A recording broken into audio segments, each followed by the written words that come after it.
wish Rachel a very happy birthday. Today is her 52nd birthday. Doesn't she look amazing for 52? I am just amazed at how good she looks for 52. It's remarkable. Yeah, that's pretty remarkable.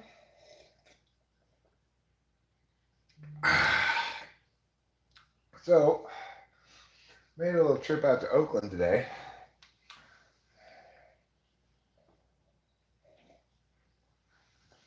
There's really only one reason anyone should ever go to Oakland.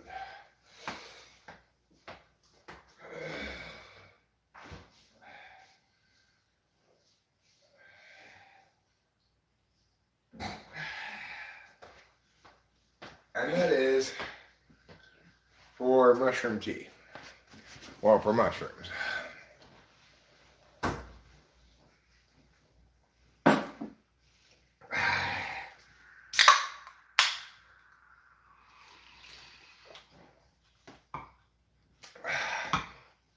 Pretty mushroomy tasting, but obviously not nearly as bad as eating the mushrooms. No. Now, what Rachel and I have elected to do here today is it's not really Rachel's birthday. Yes, well, we went and got mushrooms, and thanks, Show Media.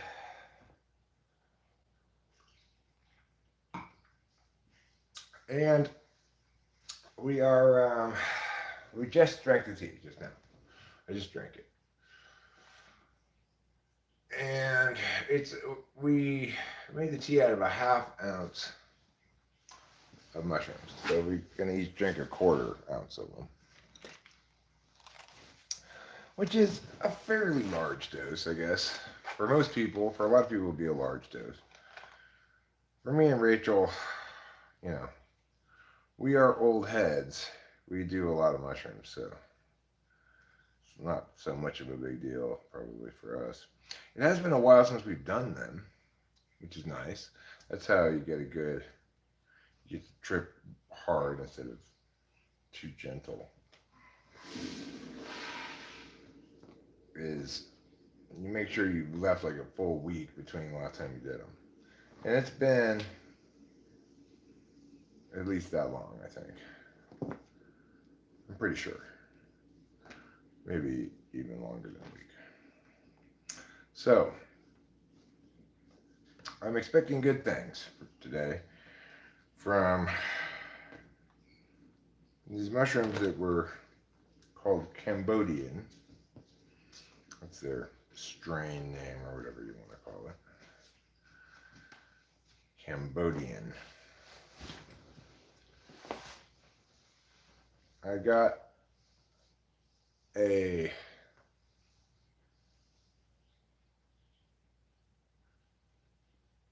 no, there's not really a maximum dose for mushrooms.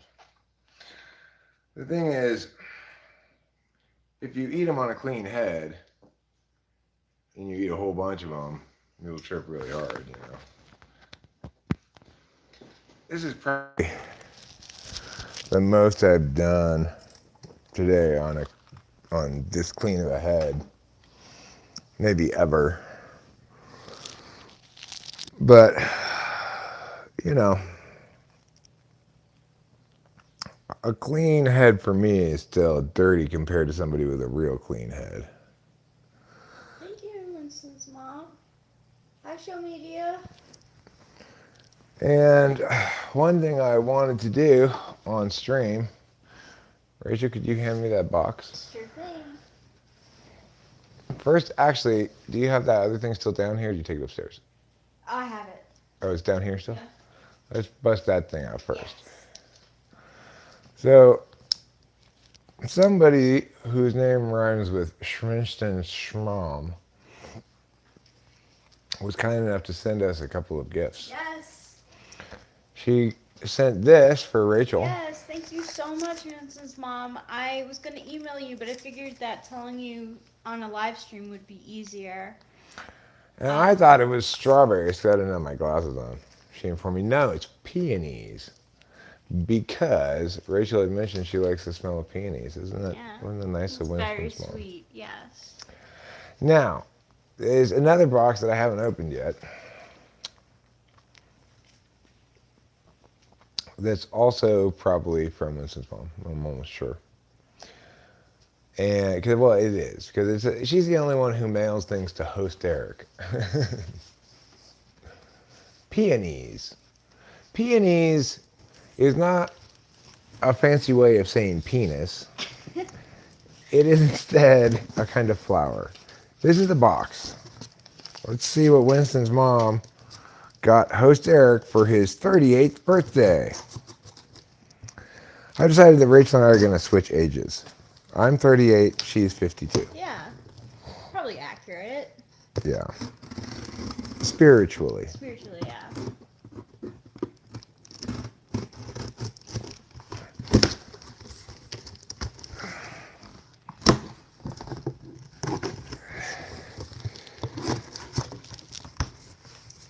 Well, looky here. Let's see what we got.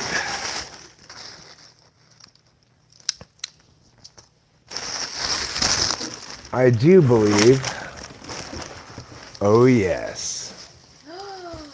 Oh, yeah. That's pretty stylish. That's pretty stylish. That is a stylish hat right here. I want to maybe take this thing off.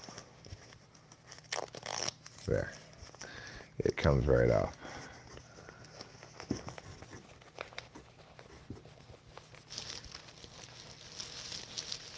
Oh, yeah.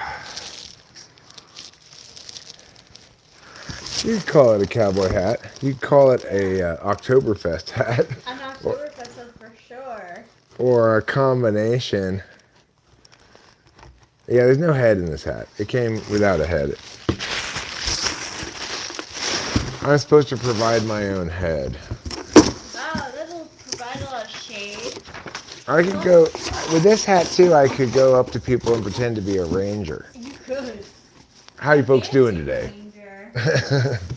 Ranger Eric here.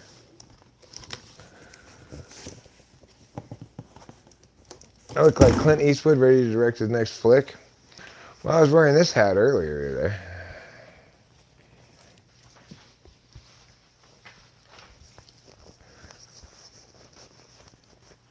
This hat needs to stretch out a little bit, I think. It's a little bit tight at the moment, but it'll stretch out, I think. Maybe you're supposed to take this part. No, this part stays in there. I mean, you're just not supposed to pull down as far onto your head, I guess. Looks good. Now I look like Eric ready to crack his next joke. Ha cha cha cha. Ha cha cha cha cha. You have one hat? Well, this'll be a good hat for special occasions. You know, Rachel and I on Saturday, I think we're going to Mariposa High School to see our neighbors' symphony orchestra play their first concert in 3 years. They're playing another one on Sunday at Fish Camp, which is somewhere around here.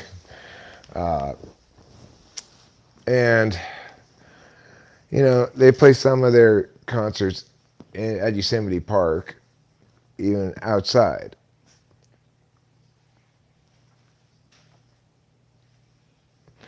Huh. Well, what size is this one? I don't have my glasses I on. can check. That one Large. fits. That one fits perfectly. Large. Yeah.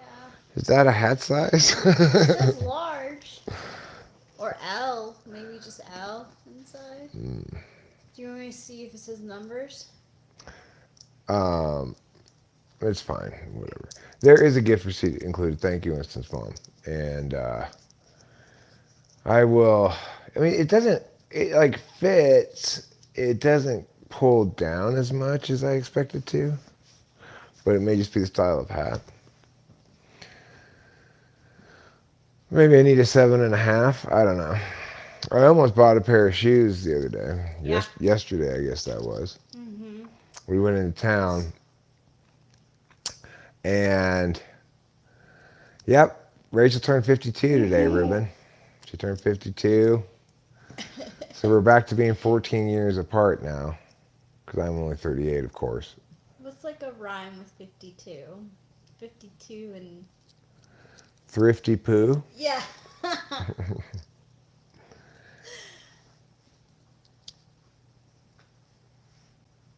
Eric's brain grows with the time. Should be okay to return in 2 years. Yeah, well, I'm just, people often think that she's older than me. I mean, that she's younger than me, but I'm actually... I'm 38, she's 52. And people accuse me of robbing the cradle. You know what,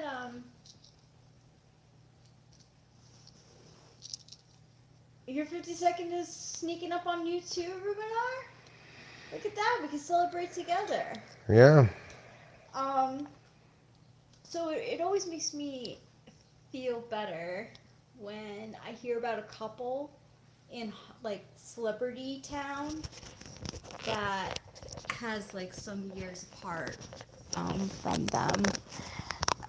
Most recently, I heard what's her name, Florence Pugh and Zach Braff had gone out for like a little while, with some odd years, and they were 21 years apart in age. So Oh, yeah. that's 7 years more than us. Mm-hmm. Yeah. Let me pull this bong rip and I'll take the mic Mic. back from you. Sure. Hi everyone. Hey Miss Fortune.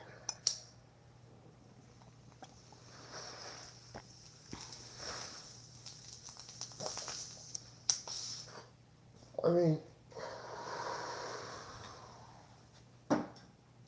I never really think of us as being having an age difference. That's good. I'm glad you don't. But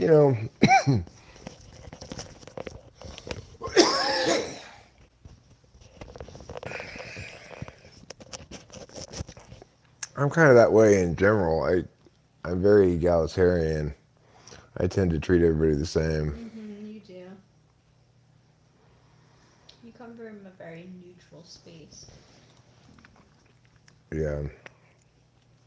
Sometimes I forget when I'm talking to young people. Oh God, this guy's like 20 years old. I'm expecting too much. Oh my gosh. Vicky asked 7 thanks.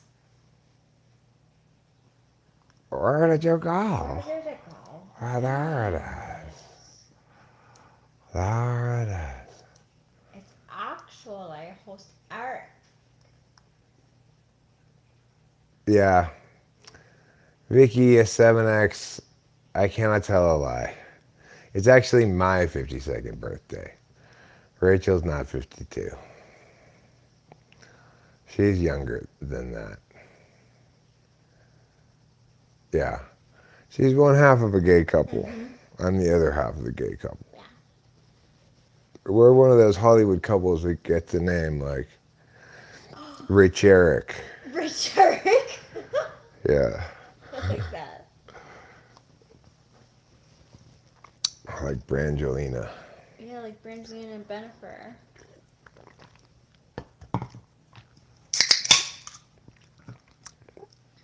In your house, you turn 111 every year. Tips your hat to BB. Big Bob.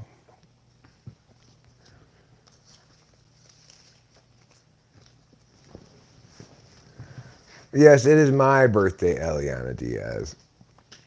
It's not Rachel's birthday. Rachel's obviously not 52 years old.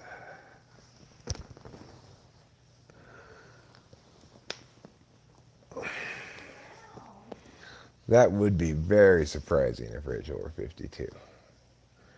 Everyone would say, oh my gosh, Rachel, how are you over 52? How are you 52 years old already?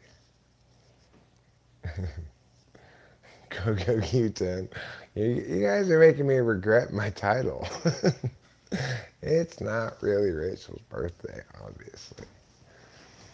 Rachel's not 52 years old.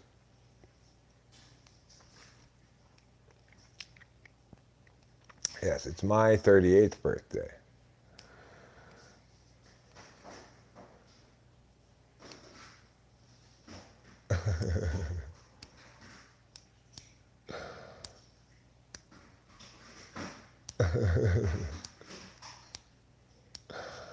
I thought it would be a fun title, but now I just see it just causes confusion.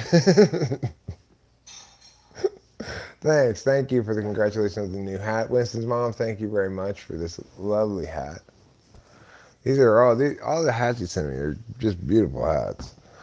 It's not like she just gets it at the dollar store, you know? Dollar General hat. That's where Rachel's mom suggests we get our dishes from for our wedding. Apparently Dollar General is a good place to get cheap plates that are real plates, not plastic disposable, dishwasher plates. But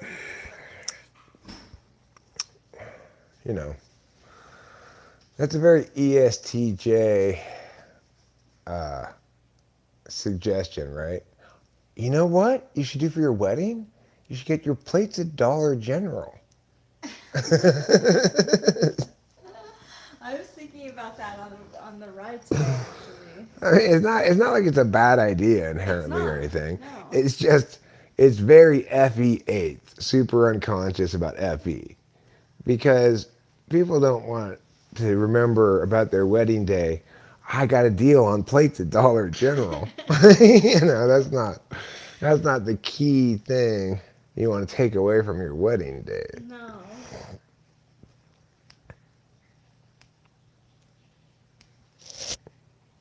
Well, it's screen left now, but Yeah, you gotta see that it really depends on where you put this. Thing is, now that I'm up here, I don't live stream the way I always used to live stream. At home in Arcadia, I always used to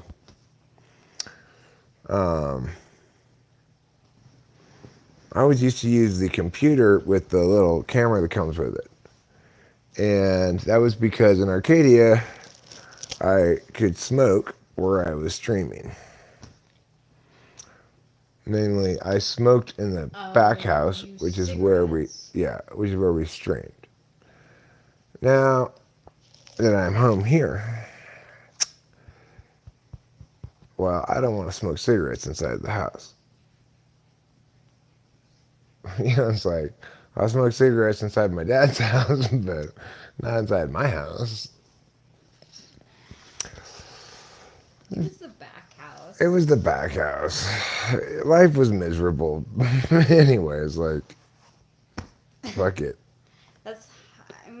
Yeah. Unfortunately. Yeah. But now things are pretty good. We went to Oakland, like I said today, and got to spend 6 hours in the outside world away from our cocoon of nature here, and it's an ugly world out there. It's ugly on multiple levels. It's very, yeah.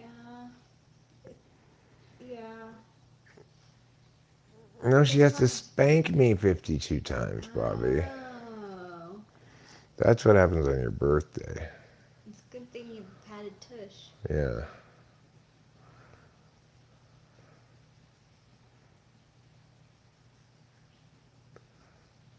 Well, I'm talking about putting 52 pairs of Spanx on me To lean- you got a real snatched waist. to lean me up a bit, make me more shapely. Maybe we could put it on your head and then the hat will fit better. That's a good point. Skull Spanx. Rather than stretching your hat, why not in smaller than your skull?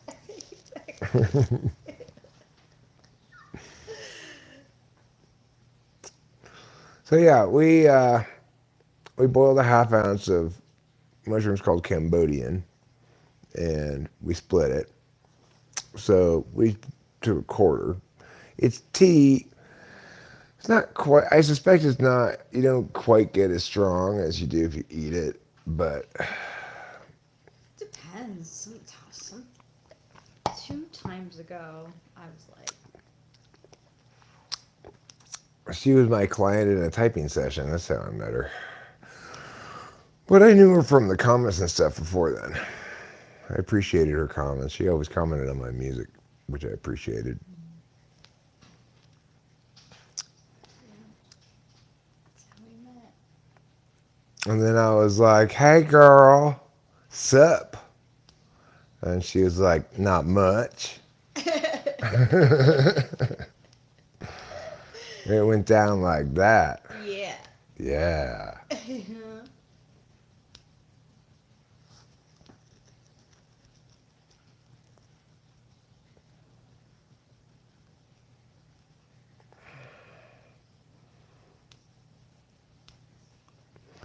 No. It wasn't. Didn't go that quickly. No. Luckily. We chatted at length for on a few occasions. And,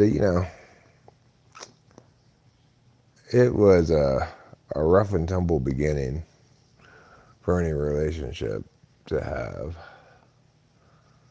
which, it's kind of good. Like, you,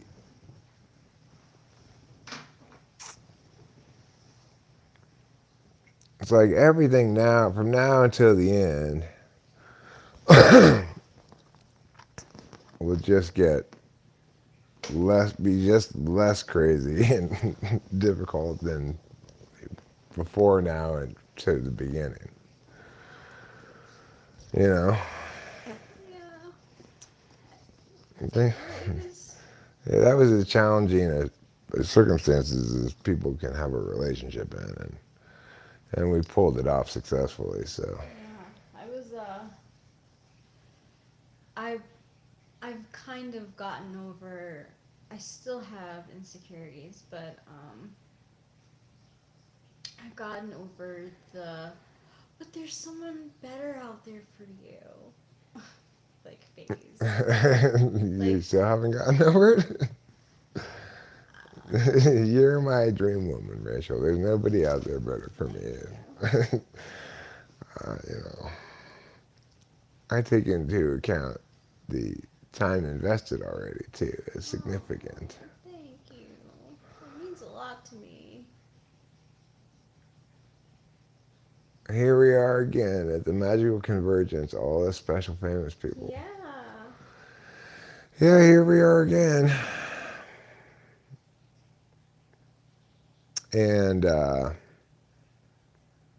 Steve Martin once said, just waiting for the drugs to take effect.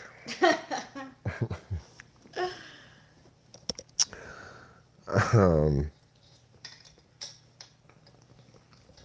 guess I'll go outside and smoke a cigarette right now. It's kind of hot today. It is hot today. It's like, what? It's 81.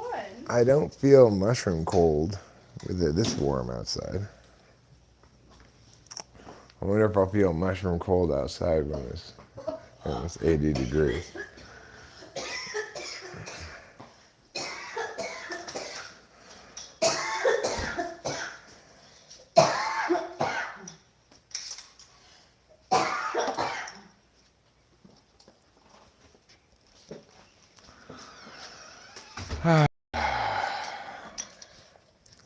The loveliness of here.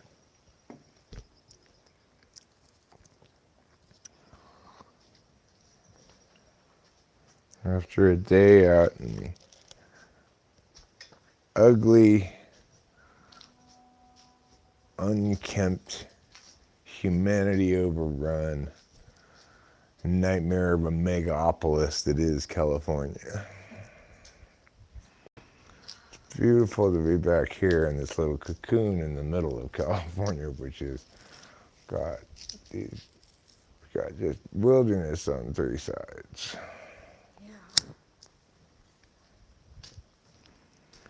So you really feel cocooned back here. Yes. There we go. It's a little windy out here to get something lit on fire, like a cigarette or a bong rip. Wouldn't it be? I'm saying Oh, someone it's a, else's. no, I'm saying it's a little tricky to get it lit Oh, yeah, it is because of the wind. because of the wind.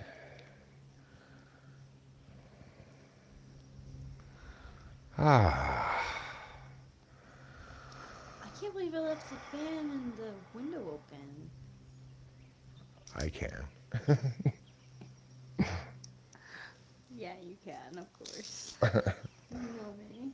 I would also do that sort of thing.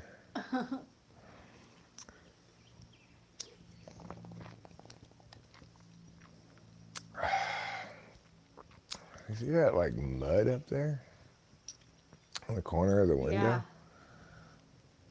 Like, is that mud? Question number one, is that mud? If so, how the hell did it get up there? But number two, if it's not mud, I bet it's a wasp nest. Oh, no. I bet it's the beginnings of a wasp's Oh, nest. what do I do? Oh, I have to climb up there with a ladder and get it with something. So I could look at it more up close from up there. I don't have to get a ladder. I can get through the window right there. You don't have to get the ladder? No, there's a window right there. Oh, that's true. Like, you're going to climb out the window? No, you just reach out the window and reach over there to that thing. Oh, I don't know if that side opens. Well, even if it doesn't, this side opens all the way. My arm's longer than that. Yeah. That's so silly to think I was going to climb up this way. And there's a window right there. That's silly. Why would I do that? That's like what you see on TV and stuff. People using a ladder to get to things.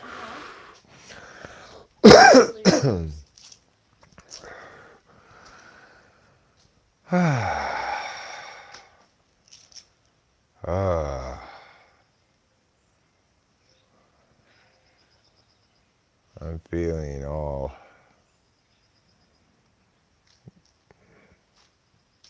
discombobulated.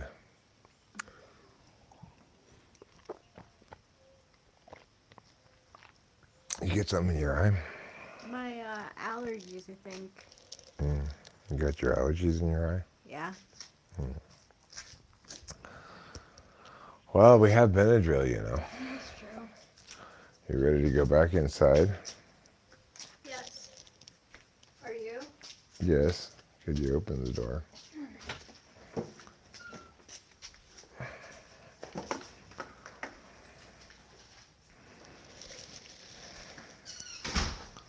Well, now we're back inside. Other than that, nothing has changed. If you were wondering if going back inside changed a lot of other things, not particularly.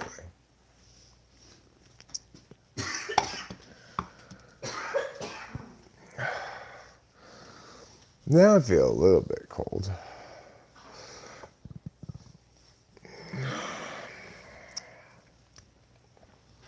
Let me see if I can make these words on the screen bigger. I bet you I can. I can, and I did. Make them even bigger still.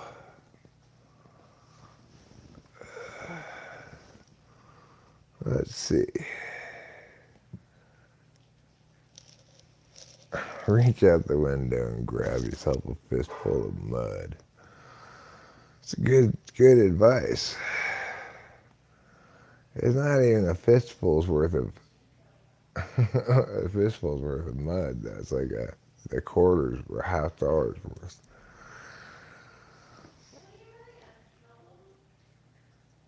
social media, it's a good observation. I mean, sure, me and Melissa Talks would have been a great couple, but can't have everything.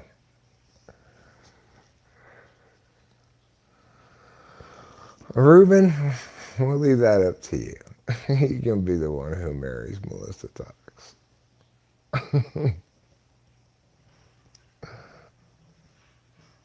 Then she'd be Mrs. Ruben Talks. She'd change her name to Mrs. Ruben.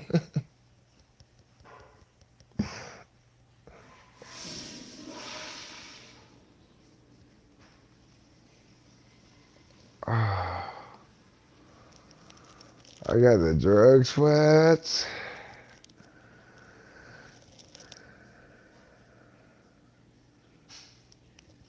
People are switching to Coors Light from Bud Light. Why? What's the bad publicity? What do you think that Bud Light got bad publicity for?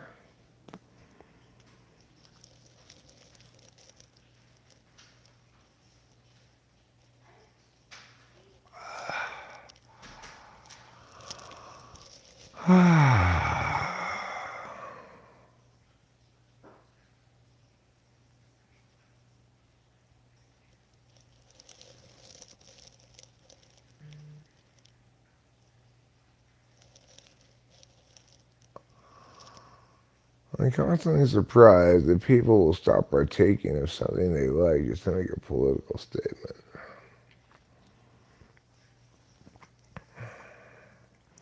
Why are we why are we boycotting Bud Light? Not that I'm gonna drink it anyway, but why are we boycotting it?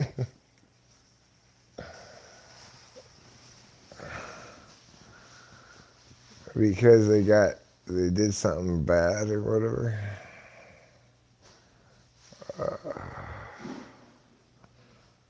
Uh,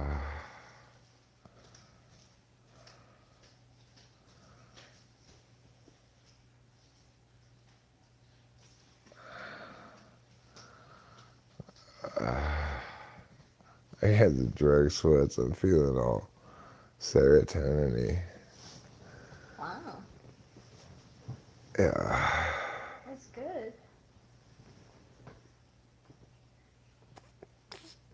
Bud Light said we should chop off our penises and breasts. That seems like a strange statement for Bud Light to make. Yeah, it does. Like, seeing as they used to use, like, penises and breasts to, like, Everybody should chop off their penises and breasts. Why would...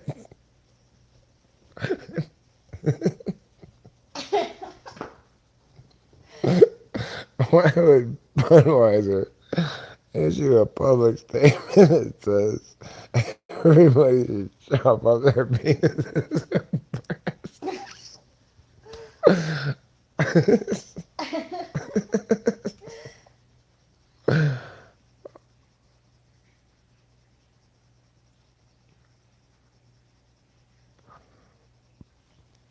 They teamed up with the Days of Girlhood TikTok star Dylan Mulvaney.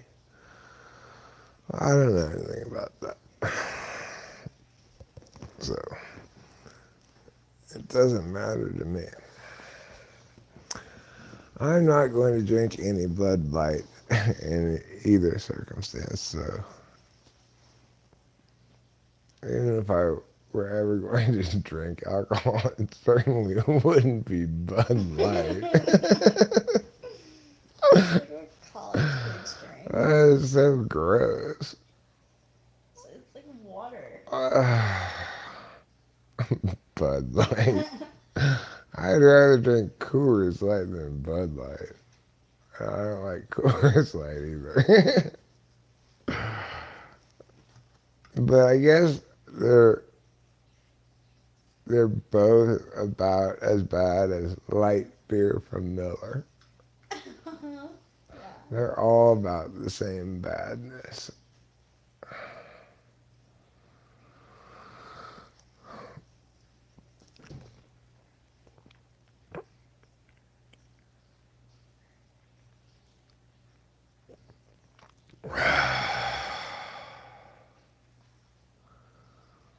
Well,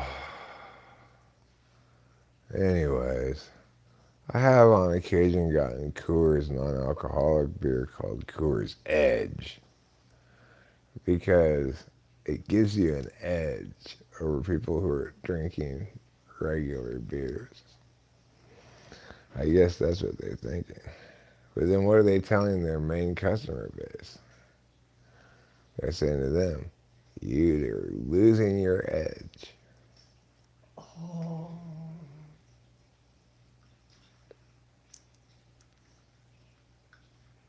It's not Rachel's birthday.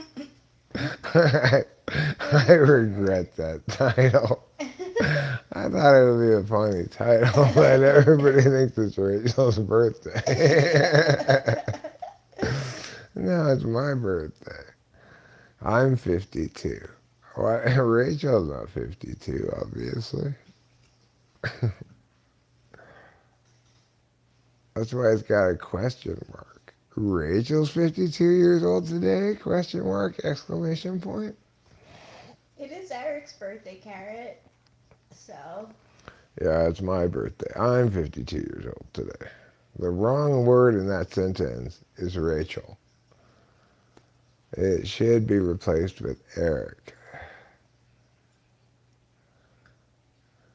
The crazy thing is, it's like, last thing I remember, I was 16 years old, and then, bam, I wake up this morning and it's 52 years old. It's Freaky Thursday.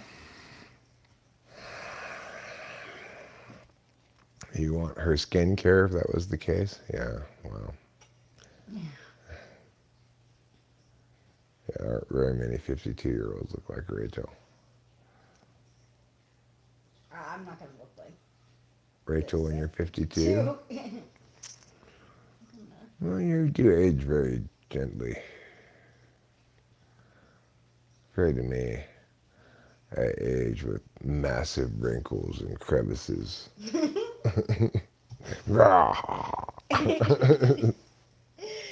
skin's so soft. I get those big tufts of hair that come out of your ears. No. Those old people get sometimes.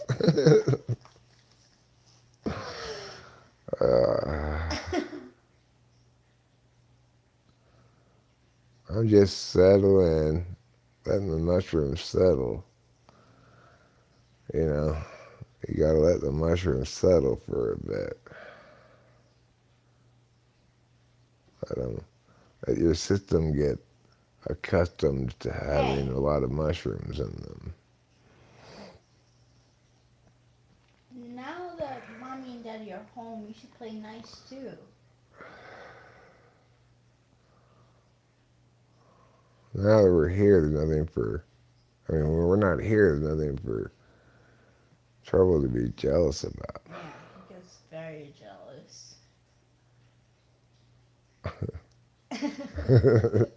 Thanks, Ruben. I appreciate the vote of confidence. It is propaganda. I like that. Well, like, with everything that's happening with Trump now in the courts, like, if he's, like, committed, if he commits, like, if he's, yeah, if he gets, Well, he's guilty of being a crime guy. yeah, if he's guilty of being a crime guy, can he be president again? Yeah. Oh, I didn't know that. There's nothing in the Constitution that says felons can't be president. I had no idea. Unfortunately. You just can't commit felonies while you are president. Interestingly, the high crimes and misdemeanors he committed, I guess, were after he was done being president, so, you know. I thought it was. Oh, don't puke right there. Did it happen? I don't know. She may have just dry heaved. Dry hove.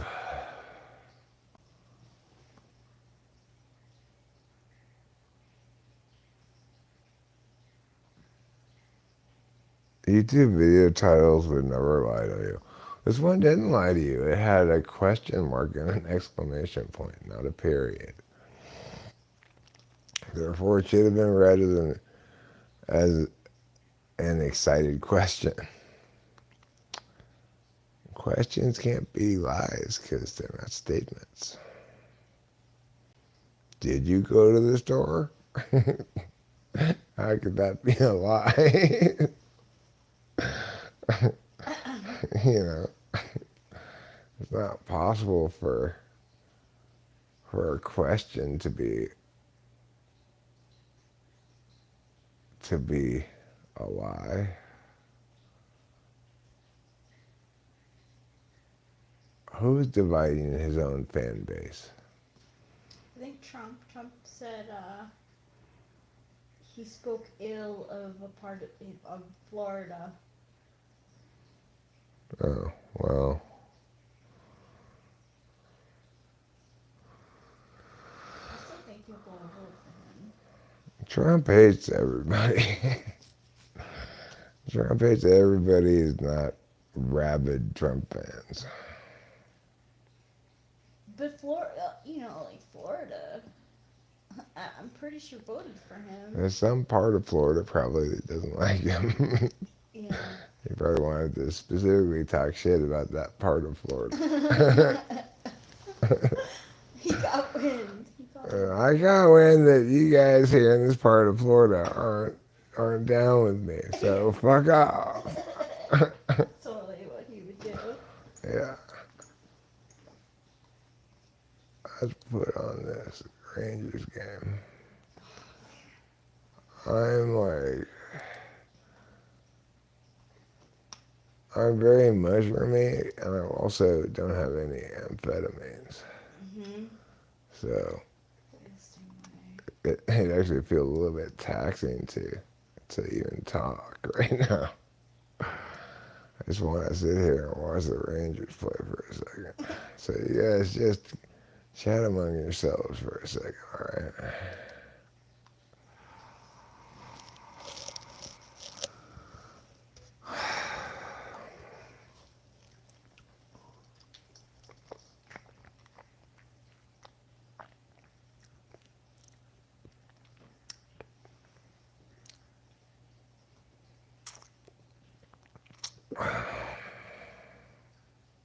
It looks so strange.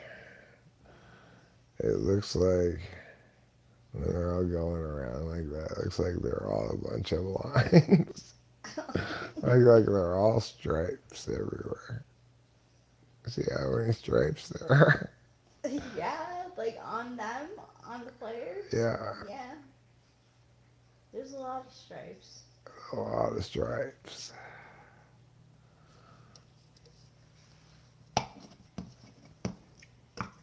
You'd think Devils and Rangers wouldn't have much in common.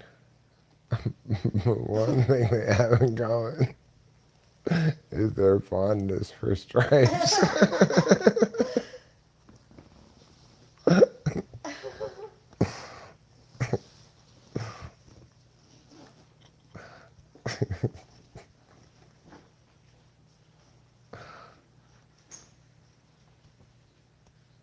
The officials are also fond of stripes. Yes, they are.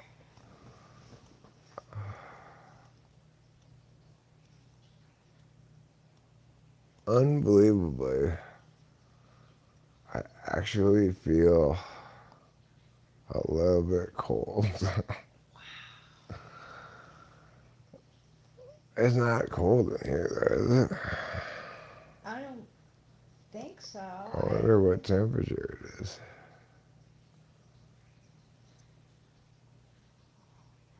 Oh. New Jersey scored another goal. Now they're up 2-0. We watched like none of this game. We saw both New Jersey goals. Yeah. That's called tuning in at the wrong time. a struggle that was for the goalie. Oh, it just squirted between his legs. And he's like, no, don't go in there. Oh, no. And he puts his head down the ice like that. Yeah. That's funny. He's like, oh, shit. He wanted so badly to stop it from going in there. You really did. But it went in there anyway.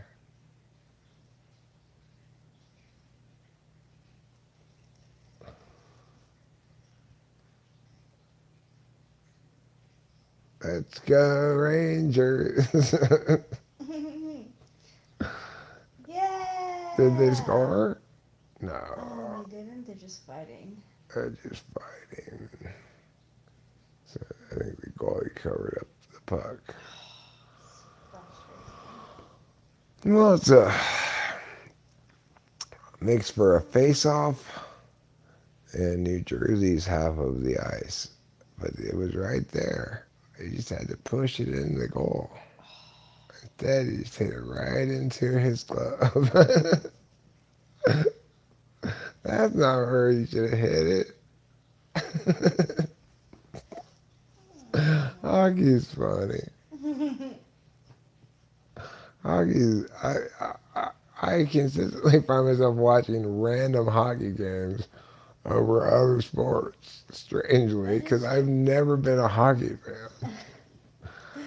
It's just so much better of a sporting thing to watch because it's not constant, especially in basketball. It's not like there's football right now, you know? Except for dumb USFL football. Who wants to watch the USFL football? I don't know anyone. The same people who want to watch XFL football. There's XFL, USFL, college football, and regular NFL football. Wow. That's a lot of different footballs. It is. And there's also Canada football. Canada has football too. Canada has football too? Yeah. I know that. But nobody pays attention to Canada football except for Canadians. I hope a team from Canada wins the Stanley Cup. I was reading about how it's been a long time since a team from Canada has won the Stanley Cup. That would be cool. I mean, it is their sport. Yeah, I know. I don't know if they think about all these like big American city teams going and spend all this money and make it impossible for Canada to win anymore. How sad for them. It is so sad. Well, I hope Canada. Well, I mean, obviously, you see how excited they are in like Winnipeg and stuff. They're so excited about their hockey team. Yeah, they are. Same thing with Edmonton, right? Edmonton, Toronto has the Maple Leafs. And there's Edmonton has the Oilers. Winnipeg has the Jets. I don't know if there are any other Canada teams. Probably there are some other ones too. Does Quebec have a team? I don't know. The Quebec Mimes. My. That's what they should call their team. The Quebec Mimes. I like that. Quebec doesn't have any teams anymore. Well, Montreal is in Quebec. That's why. Oh, I think there's. The Montreal instead of Quebec is why you get confused. Probably that's why I got confused. So Montreal must have a hockey team. Yeah. I think they do. They're the Canadiens. Yeah. Montreal Canadiens. Yeah.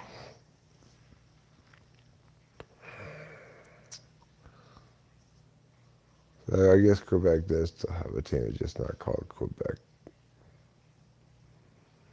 Montreal used to have the Expos as a baseball team too. Yeah, they did. Now, only Toronto is the only Canadian stalwart of baseball. Yeah, it's true. The Blue Jays. And the Blue Jays are pretty good, you Yeah, they're know? doing pretty well just so far. I guess among Canadians, there's kind of like a anti-Toronto thing. Like Toronto is like the biggest city in Canada, probably, and they're like the Yankees, you know. Mm-hmm. But like apparently, the rest of Canada is like boo Maple Leafs, except for Toronto. That's what I read in this article the other Oh. day. Yeah. I know. I heard it on the. I heard an announcer say it actually Oh. on the TV. I was watching one of these hockey games. It might have been during the intermission. I'm not sure. Right now, you guys are just getting to have Rachel and Eric's regular live stream. We're just watching the hockey game. The only difference in regular is that we don't have the volume of the hockey game on. Yes.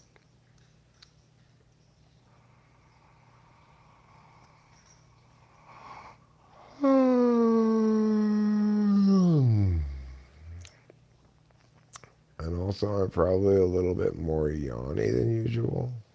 I'm starting to. Yeah. Well, you know what happens when Rachel takes mushrooms. You can go mushroom away yourself. It's fine. That's what you like to do. I feel bad leaving you. I don't feel bad leaving me. I'm leaving me. You're just going to a different room.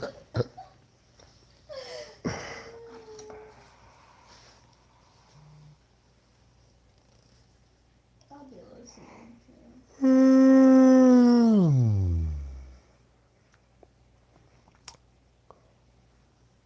Oh, there was science of it. You know, it was made with like beakers and Bunsen burners and stuff like that. Oh, what? So that's science for you. Okay. You have to admit that that's science. If there are beakers and Bunsen burners involved, you can't deny that it's science. That's that's the test right there. What are you people doing over here? Science, they say. You just look. If there aren't any beakers or Bunsen burners, you know they're lying. They're conducting something other than science. Like, well, we've got microscopes. Not good enough. Not good enough to qualify you as science, mister. We've got a globe. A globe. You think a globe's gonna qualify you as science? No way. You gotta have fire and glass tubes and things. That's what you need to have science. Matt, are you and Matt who have not looked at their email yet? If you're that Matt, I haven't looked at your email yet. But I haven't opened it either and like ignored it, so that's good.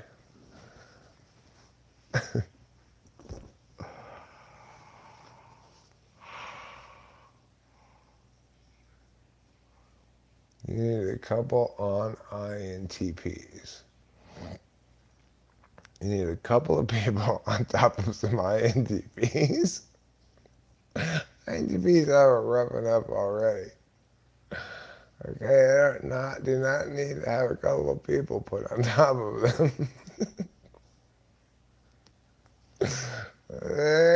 They'll never get out from underneath with their polar SE.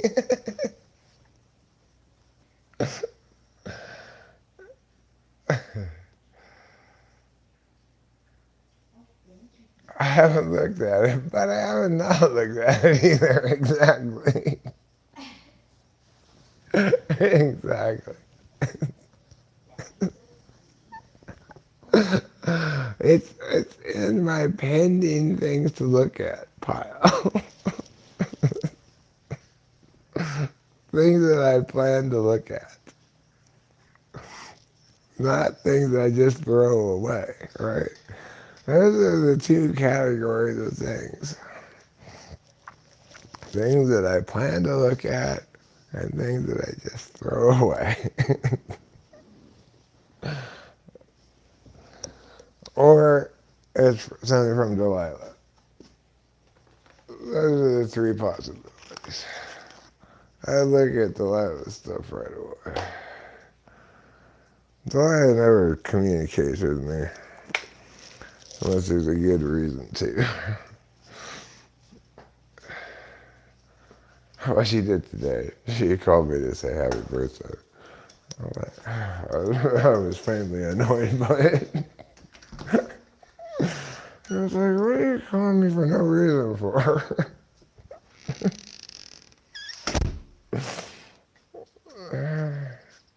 It was nice to hear from you too.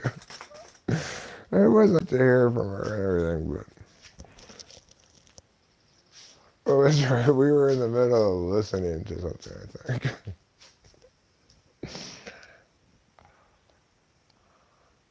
I'm tripping pretty good.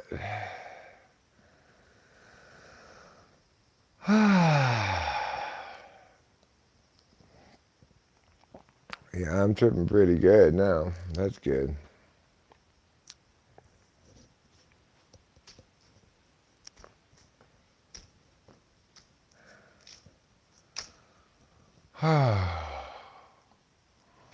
Being away from here just makes me realize how wonderful it is to be here. Away from there and all that stuff. All those cars and mini malls and Caltrans shit going on all the time. Trash everywhere. Homeless people everywhere. It's all just a big depressing mess.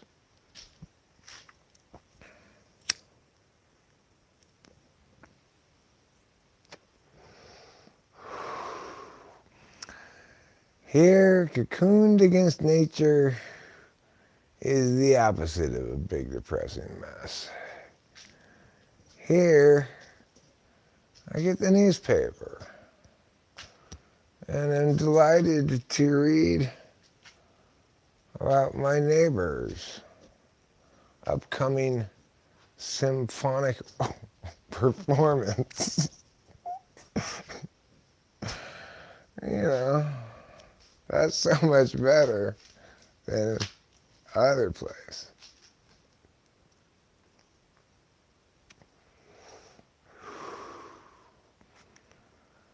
You know, it's nice to be in a place that's small enough where you read the paper and you know the people who are in the paper. And you know, like, oh yeah, I know that spot where the fences fell down or whatever. There's an article in the paper about it. I saw that too, that those fences fell over. I thought somebody should write a story in the newspaper about this.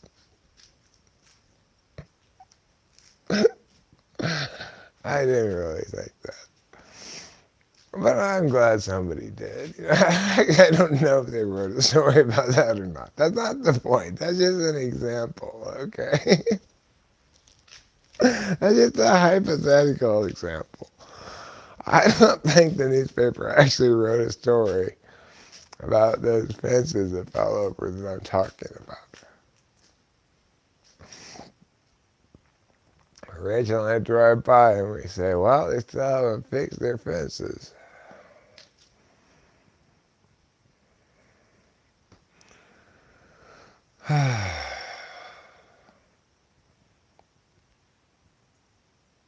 I've identified now 3 different places between here and the highway where you go to somebody's house and get eggs from them, buy eggs from them.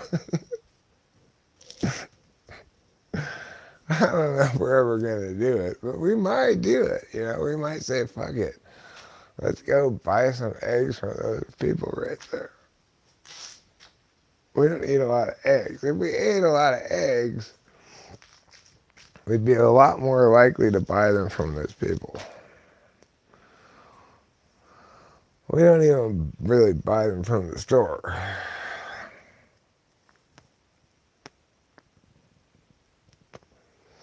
But, you know, if I bought them from those people who have eggs for sale, maybe I'd be more enthusiastic about eating eggs. That's possible.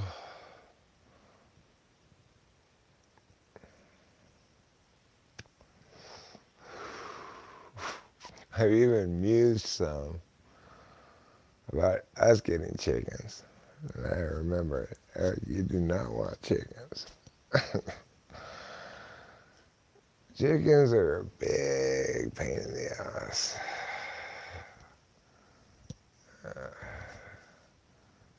Like, nothing could get, you know, they just die so easy. They get sick and die. It's like, and they're just ruthless to each other. They're horrible creatures. Sometimes they're really sweet, though. Like Officer Red was a great chicken. That was a great chicken.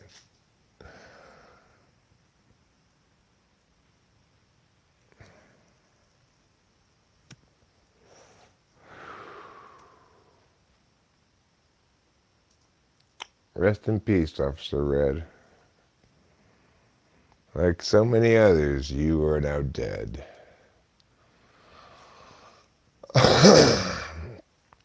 Like all our forefathers.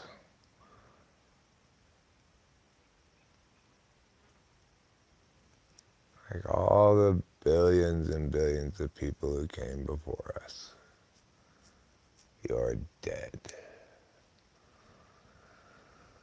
It's like the whole earth purpose is just to make a big, huge pile of dead bodies. I figured it out finally. That's what our purpose is. Our purpose is to make a big pile of corpses for some gigantic galactic catfish to eat. Catfish is, needless to say, very annoyed at the fact that we're not just piling up our dead and letting them rot.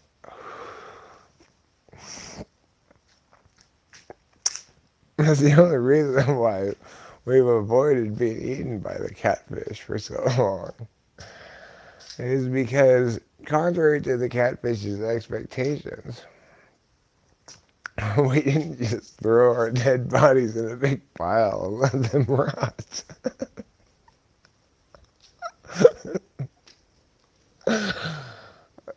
Thereby foiling his plans.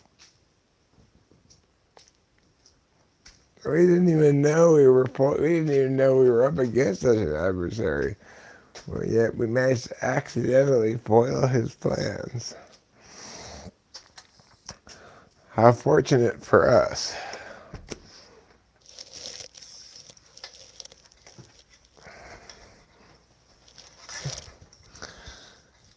If the purpose of Earth is to generate a whole bunch of dead bodies, mission accomplished.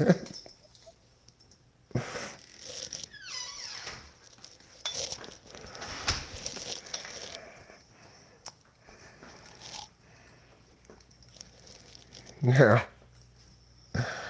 the thing is, if you're the Egyptians, for some reason, you think it's not enough to create a whole bunch of dead bodies. You want to keep them around for a long time. But you still don't want to cooperate with the catfish. Because even your mummification plans, well, they do retain the dead bodies around for a long time. But they don't let them properly rot. Hi, Cameron. Nice to see you. Happy birthday to you, too. Today's everybody's birthday.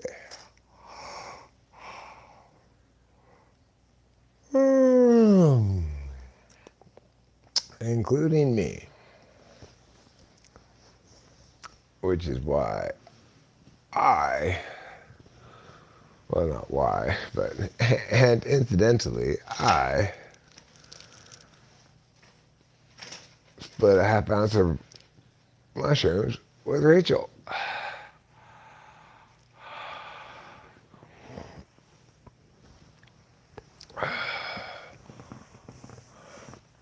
Dawkins will get canceled soon? What does that mean? Like, what does getting canceled mean? Everybody starts going, boo to you. I mean, they're talking about that atheist guy. Fingers crossed.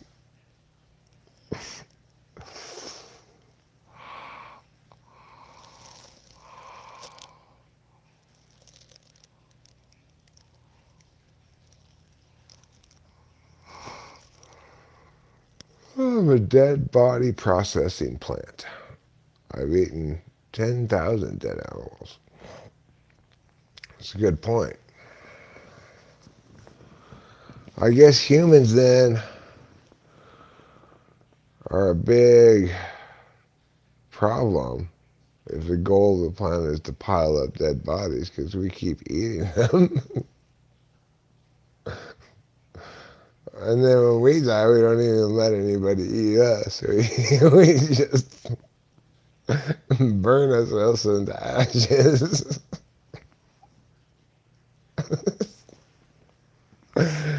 Or put us in a box and bury you 6 feet under the ground so that no animal can get you. How silly is that? We spend our whole lives eating everything, and then we die. We don't even let, even when we're dead, anything eat us. Not even the grass. Because we're so far underneath the ground. And we're in a box. You get a high quality coffin, and nothing can get through it. So your dead body is useless forever.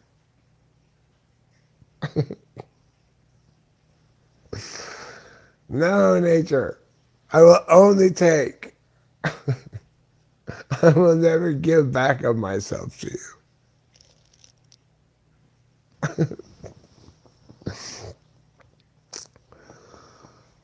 Except on Tiger King. Well, yeah. I think what they say. I messed with the bull. Got bitten by a tiger. Same thing happened to those magicians. Finally. About time, if you ask me. You keep all the tigers, make them do all these ridiculous tricks. It's about time one of them fucking went off on your ass.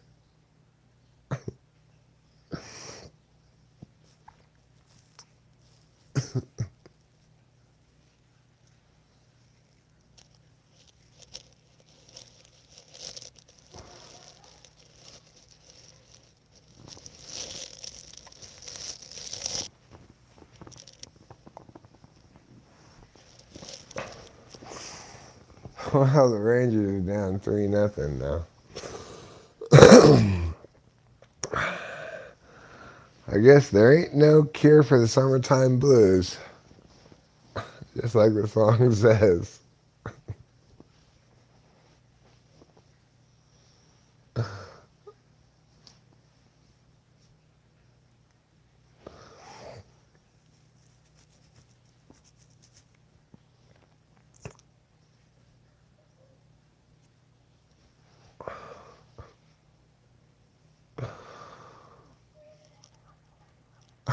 I think she's laughing.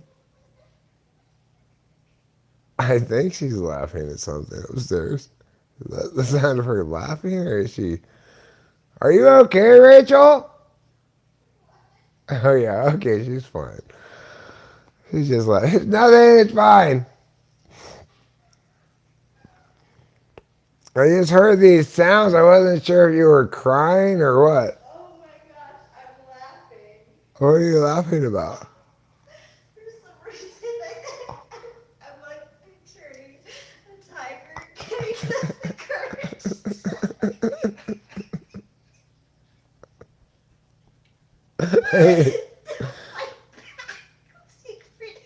Oh, Siegfried and Roy.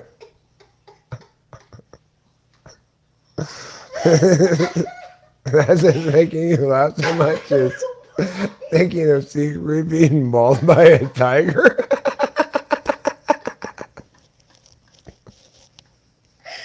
Now that's hilarious. Or was it Roy? Wait, which one got mauled? One of them did. Yeah, one of them did, and then I'm not. I don't. This is not Are they really just friends?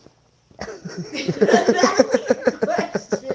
Were they really just friends? They seem pretty close. Were they really just roommates? I'm curious.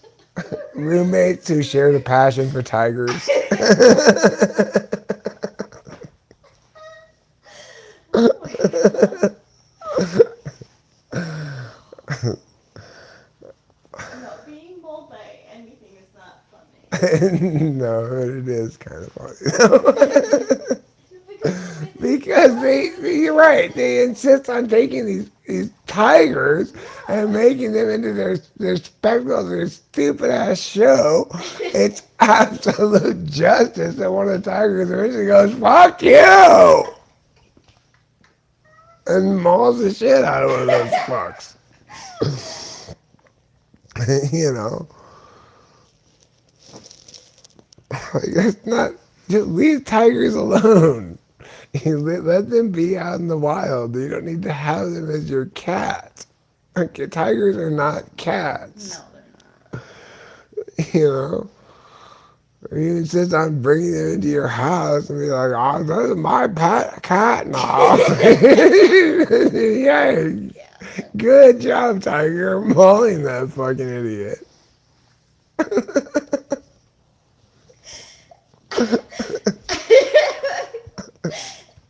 Like that would make like an Oscar worthy fucking film.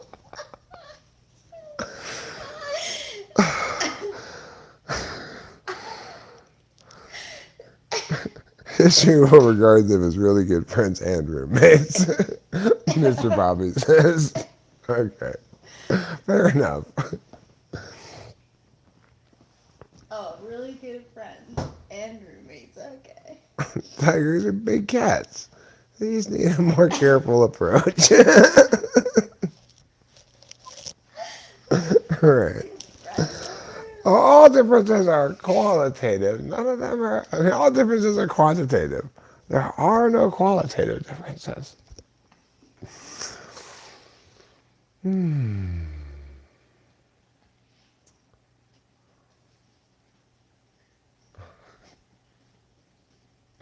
What? Why would somebody microwave a fish like that? Nobody would ever microwave a whole fish like that. That's a silly commercial.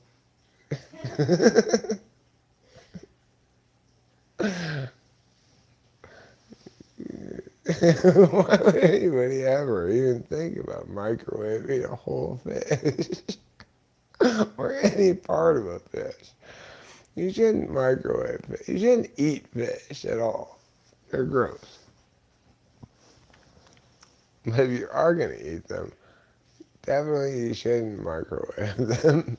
If you are going to microwave them, definitely you shouldn't just put a whole dead fish in the microwave. That's not a good way to cook it.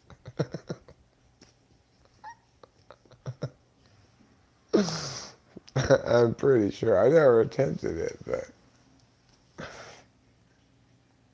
I guess that's not a good way to cook fish. You know, a place where I have fish, actually, although not intentionally, but I accept that it has fish in it, even though I don't like that reality, but so be it, is at this place called Little Shop of Ramen. We went to eat at yesterday. It's so good. It's so really good. It's incredible. They have the most delicious salad. So delicious that I drink the dressing out of the bowl. That's how delicious it is. And I had the most delicious and interesting non-alcoholic beer there yesterday. It was Japanese. And it tasted like beer at first, and in the end it tasted like ginger ale, kind of. It was really, and I don't like ginger ale, but it was really good. It was like, wow, this drink is amazing. What kind of crazy drink is this?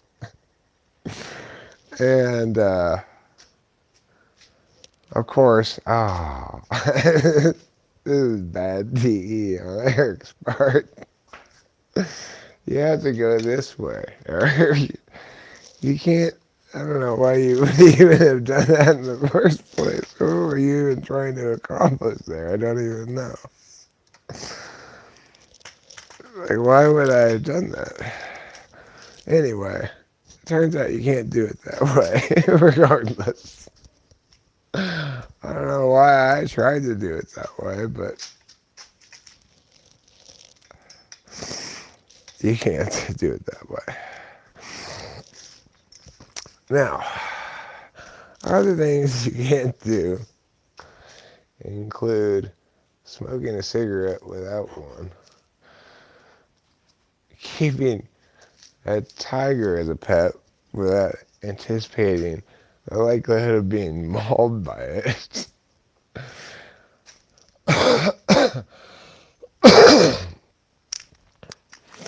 and standing way over here without the benefit of a long microphone cable.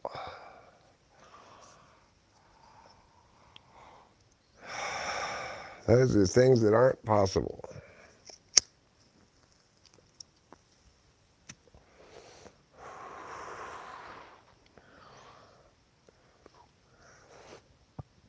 I like mushrooms. I'll tell you that much for sure.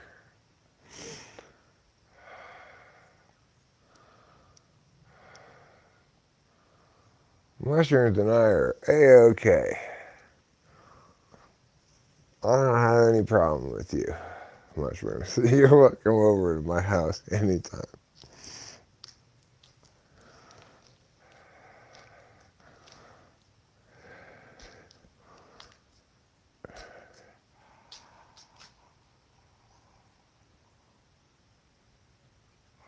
Mushrooms make me feel like a natural woman.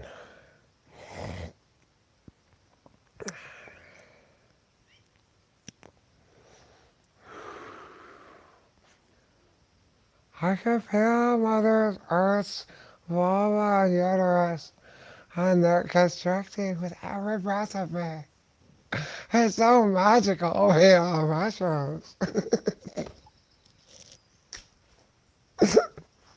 No, it's not magical. It's wonderful, though. It's wonderful, wonderful.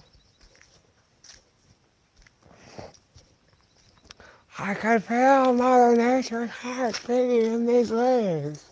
Oh, no, I don't feel that, but I do feel that it's wonderful. I like being out here in nature and not so much ugly stuff all around me.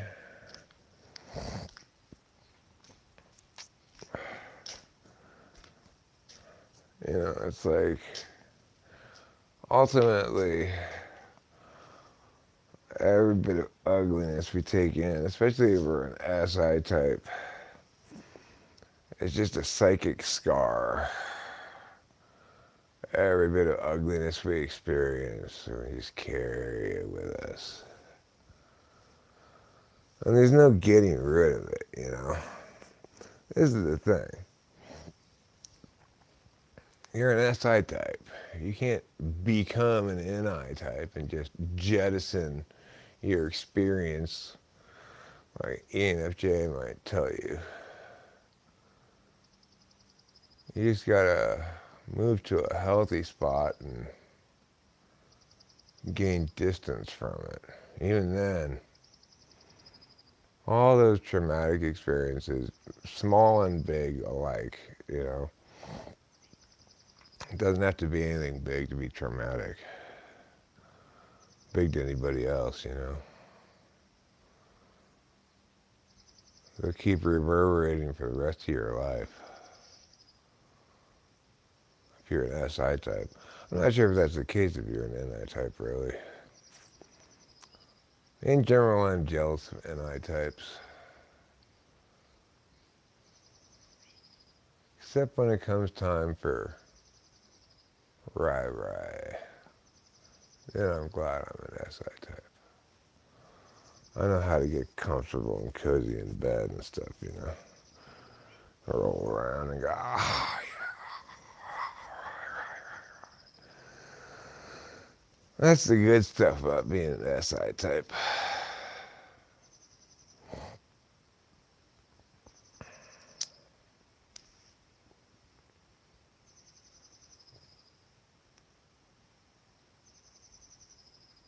I guess the trade-off is, well, it's in subjective knowledge, you know.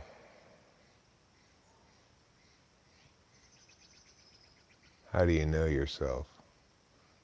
Do you know yourself by looking backwards at all the things you've done, all the things you've said, all the people you've met?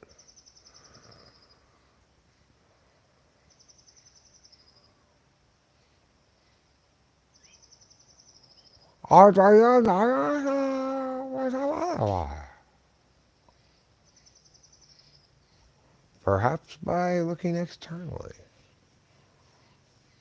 For example, at a mirror, which can show you what you look like. You don't need to go like this all the time to determine what your face looks like. Although it helps to get mosquitoes that happen to have landed on them. While you were musing philosophically. We are going to have a lot of bugs this summer. I should probably keep that door closed.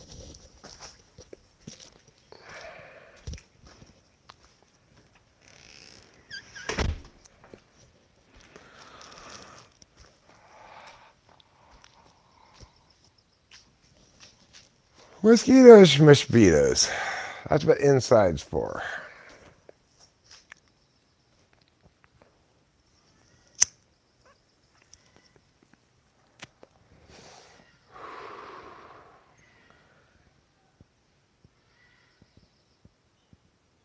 Sounds like the bleating of a baby goat over there. I don't know if it is or it's just something that sounds like it.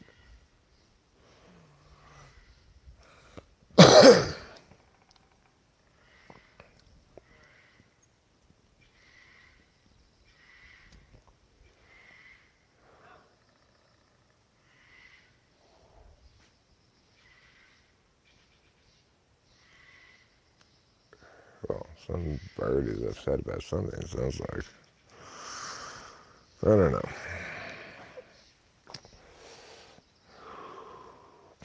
The point is, you don't have to be a particularly outdoorsy type. I'm not an especially outdoorsy type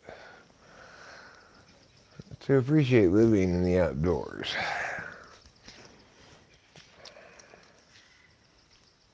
You know, I can come out, I walk outside, it's outdoorsy. Then, when I get tired of outdoorsiness, I go back inside the house.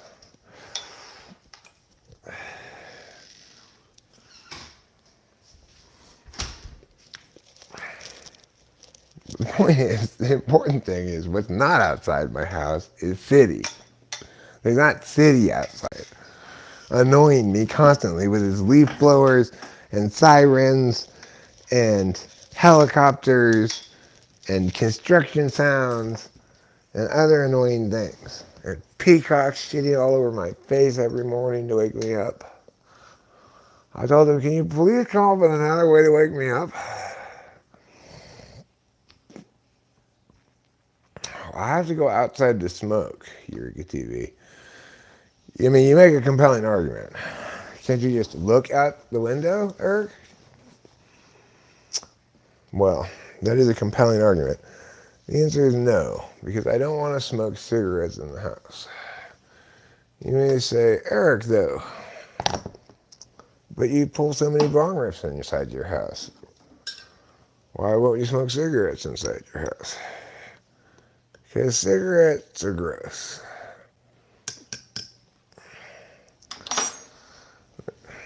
Whereas bong rips are not. They're substantially less gross.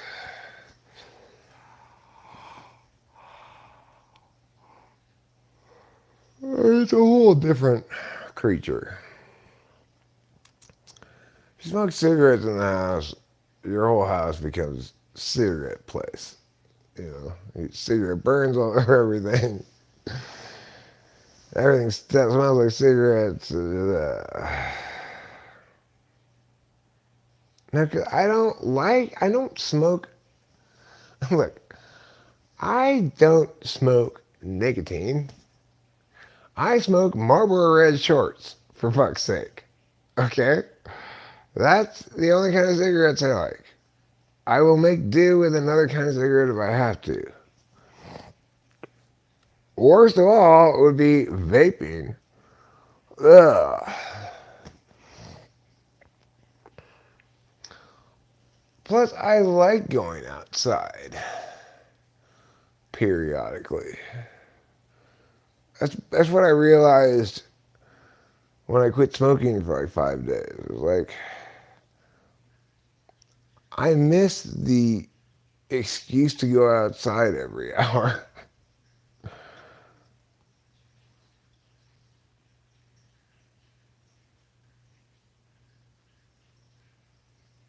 I don't need more nicotine.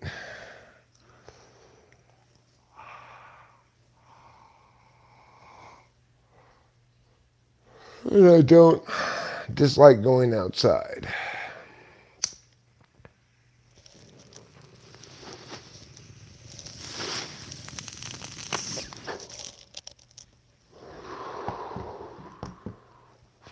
I've gotten accustomed, for example, to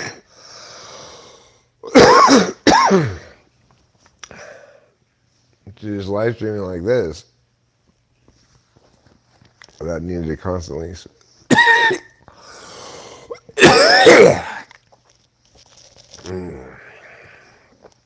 Smoke cigarettes, which I never really liked smoking cigarettes like that. Anyway, it just,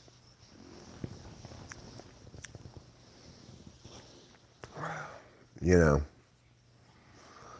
when you got an ashtray right next to you and you're smoking inside, then you just do.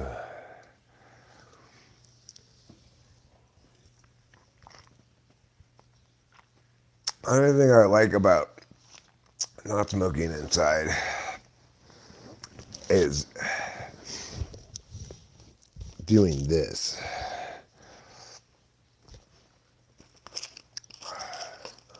Having a cigarette in my hands, anyway. And I'm not going to smoke it in here. It's like I'm preparing to have it go outside and have a cigarette. But it maintains its glorious potentiality for as long as until I take it outside and smoke it, you know. And it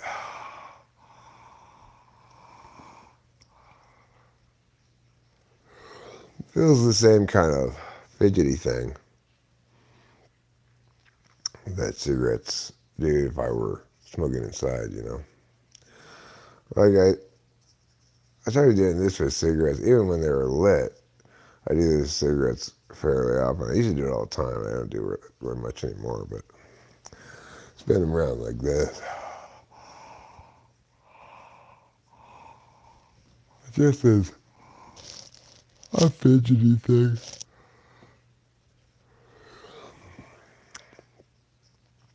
And you know, you can't do this with a vape. And you can't even do this with hundreds. That's the thing. You can't do this with hundreds either. You can only do this with king size. I used to be pretty fast at it too. I do it with it lit. You can do it with it lit and it won't touch your skin, you know, so it won't burn you. If you try that with 100, you're gonna get burned. Every once in a while, I'll forget to light it in here, but it's like, oops, and I go rush outside. I think it's happened one time that I had my lighter in one hand.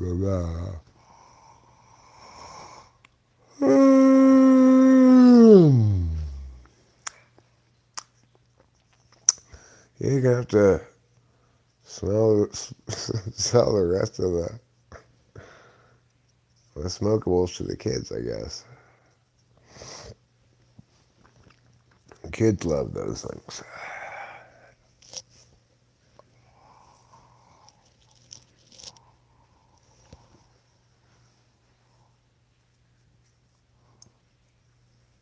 Nothing quite as adorable as a toddler with a cigarette.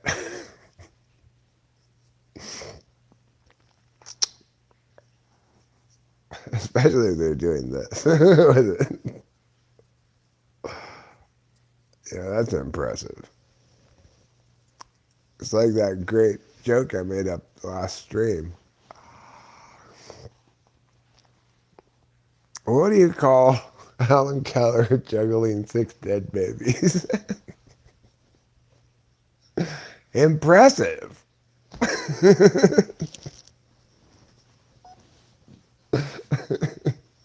That was a great joke that I just came up with, like, randomly in the last stream. Like, I don't know, I came up with the joke part before I came up with a punchline, you know? It was just a funny joke setup, I thought. And then when the punchline came, it's like, oh, that's a wonderful joke. That's such a wonderful joke. I'm so happy with it. You know, in life, Nothing makes me happier than wonderful jokes. Hilarious, wonderful jokes. Like, Rachel and I were looking at this list of, like, what are the best movies to watch, you know? We were looking for some good movies to watch. And Rachel was like, a lot of these are serious movies. She knows that I just am not down for any kind of serious movie ever. No serious movies allowed.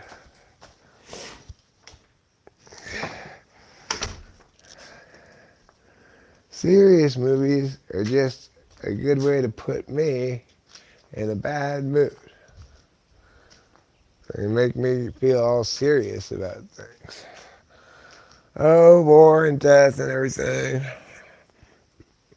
I don't want to hear about it.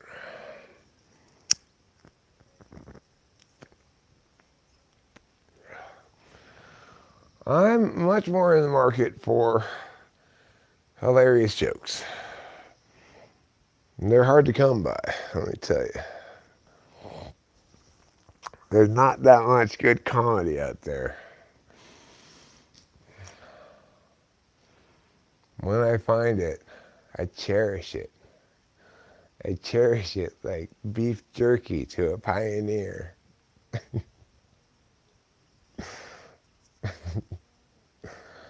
Because pioneers love beef jerky so much. Pioneers just could not get enough beef jerky. True.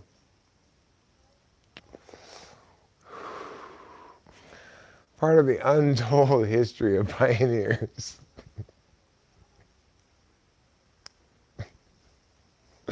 was there.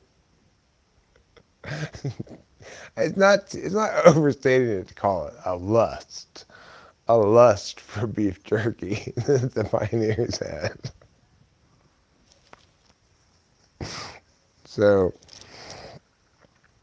anyway, that is how I feel about good comedy when I find it. I feel like a pioneer coming upon a cache of beloved beef jerky.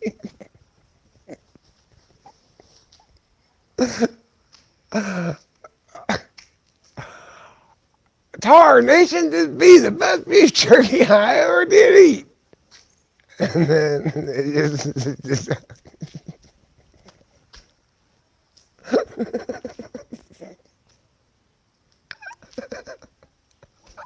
that's how pioneers were, yeah. They're all like, Tar Nation! That's basically the one thing that they did.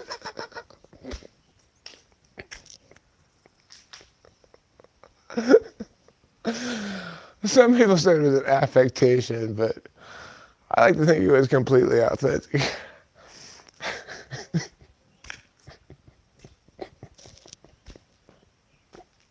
The pioneers' untold history. Revealed today, here on Talking to Venezuela for the first time. Prior to today, people didn't know how much pioneers loved beef jerky. Prior to this moment, people were not aware that Tar Nation was an authentic pioneer thing. They thought it was just some sort of affectation. But today we all learn together. That's the beautiful thing about talking with famous people. We all learn together.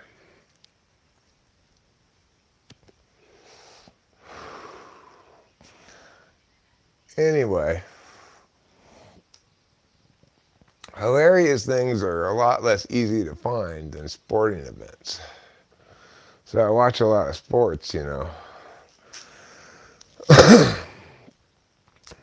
At least it's authentic.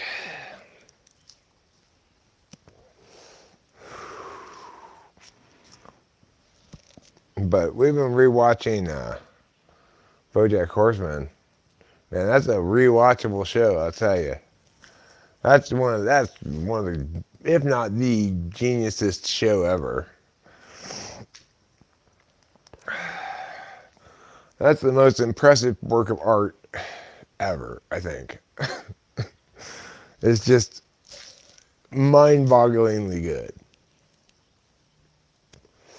Every moment of it. Delights and amazes, and also like hits, sometimes it hits plenty too. It's got plenty serious in it, but it's not the kind of serious that sticks and stings. It's a good kind of like universalist serious. Gets you right in the sphincter, It pushes on your prostate. It's like, hey, you're not supposed to go there. But okay, I guess.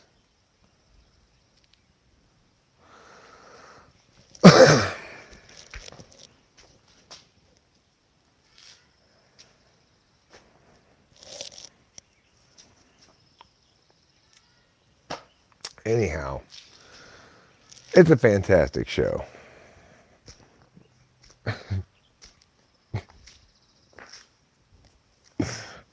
Like, I remember Bojack's like, and why would you need a kit to autoerotic asphyxiate anyway? Couldn't you just choke yourself with anything?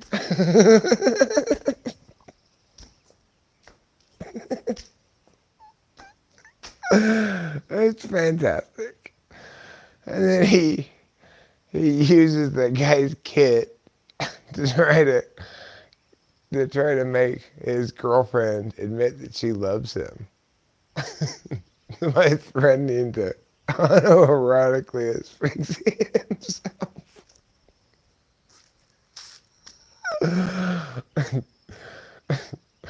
What great writing. What just genius writing. I love the fact that like most of the characters are animals, but a few of them are people. Like Diane's a person, and occasionally you see other people, but most of the people are animals. I love that.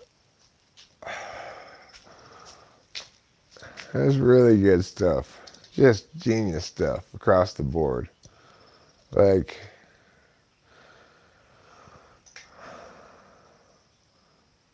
stunningly good. Of course, there's all sorts of commentary about celebrity life that I'm not resonating on or isn't hitting in my experiential realm. So there's lots of inside Hollywood jokes that I'm not getting, but it's so well done, it doesn't matter.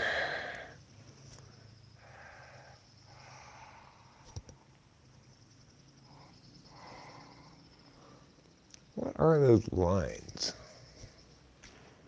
I need to watch this anyway.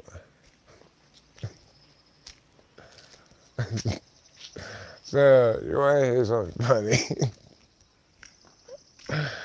For a long time, for weeks and weeks, I thought my garage door was broken.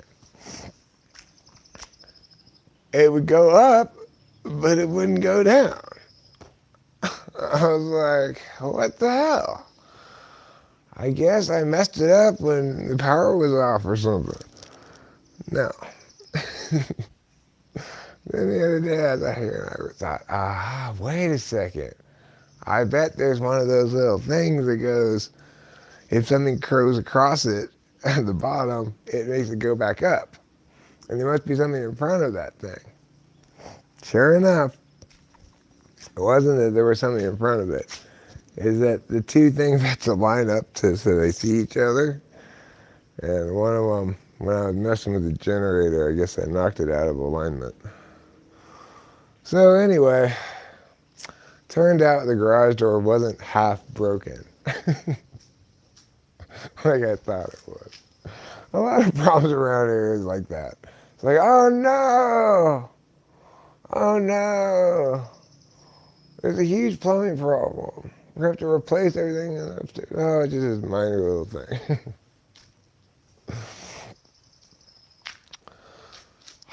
I gotta get all this grease off all of this wall. I don't like it. I don't like this grease off. I want it to get off of my wall. But I only really feel like picking it off when I'm on speed. This is the problem I have.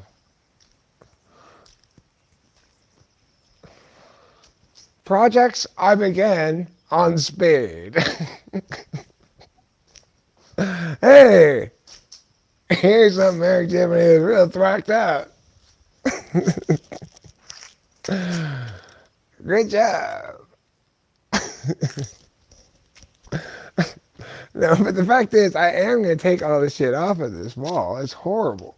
This horrible gray stuff is horrible.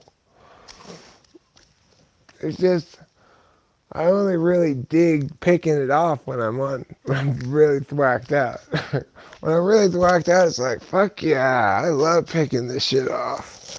Picking this shit off is fantastic. When I'm not so thwacked out, I think, it seems a lot more fun when I was really thwacked out.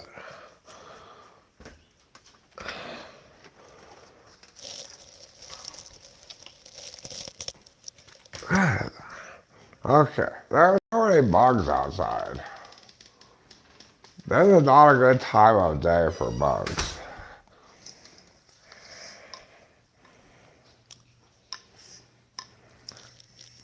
Right around sunset time, that's when the mosquitoes like to come out. I know this from years of living in California and camping in California, that you don't really have problems with mosquitoes until sundown. That's when the mosquitoes will get you. And believe me, they'll get you.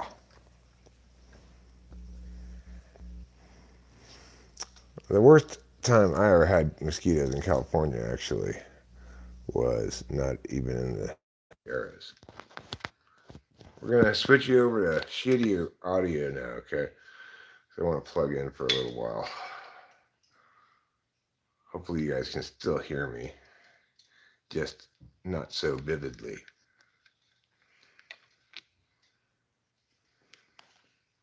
Like, but Eric, we love the way you sounded before. Now you sound all shitty and poor. Well, I'm sorry. It turned out I didn't even need to plug in my phone, really. According to my phone, it's got 62% left in it. But, my phone use time estimations are not the best. I thought, oh, it's probably getting pretty low now. I was wrong. It wasn't really that low. I underestimated my own phone. And I'm sorry, phone. I'm sorry for underestimating you. T-Mobile. Could T-Mobile cry wolf any more than they cry? Hey, no cold reading in this chat. What's cold reading? What does that mean? My eyes aren't working very well right now, actually. Everything, these people in this game look so strange and like make-believe people.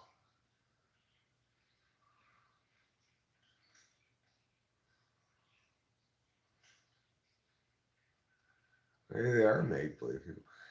Hey, 3D no, it's not Rachel's birthday.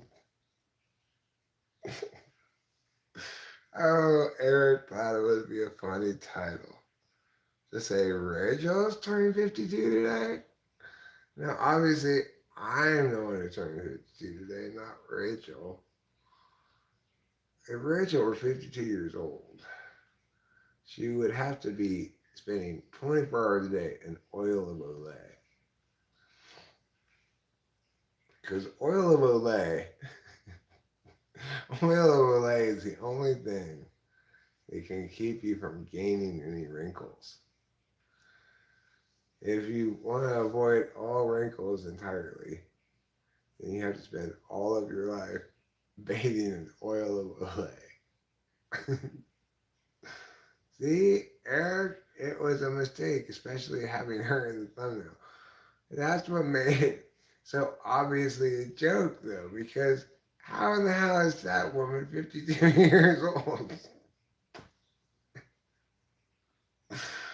I mean, it gave you a visual cue to prove that it's a joke.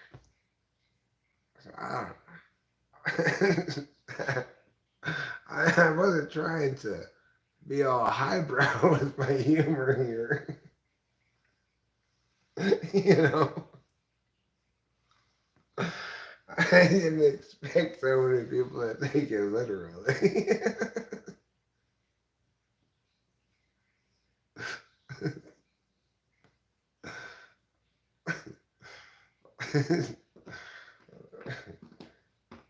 But I guess, it's a question anyway.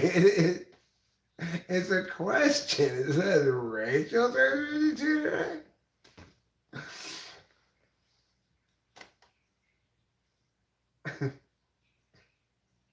So, okay. I agree the title was a mistake. I agree the title was a mistake. There's no denying that the title was a mistake, okay? I'm surprised that it was such a mistake. I can see that it was a mistake.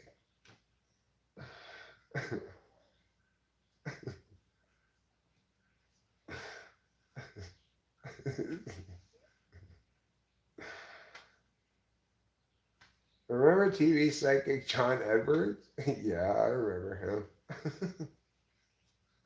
Didn't he get South Parked?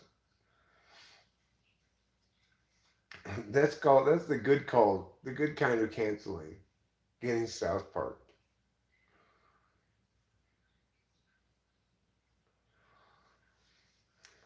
Best anti-wrinkle is a mix of warm ice and chicken teeth powder. It works great. I look twice my brother's age. Wow. And are your brothers half as young as you?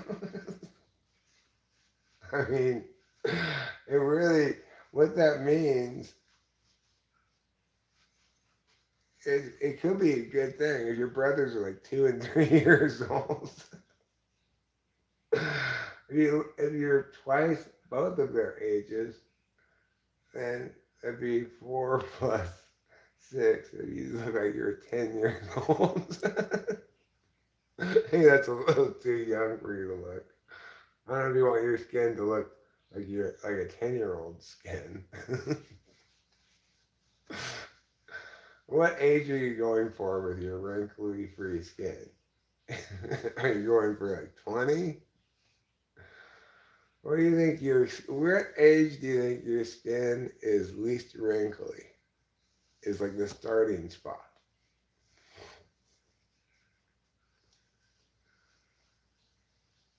He's 5, nearly 26. I don't know what that means. Oh, he's 5. He's nearly 26. He's 5, nearly 26. That sentence doesn't make any sense. I'm sorry, that sentence makes no sense.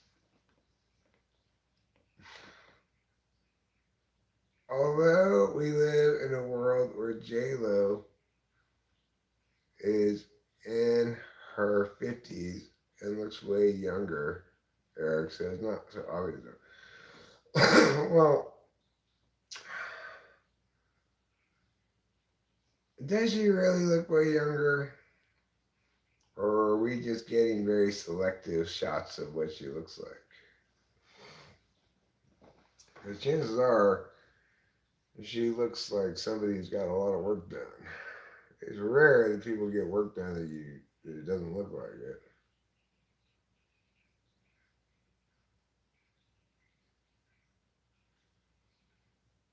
Although I was shocked. I guess I shouldn't talk about that.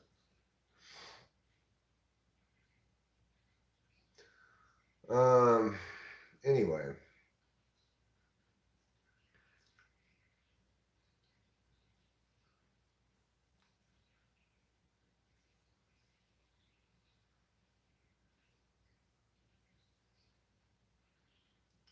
Well, it doesn't look like you're going to come back now, New York Rangers. You're down by 3 goals. There's only 6.5 minutes left in the third period. You've not allowed yourself sufficient time.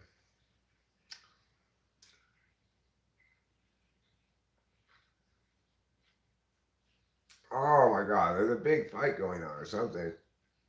What's going on down there? Everybody's rolling around the ice. There's officials going everywhere saying, hey, you, go off of you.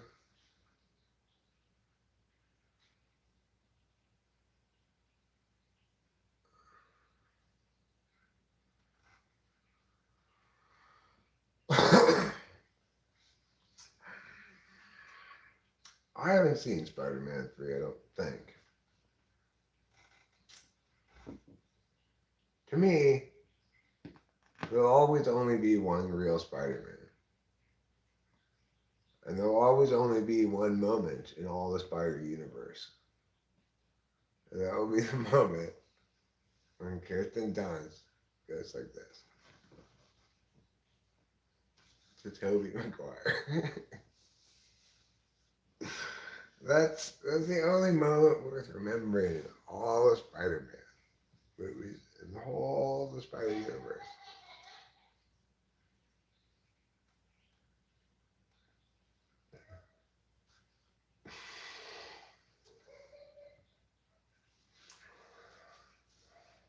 So, if they do Spider-Man 3, it needs to have Tobey Maguire and Kirsten Dunst in it. And they need to do that scene again. This time, Kirsten, more like this, though. This time, really put your hands out there and jazz hand it up, you know. There is a Spider-Man 3? Well, does it have Kirsten Dunst? Yes, but she's playing Spider-Man? That's not right. She's supposed to be Spider-Man's girlfriend. Somebody's casting these Spider-Man movies all wrong. Look, the only real Spider-Man is Tobey Maguire, and the only real Spider-Man's girlfriend is Kirsten Dunst. Any other incarnations, they're just fakes. Spider-Man is not like James Bond where you can just put some new guy in. He was born as Tobey Maguire, and Tobey Maguire he must stay.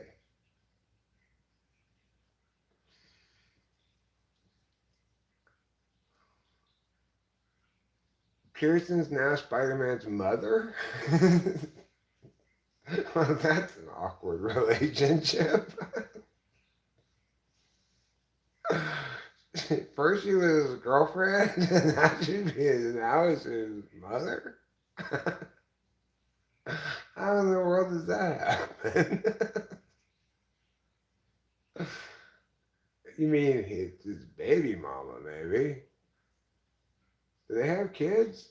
Does Spider-Man and Kirsten Dunst have kids? And if they do, to have them come out regular and have them come out spiders.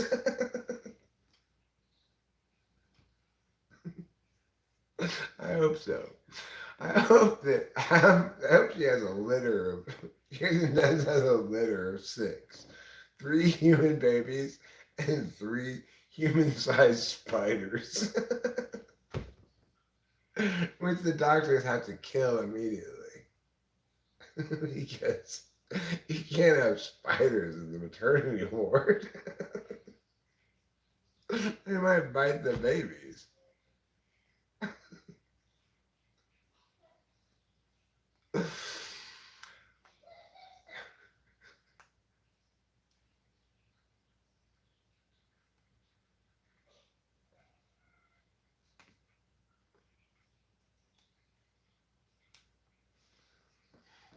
Anyway, I guess I would pay to see Kirsten Dunst give birth to 3 human-sized spiders.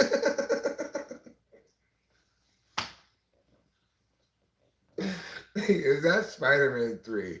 Okay, I'll pay for that.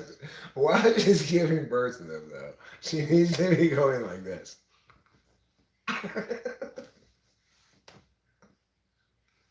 The doctors are like, ouch! They just smashed the first one, and she's like, ah. And then the second one comes out, ow! They have a spider smashing mallet handy on hand for instances like this, you know? She's still like, and then the third one comes out. They're like, oh, this is the grossest one of all. And they smash it. And she's like, can I hold my baby now? And then they just scoop up the smashed spiders and pour them on her bosom. Here you go. I told you you shouldn't have had sex with that guy.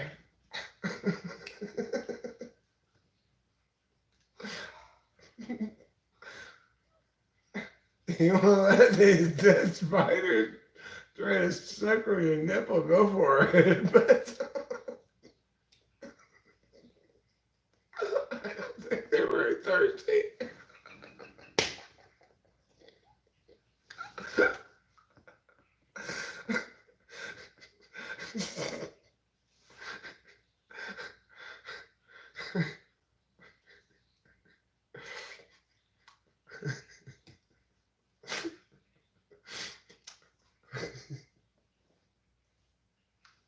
I want Kirsten Dunst to somehow see this. I want so badly for Kirsten Dunst to see the last 5 minutes of this conversation about her giving birth to spiders. Going like this. That would truly make my life if Kirsten Dunst would somehow see that and comment on it. I don't always go like this. That would be her comment.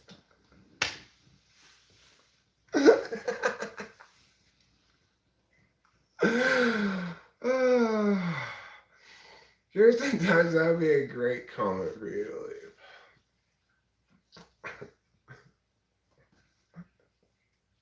If they have an emoji for that thing.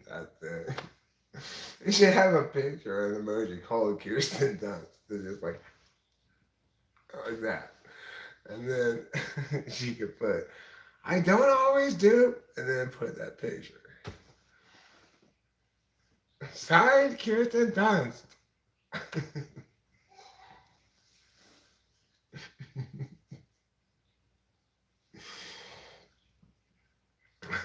When you type in Kirsten Dunst into the chat, it should make that picture pop up.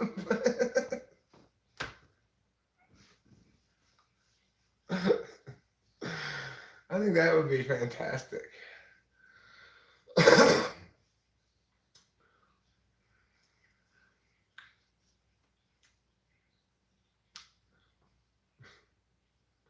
But yeah, one of the biggest problems the world has is that Kirsten Dunst doesn't watch my live stream. And she should, you know. If she did, she'd realize we talk about her a surprising amount. And mostly just because I remember her in that Spider-Man movie, although also because Rachel and I recently watched Jumanji and realized she's in Jumanji, and she actually does an excellent job in Jumanji. You know, for a long time, I had her picked out as my like actress that I don't think is a very good actress, but yeah, just she's good at being Kirsten Dunst. I don't think she's got a lot of range necessarily, but she might be. There might be some other movies I haven't seen where she demonstrates more range. I don't know. It's easy to get her confused at the Jumanji age with the girl from Jurassic Park. The girl from Jurassic Park and Kirsten Dunst in Jumanji are like the same person. You know what I'm talking about? The older sister character in the first Jurassic Park, the one that says like, "Is it a metasaur?" or whatever she says in that line. Anyway, that girl, she looks and she's like the identical person as Kirsten Dunst in Jumanji. Think about it. Think about it. That's a real example of the Mandela effect. When did Kirsten Dunst take over the life of that girl who was in Jurassic Park? There used to be two actresses. Now there's just Kirsten Dunst.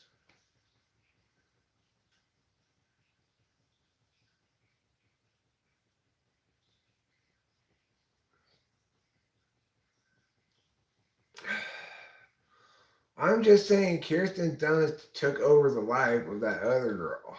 That's all I'm saying. There used to be two actresses, and reality folded over itself and just made one Kirsten Dunst. And now, if you look at the cast for Jurassic Park, there's just a blank next to that girl's face. There's just no name next to her. So as you're looking, it starts writing Kirs.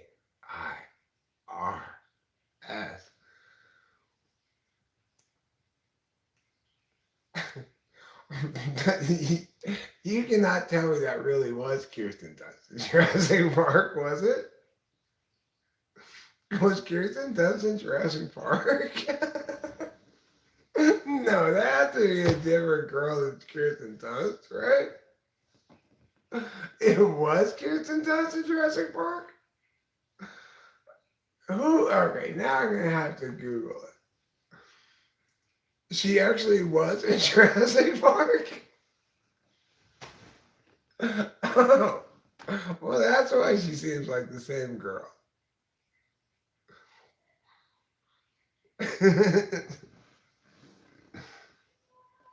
No, it's not true.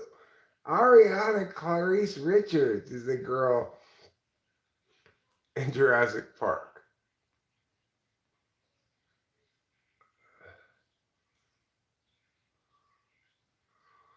Ah, yeah. She won several Young Artist Awards for her acting as a child, but Kirsten Dunst took her life over. That's my point. She was going to be a successful actress, and then Kirsten Dunst swallowed her up. Now you can't even find her anywhere. It's like she never even existed. Well, just like The Rangers' chances in this game never existed. From like first seconds, they were down 1-0. Now they lost 4-0.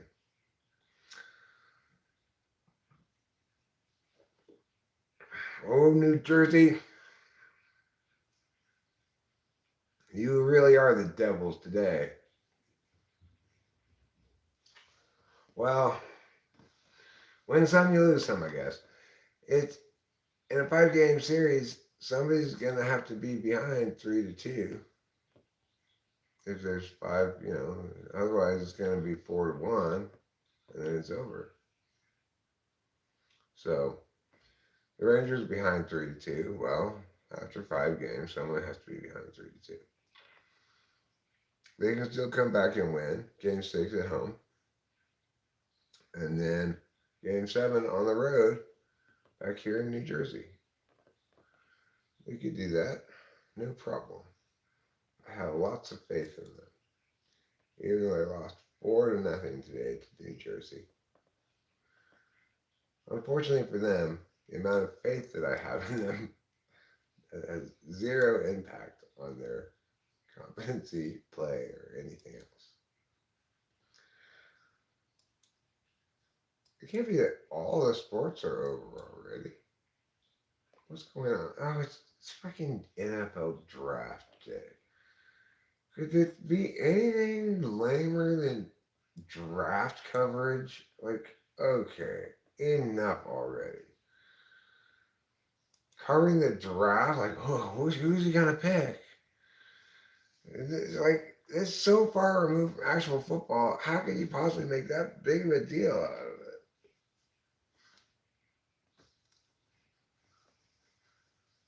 it? So I never even watched the Heisman Trophy ceremony. Why would I watch the NFL draft? Ugh, that's not a sporting event.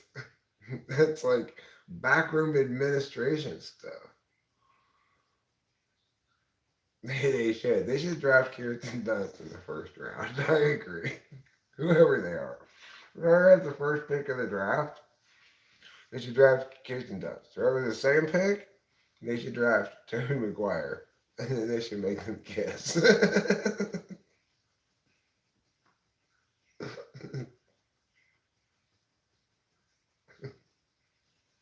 Alright, now you guys have to kiss like a Spider-Man.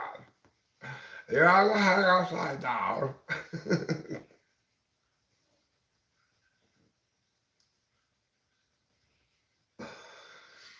How can an upside down kiss be a best kiss? Your mouths aren't even aligned properly. That makes no sense at all.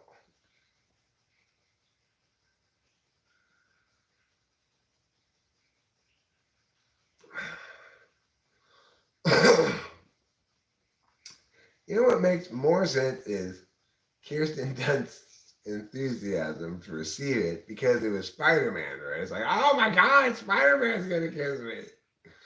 Even though it's upside down and backwards, I don't even give a fuck, right?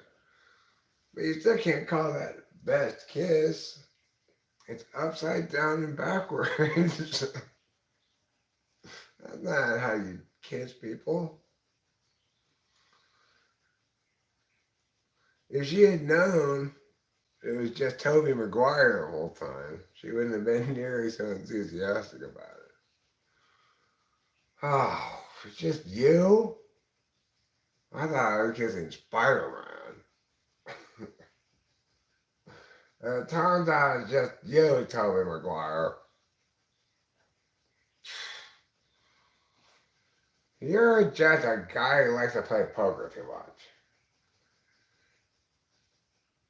That guy loves to play poker. If you read any, if your news feed gets any poker news, like my news feed does occasionally pop up some poker news for me, Tobey Maguire loves playing poker. That guy is a poker fiend. Yeah, can I give you a kiss? Mm-hmm. Tobey Maguire likes playing poker even more than he likes upside down kissing Truth and Nuts.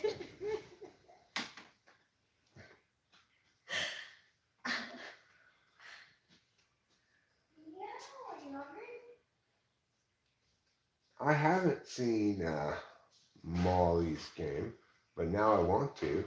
Player X is based on Toby Maguire. Does Player X lose a lot of money or something, or what? I think, from what I can tell from the news, he's up and down. He's not like constantly getting taken, you know.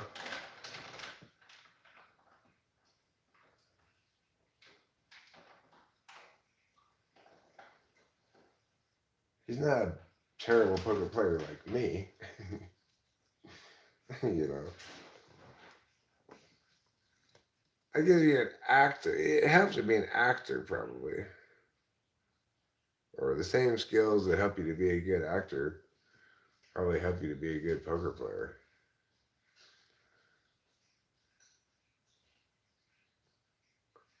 I totally want to see it now, Mr. Bobby. What's it called again?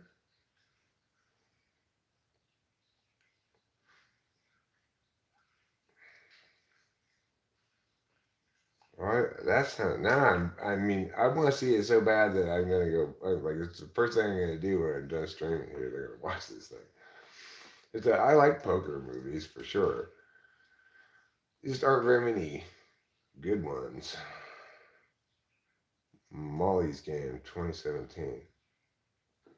Huh. Wow.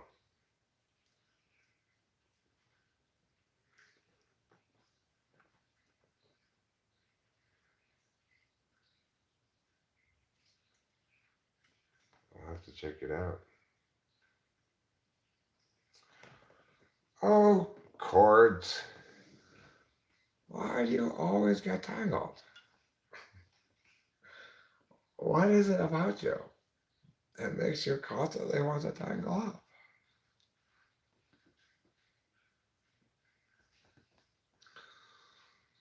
It's like just stay untangled. You know? That would be a lot more convenient for everybody, especially me. Well, if you put it away properly, Eric. Shut up, Dad. I don't want to hear about it. Just shut up. Well, I'm just saying you put it away properly. Dad, I didn't put it away at all. I just tossed it aside in a crumpled heap. Well, that's why it's all tangled up, you idiot. Yeah, I know. Shut up, Dad.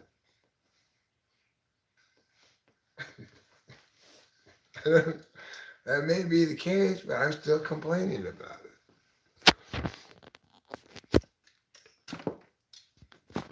And that's what matters. What really matters is who's doing the complaining and what they're complaining about. And if the answer to the first question is Eric, it doesn't matter what the answer to the second question is.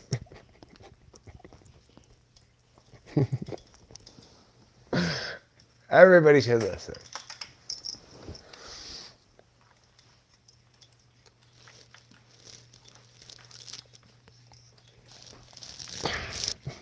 Eric's complaining about something. Quick, everybody listen. We can't miss this. We can't miss out on Eric complaining about the cord being tangled. That would be, we'd never forgive ourselves if we missed that. Come quick. Call the neighbors. Eric's complaining about something. Judy, tune in to Talking with Famous People right now. This is my imagining you calling the neighbors. Your neighbor's name is Judy.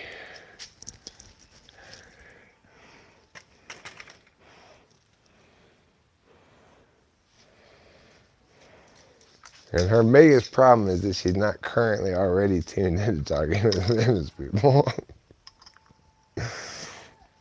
So you have to call her and tell her.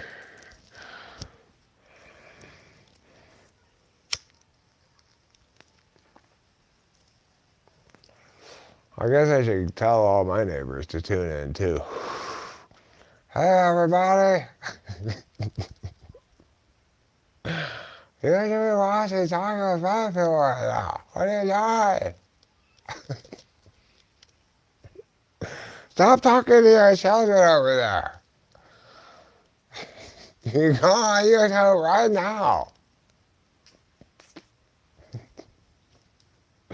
That's what I should do. I should go around the neighborhood and scold people. What's wrong with you? Why aren't you watching my YouTube channel?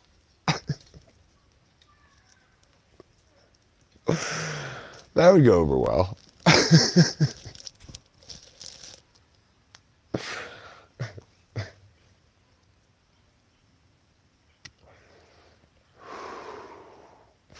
Well, I don't know what's wrong with those people either. The only people who make any sense to me are the people who are right here. These 9 people. They're the only sane people in the universe. There's a small amount of sane people in the universe. 9. And growing smaller by the moment. No, it's still 9. Good.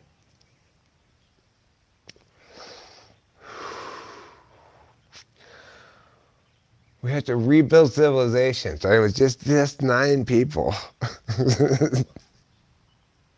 We have to go teach all the savages around us.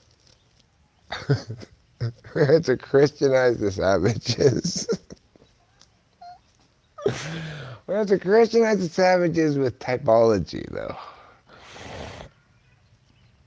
No, listen. Have you heard the good news? You're an ordinary type. No, believe me, it's much preferable. Much preferable. There's only 2 kinds of intuitives who know how to do things.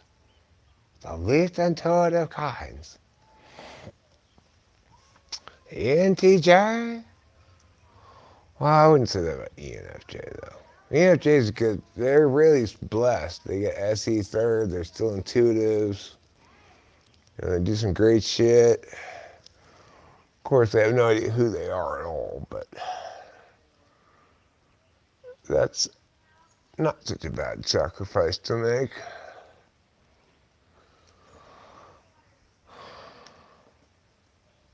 The rest of us, though, the rest of us intuitives, we can't get anything accomplished at all. No, I'm not just making excuses for myself. So, you can take my word for it. We're by and large useless.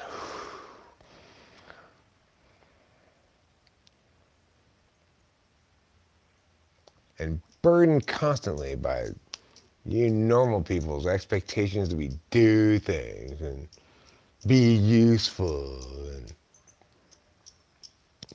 stop being so lazy. Why don't you stop being so lazy? Oh, right, you're not lazy at all. Okay, well, why don't you stop being so unlazy? Because then everything will fall apart? Oh. Well, fine then. I'll just go back in my house and be lazy. I'm going to leave you guys to your workout here. Whatever stuff you're doing, I'm sure it's very important.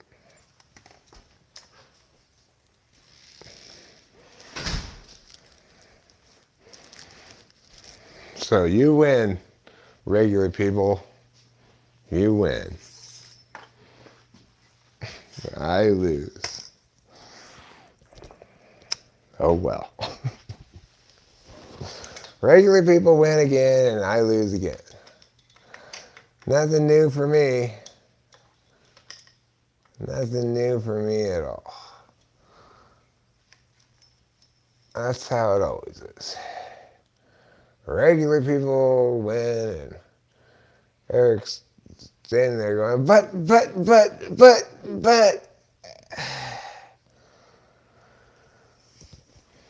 Story of my life. So, fuck off, regular people. Except for my dad and my mom. And my daughter. And Cameron. All the rest of you regular people can fuck yourselves.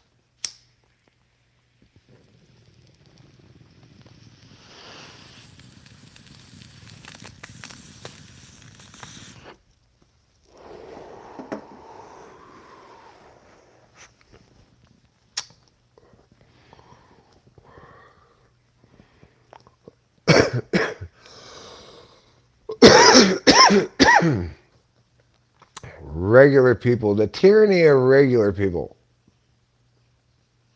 I'm sounding very black pill. Yeah, well, except what I'm saying is real. It's the only groupist stuff that it's real, right? Like groupist shit on gender is all just wishful projection of NI onto SI that will never be subjected to it. You know, each individual human being is who she is and will not be subject to your dictates of group. In contrast, groupism by way of typology is actually correct. So yeah, I'm lazy by conventional standards because what's regular is sensors. And what's irregular, abnormal, wrong is me. So unavoidably, I was empowered enough by my wonderful parents that I'm fuck you rather than, oh, please don't beat up on me anymore, you know. The tyranny of regular people. The thing is, it's a tyranny that unavoidably wins because at the end of the day, we have to put up with their tyranny because we're useless. If we want, it's the same thing, the same reality I faced with my dad, right? If I want to battle on equal terms, I've got to be equally well resourced. And the only way to be equally well resourced is to work hard. And I don't like working hard. I never have liked working hard. I like playing a lot. I like doing drugs. I like having fun. I like hilarious jokes. I don't like working hard. And my FI is an absolute value. It's driving my whole shebang all the time, pretty much. Eric doesn't like it.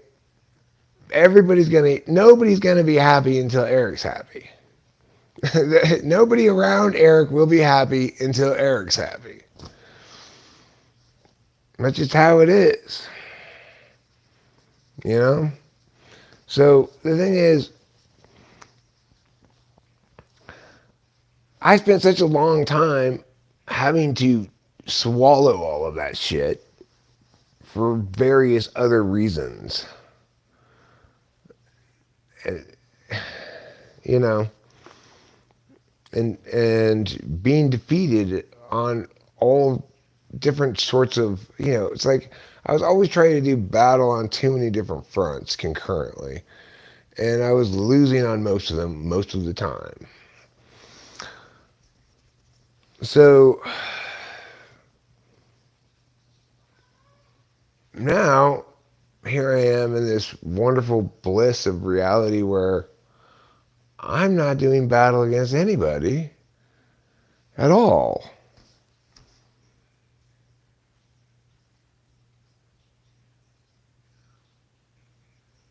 Well, it's like I've got all these skills that I've developed for fighting, I'm an excellent fighter. Not physically, obviously, but, I'm a warrior. I'm ready to go to war. And here I am in the most peaceful place on earth, I never liked being a warrior. Reality forced me to be a warrior because of the tyranny of regular people. And it would force me to fight a war I was going to continually lose because the only thing that mattered to these regular people was utility. And ultimately, whatever currency I had was only equal to my utility to them. And what I was saying didn't matter. And of course, it's fucking completely backwards. They should be listening to what I'm saying, regardless of whether it's useful to them, and compensating me for my brilliance while acknowledging that I don't have to do anything to be useful. That's how the reality should go. Unfortunately, it doesn't go that way.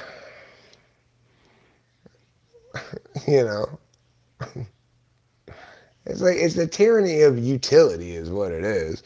Stop collapsing everything into utility, for fuck's sake. So what? I'm not useful. Who cares? What do you lack that actually matters in a world of utility? Well, I don't lack for anything.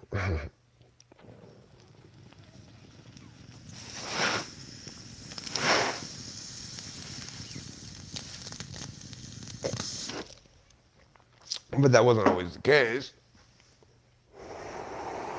What I lacked before was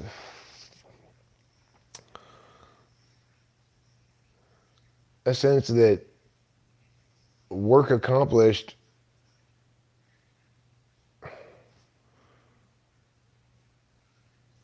had value in and of itself rather than a means to something else. The shit I was doing I did because it was right and the best way to do things or something, not because it's like I was always running afoul of my boss at Kudos because I was in charge of making everything go, but she wanted everything to convert into dollars. And it's like, look, I'm trying to win fucking debate tournaments here. It's going to cost, it could cut into the profit margin a little bit for us to have this extra practice time because you're going to have to pay the assistant coaches another couple of hours. It doesn't fucking, look, you're making money hand over fist. The point is, I don't even give a fuck about that, right? I'm trying to win debate tournaments here, you fucking bitch. How am I supposed to win debate tournaments if you're not going to give me the resources to win them? I've got 30 kids here. I can't fucking coach them all myself. I can't give oh, it's fine as long as the parents are happy. No, it's not fine as long as the parents are happy. It's fine only when we win. Nothing else is acceptable.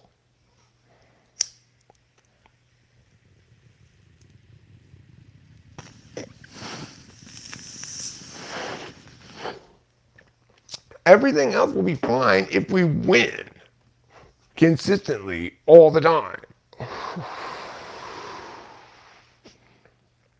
You want to prioritize something other than the right thing and think like, oh, well, I thought she could replace me. Boy, did that blow up in her face. You can't replace me.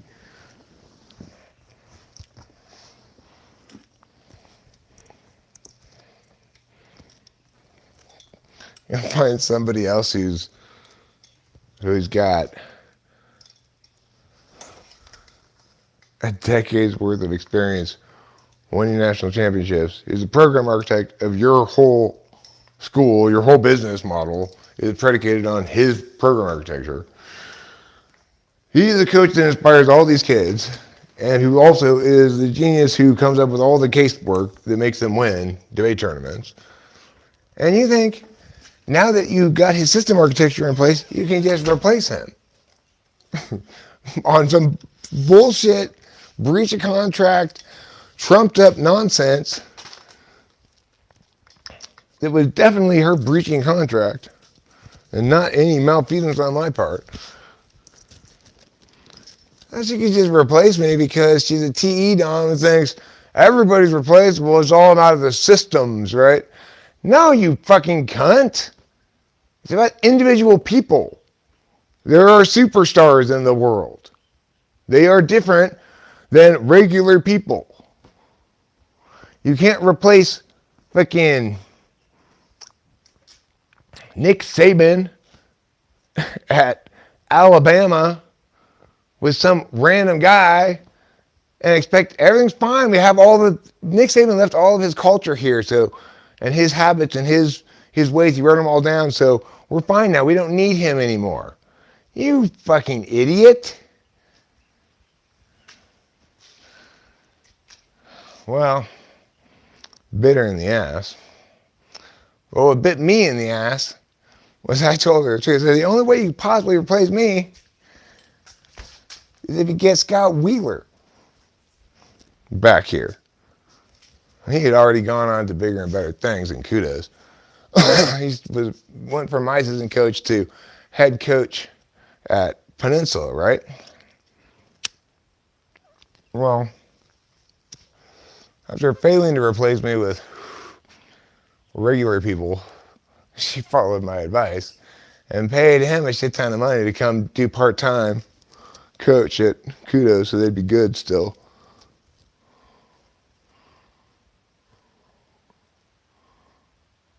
And then they got tired of that and now they suck.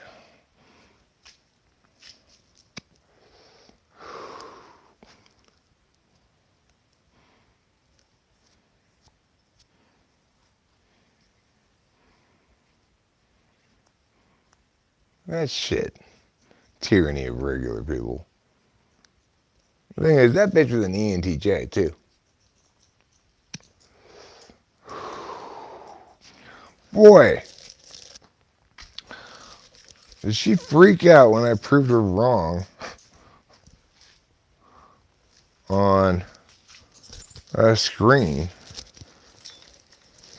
in front of her coworkers. No, I have your email right here. I pulled it up on the screen because we were looking at things on the screen. It's just the naturalest thing in the world, right? No, you're right. I got your email right here. It says right here. Blah, blah, blah, blah. And she freaked the fuck out. Like, how dare you? You take that off the screen right now. Like, you were wrong, bitch. So, people are wrong sometimes. Just because you're the boss doesn't mean you're infallible. You aren't the fucking Pope.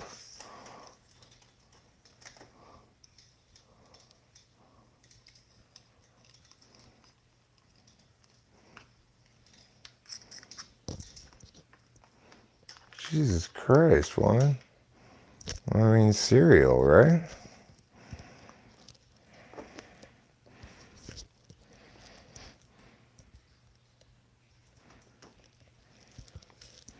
We recorded this conversation we had, and things are getting contentious. She thought she was going to be able to control the flow of the conversation somehow. I'm a debate coach. And, you know, a few minutes into it, I just asked her a few questions. And the name of this person is who again? And she flipped out and ran away.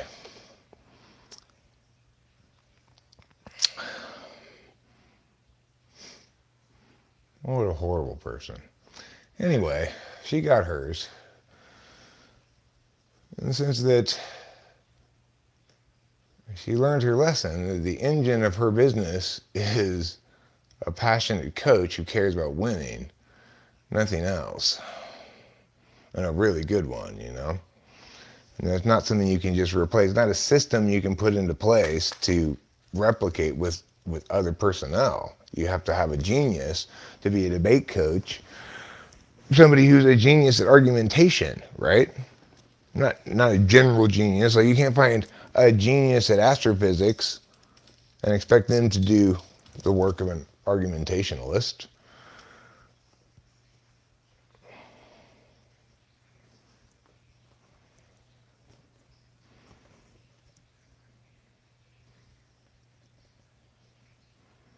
Copyright that title? What title? I don't know what you're referring to.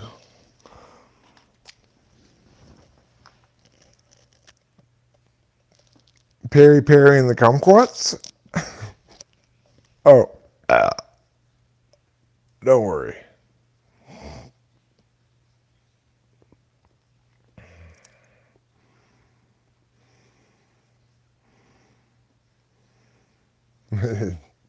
Kojitsu, I just, I really appreciate this. I'm going to read it out loud.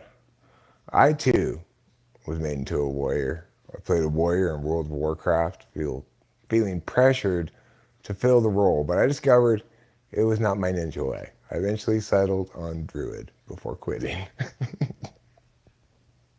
That's beautiful. Kojitsu, that is a beautiful, beautiful share.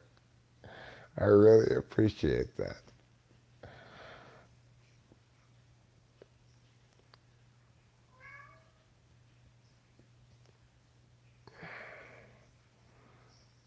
What do I lack in terms of utility? I mean, the thing is, that was the other thing. It's like, okay, I'm the whole reason your business exists. I'm not being compensated accordingly. I don't care because I'm caring about winning debate tournaments and other things. I'm caring that that's my playground, that I can do what I want to do it, and I have enough money to live on, you know? But,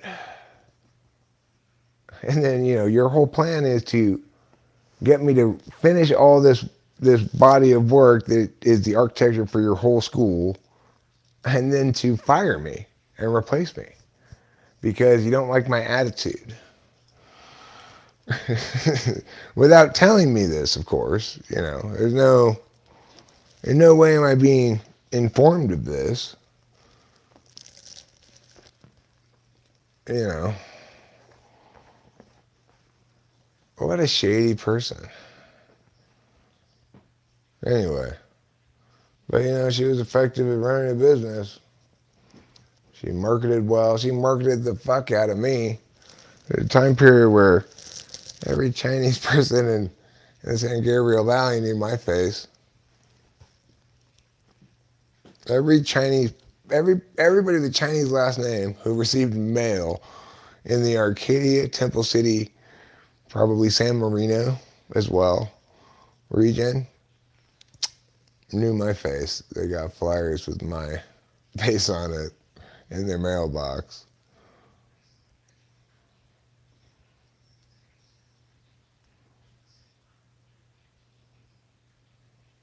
But she never wanted it to be about too much about one person, right? She wanted it to be about a corporation that runs where everybody's replaceable in the corporation. Everybody's simply there to fill a role that's well defined, and then you know the problem with if somebody can't fill their role is because it's not well defined enough. you, trying to explain to this woman like I can't lay out for you how to coach debate. It's not possible. You get a topic, you have to engage it intellectually in creative ways. You have to you have to do a bunch of research. It's like you can't, it's not something you can recipe. But she thought everything could be recipeed. Well, you can't recipe debate coaching.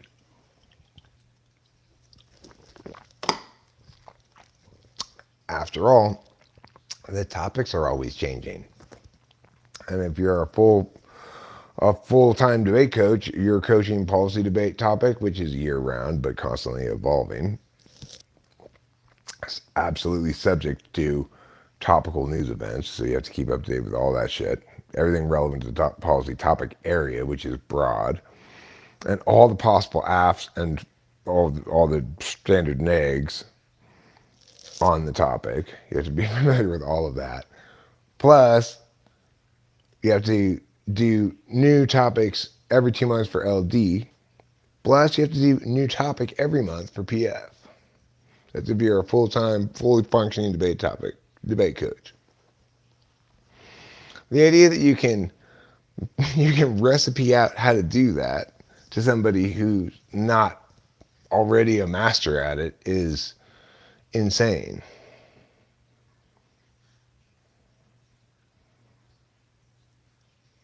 Can you have a debate with delusional people, though? No, you can't. Well, look. Here's the deal. There are two kinds of situations in the world. Situations where people are responding to what each other say, and the alternative. If you're encountering the alternative, there's no point in continuing the conversation. The other party needs to respond to what you say. That's a simple enough request. Not to something else. If you ask a question, they should answer the question you ask, not some other question.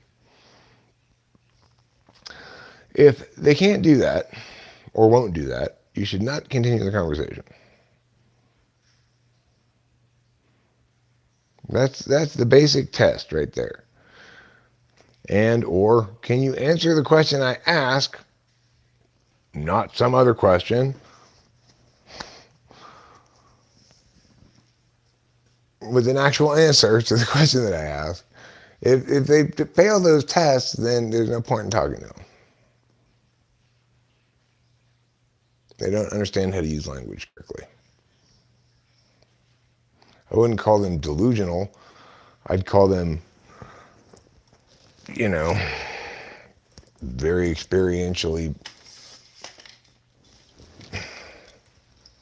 constitutionally experientialist to the exclusion of communication, efficacy. Is somebody scratching something? You want to go outside? That's unusual. Almost all the time when I hear you scratching, it's to come inside. Yeah, well, Kapia wants to go outside, he gets to go outside, I prefer troubles. This is the difference between an intuitive and a sensor cat, right? Trouble meows to tell us to open the door or close the door or whatever, Capillo scratches. I much prefer Trouble's approach.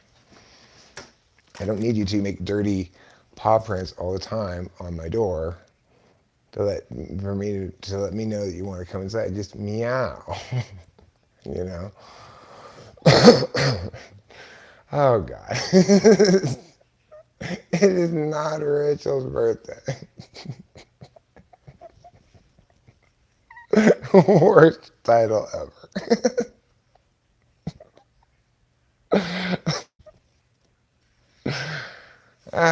See, and now she's scratched because she wants to come back in. So this is why I have these dirty paw spots by the door here, because I have one cat who's a sensor, whom I love very much, of course. No offense to censors at all. She's a wonderful kitty.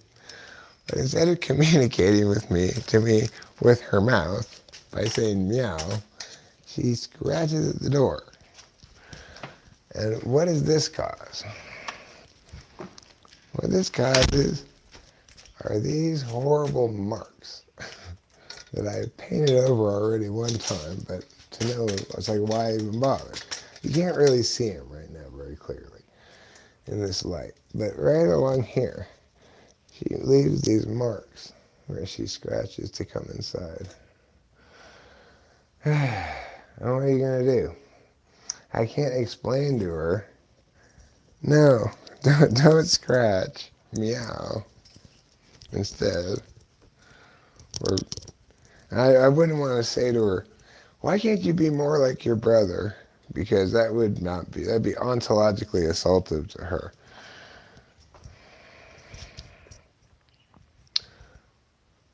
You know, what am I going to do?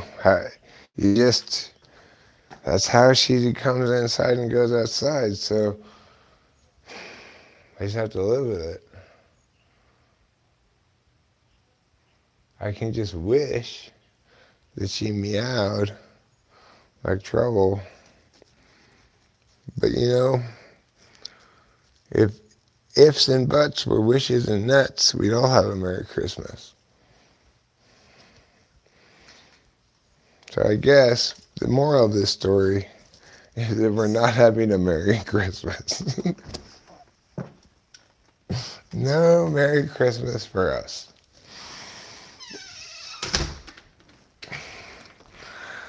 I don't know if that means we're having an unmerry Christmas or simply that it's not Christmas right now. So therefore, obviously, we can't have a merry one. I'm not sure what's indicated. I would hope it's the latter. It's just simply because it's not Christmas right now. We can't have a merry one. Rather than we're doomed to some sort of metaphorical unmerry Christmas.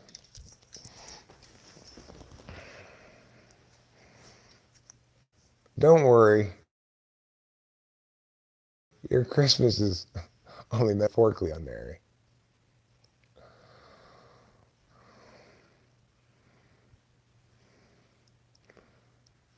Who's offering me a frontal lobotomy? I'm going to have to decline. I appreciate it though. You don't often get offered a free frontal lobotomy.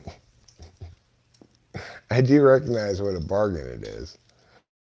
And yet, still, respectfully, I'm going to have to decline.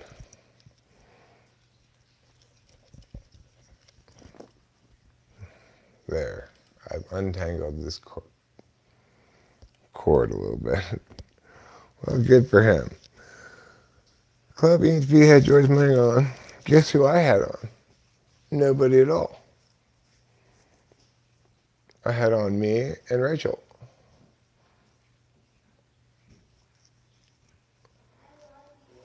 So I guess he wins that battle. I love you too, Rachel. He had Joyce Mang on his show, but I didn't have anybody on my show. Because I don't think of myself as having a show like that, you know? Is this really a show? I don't think so. It doesn't feel like a show to me. Would you say that talking with famous people is a show, Rachel? No, I'm saying would you? Would you say that talking with famous people is a show?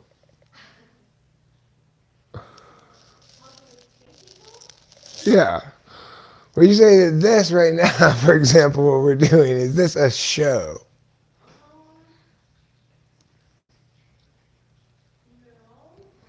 It doesn't seem like a show to me. Like you're putting on a show for everybody, right? But I clearly live stream because it's Eric wanting to just have some people around or something. I don't know. I don't think this is a show. I think this is more me hanging out with the people to hang out with online. Yeah. I mean, it's not a show that I would have guests on, put it that way. I could, but I don't think of it as that kind of thing, like a show that I have guests on. I don't know. I don't really think of it as a show at all. I just think of it as when I feel like live streaming and when I don't feel like live streaming. And, I spent some time thinking of like, well, maybe I should live stream right now. But I don't really have anything to say, and I don't know. And never mind, I'll just watch this. And then, but I always know that anytime I come into drugs, be they amphetamines or mushrooms, I'm definitely going to be streaming then because that makes me more want to like, hey, it's a party, everybody. Let's all hang out. you know, Everybody likes to party. If it's just regular Eric just sitting around, well, that's not very exciting. But if we're all on mushrooms, I'm assuming you guys are all on mushrooms too, right? Because I sent that out ahead of time, right? That everybody should take mushrooms before. Or did I forget to send that message out? My bad. I meant to send it out a day ahead of time to warn you guys that you all needed to take mushrooms at the same time I took them, but I forgot to send that one out. Okay, well, George, I'm going to concede that if this particular live stream did include a sponsorship, a metaphorical sponsorship by Florida's natural grapefruit juice, then that would make this a show. That would make this a show. But even if that were the case, and I would point out that there is no such metaphorical sponsorship of this particular live stream by Florida's natural grapefruit juice. Hallowed be their name.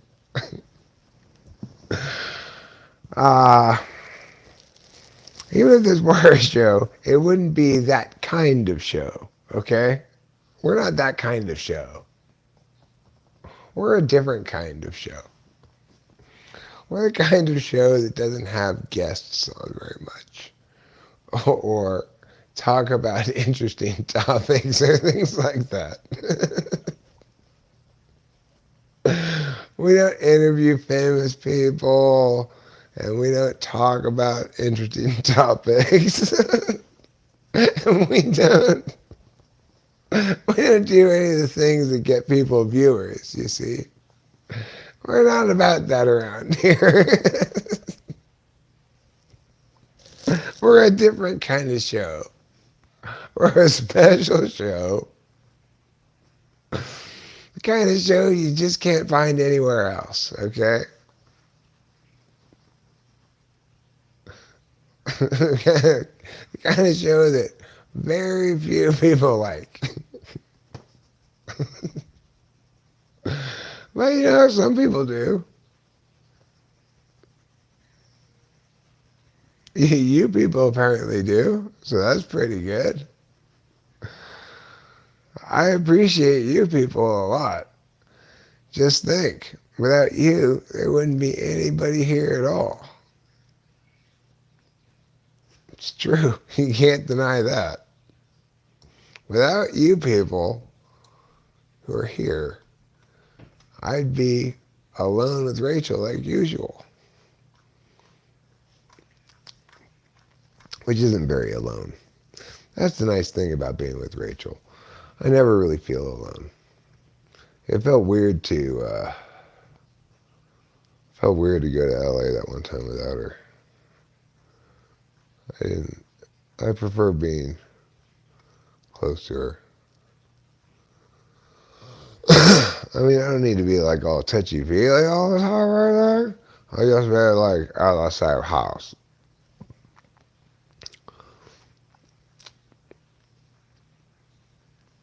I was like, I thought that Rachel would constantly sit on my lap. Just 50% of the time.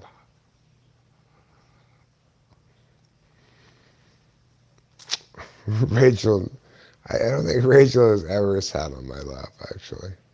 Have you ever sat on my lap, Rachel? Probably once or twice.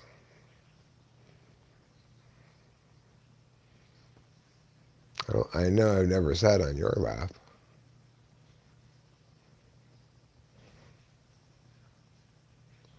Why do birds suddenly appear every time you are near?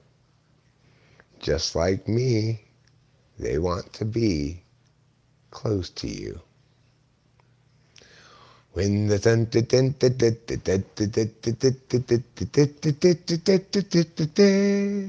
so they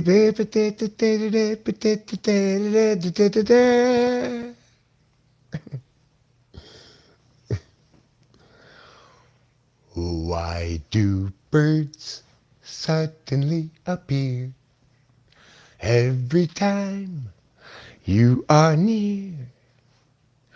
Just like me, they don't want to be close to you. On the day that you were born, the angels got together and decided to create a dream come true. So they meow, meow, meow, meow, meow, meow, meow, meow, meow, meow, meow. That's how that song goes. On the day that you were born, the angels got together and decided to create a dream come true. what a what a ridiculous lyric. That's hilarious. On the day that you were born, the angels got together and decided to create a dream come true. That song makes me think of the steakhouse at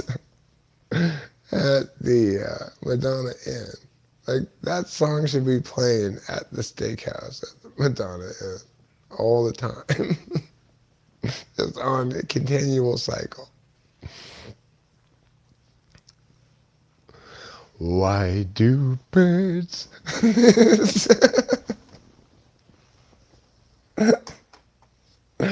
Oh my God, you would be so driven crazy by the end of your meal.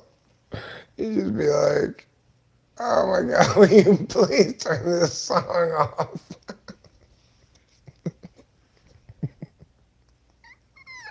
I get it already. It was cute the first 4 times, then kind of like weird, and then like, okay, this is turning into endurance art.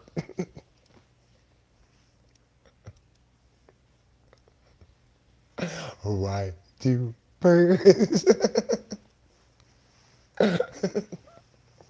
It keeps going around and around in the background. They just gradually turn up the volume over the course of the night.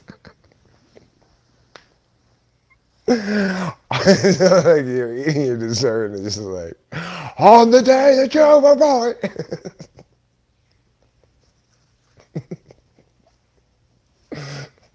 Slow boil you and Carpenter's awfulness.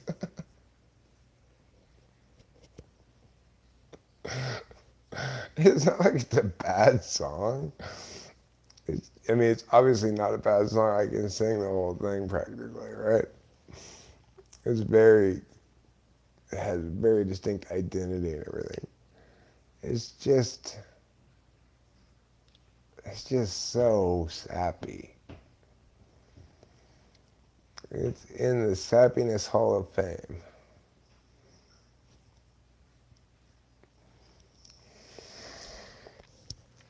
What other songs would make it into the Sappiness Hall of Fame?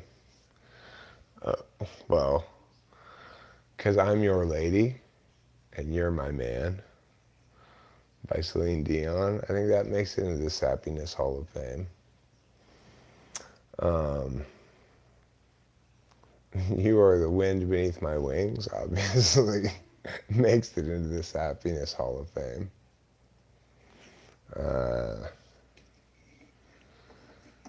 "We Did It All for the Glory of Love" by Peter Cetera. We did it all for love. I think that's, I don't know if it quite makes it in. It's on the ballot for the Hall of Fame, but I think it doesn't make it in. the real Sappiness Hall of Fame. It's a more scrutinizing group than that Peter Cetera song. Maybe a different Peter Cetera song, like, what's that other one? Everybody needs a little time away, just for a day, from the one that you love. Hold me now. I never want to say I'm sorry, and I can't hold you now. That one. If you're gonna get a Peter Cetera song making the Sappiness Hall of Fame, I want it to be that one. Okay. That one is. 'Cause after all that's said and done, the only one that has a meow. That one. I want that one as his representative in the Sappiness Hall of Fame. He only gets to have one representative. Everybody only gets to have one, I think. And so there'd have to be a really compelling case. I mean, like, otherwise the thing would be littered with Elton John songs. My sappiest song is probably Dying Day. It's a pretty sappy song. It's a song full of lies, too. Well, it's full of some truths and some lies.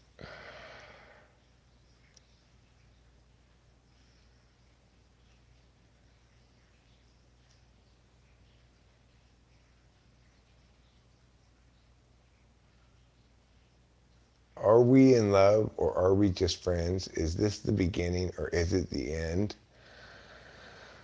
I don't know what that song is.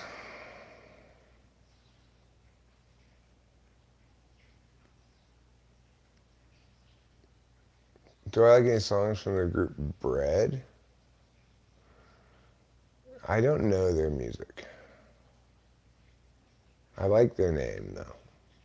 They named themselves after my bed. I have warm associations with the word bread because Bread has conversations with Rachel and I frequently enough as we're lying down. I think Bread talked with us like 2 nights ago, in fact. He frequently, greets us to bed and says how happy he is to see us, and maybe he'll comment like, you guys have been spending a lot of time in me lately, stuff like that, Anyway, Brett's a really cool guy. You guys should meet him someday, but when we're not sleeping, that's his time to sleep, so I don't want to wake him up to talk to you. Because he has to stay awake the whole time that we're asleep. I'm not sure if that's the case with just the cats are sleeping on Brad or not, but I'll have to ask him about it. Anyway, what's funny is Trouble is such a territorial, like, prick about everything that Capilla doesn't even come into bed with us anymore at night. Sometimes, occasionally she'll come during the daytime and she'll sleep with me, and then Trouble will also be in the bed. But the thing is, when we come home from our trip to Oakland, we go in there, they're both lying right next to each other on the bed just fine. And then we come out here and they just stay in there for like another hour just lying on the bed next to each other. So Trouble needs to just stop being such a dick when we're around. He obviously gets along fine with her when we're not around.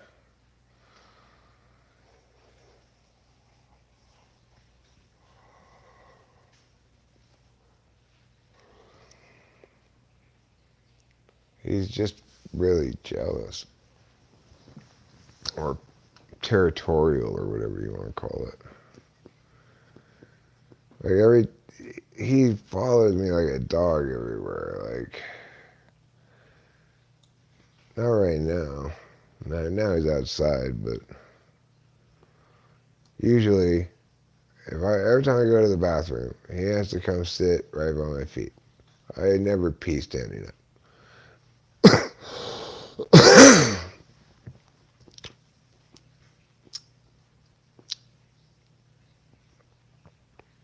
For one thing, when you're 6'4",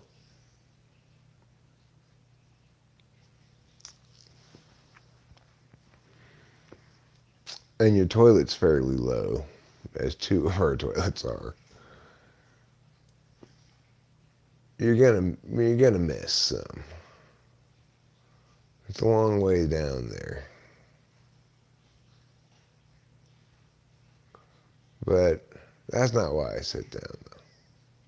Just a happy reality that I do sit down. I sit down because, obviously, why stand up when you can sit down?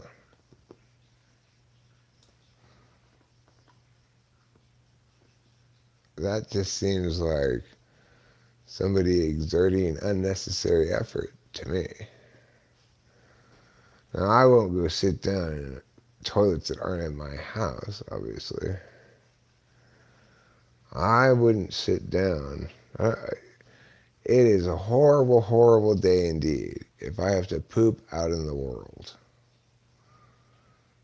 My poops are reserved for my own toilets. But every once in a while, you gotta poop out in the world. And then you're like, oh my God, I have to sit on this gross toilet seat.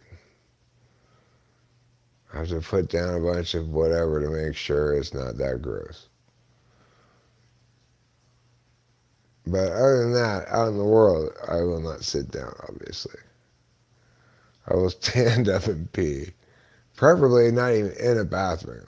I much prefer to pee out in the world just off to the side of the road or something, because bathrooms are gross. Generally, almost all the time. Any public bathroom that you go to, like at a restaurant or whatever, they're just gross. I'd rather just pee by the side of the road. But at home, obviously, it makes the most sense to pee sitting down.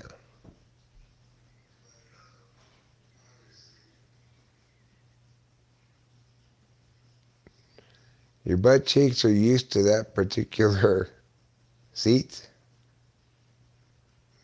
The seat has the comfortable feel of home toilet on your butt cheeks.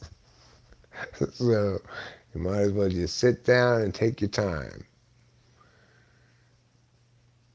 Out in the world, let me just pee by the side of the road. I think Rachel's pretty much the same mind too. She's peed by the side of the road plenty of times.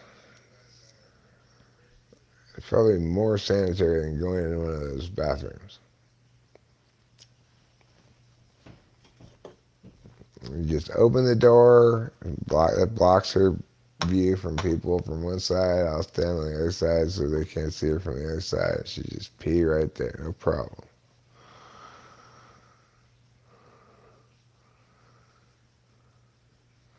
You get a couple of napkins from McDonald's, you're good to go.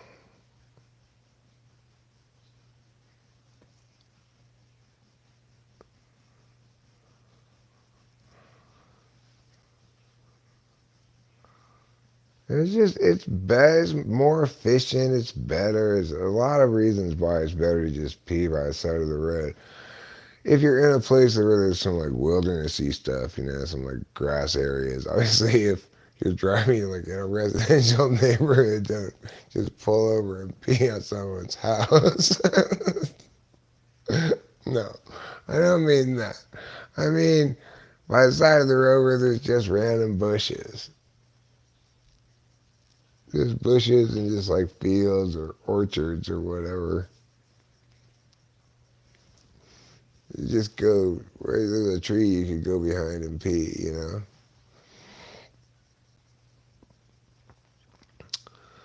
Ideally, there's a tree you go behind and pee. Like today, I tried to pee at a bad spot. I thought, well, we have to slow down for this stupid thing in front of us right now anyway, so I might as well just stop right here, get up and pee. But then, like, all these cars started backing up right where we were, so I was like, oh, God, now I'm getting stage fright. Forget it, I just have to pee later. And then I just got back in the car and said, I'm gonna have to pee later. This is a bad idea. Like, I couldn't be any more on display and getting increasingly more so by the moment. Okay, this is a bad. Yes, it makes sense on some TE level. Like, well, while we're this slowdown thing is happening here, I might as well take advantage of this stop. I have to stop anyway for this Caltrans thing, so might as well get out and pee. Makes good TE sense, but from an FE level, it just didn't fly for me because it was just. I just started thinking, all these people are thinking, like, why is that guy peeing right there? And then I was like, okay, I just never mind. Or just go back in the car.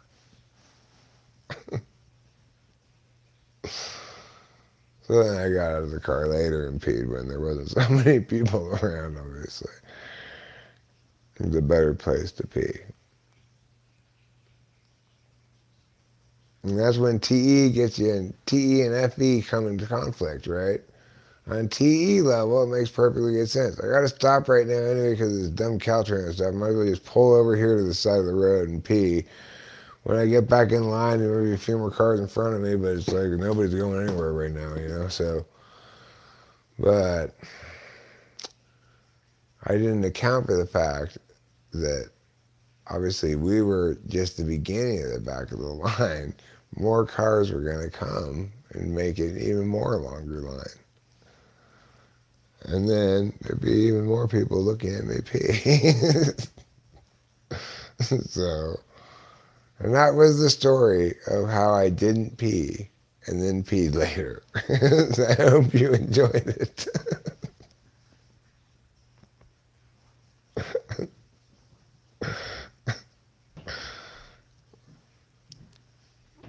Yeah,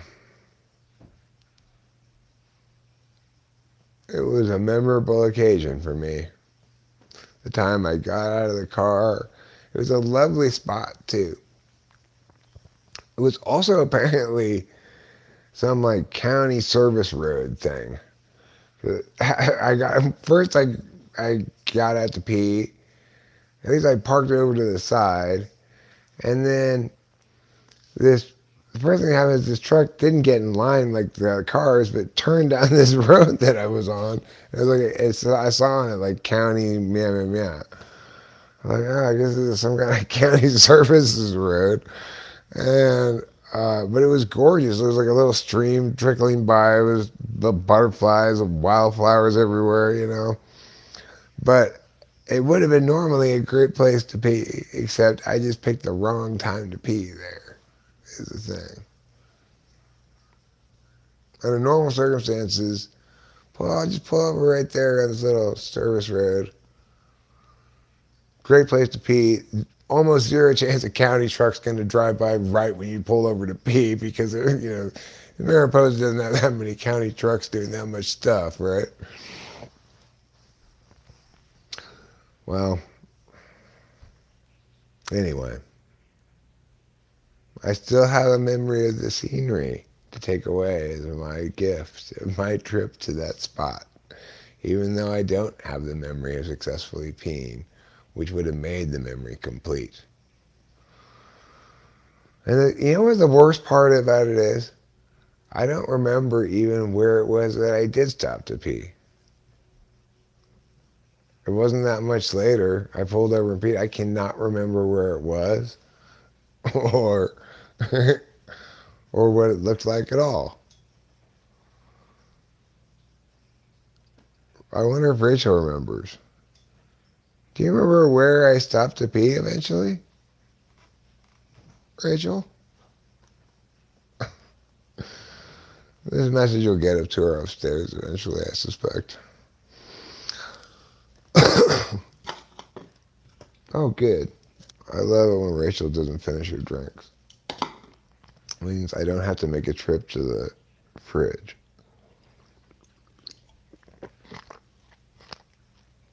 Rachel does this constantly.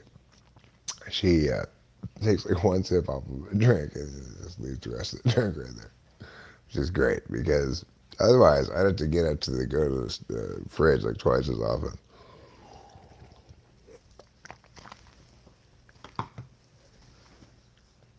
There are so many times I'm like, please let me drink this, and I'm like, oh yes, it's like totally full.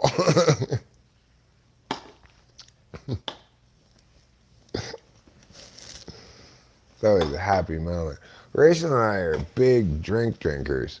We go through a lot of drinks.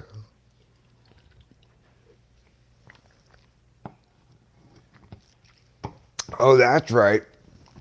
We went to that gas station. It said it had chicken on it, but didn't have chicken actually.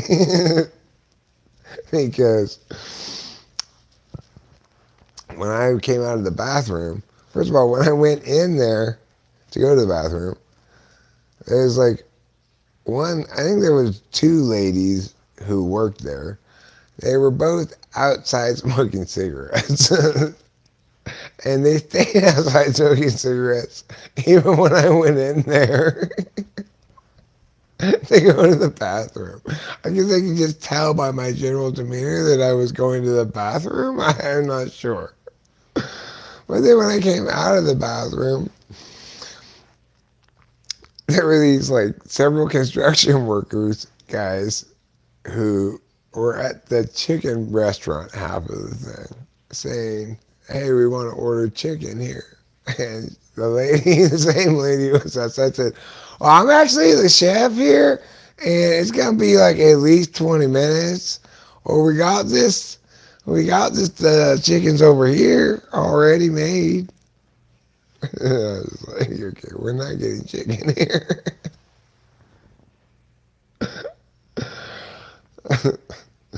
That's right. Now I remember where I peed. It was an unremarkable urinal, I believe. I don't remember the actual experience of peeing in the bathroom. No, I'm definitely getting confused with where's that place where Rachel, you said it's occupied. It's occupied, and I said no. They're both. They're both. I don't remember how I said it at the time, but what I meant was unisex. But I didn't say unisex.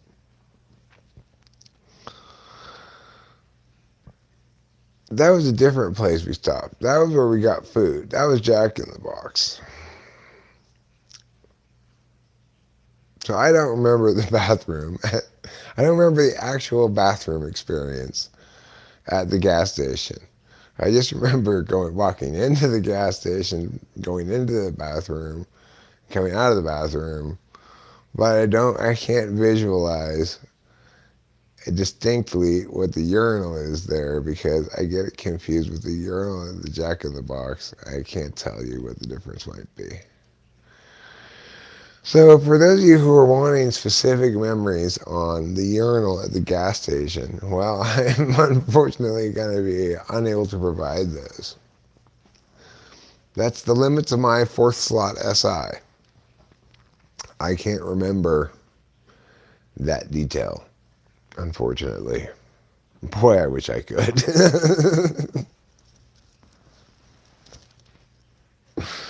Anyway, the point is, my failed attempt to pee is much more memorable than my actual peeing. But the actual peeing turned out was actually pretty memorable too, because it involved those guys and that lady not having any chicken. And being like the only lady there. I mean, in charge of everything and not caring and just standing outside smoking cigarettes. So when people come in to actually get chicken, it's like, well, it's gonna be at least 20 minutes because I'm the only chef. I'm the chef here, and I haven't done anything I'm supposed to do. It's like the chicken restaurant that never opens because every time customers come in, she goes, well, it's gonna be a while. You haven't even started it yet, you know. I think, never mind.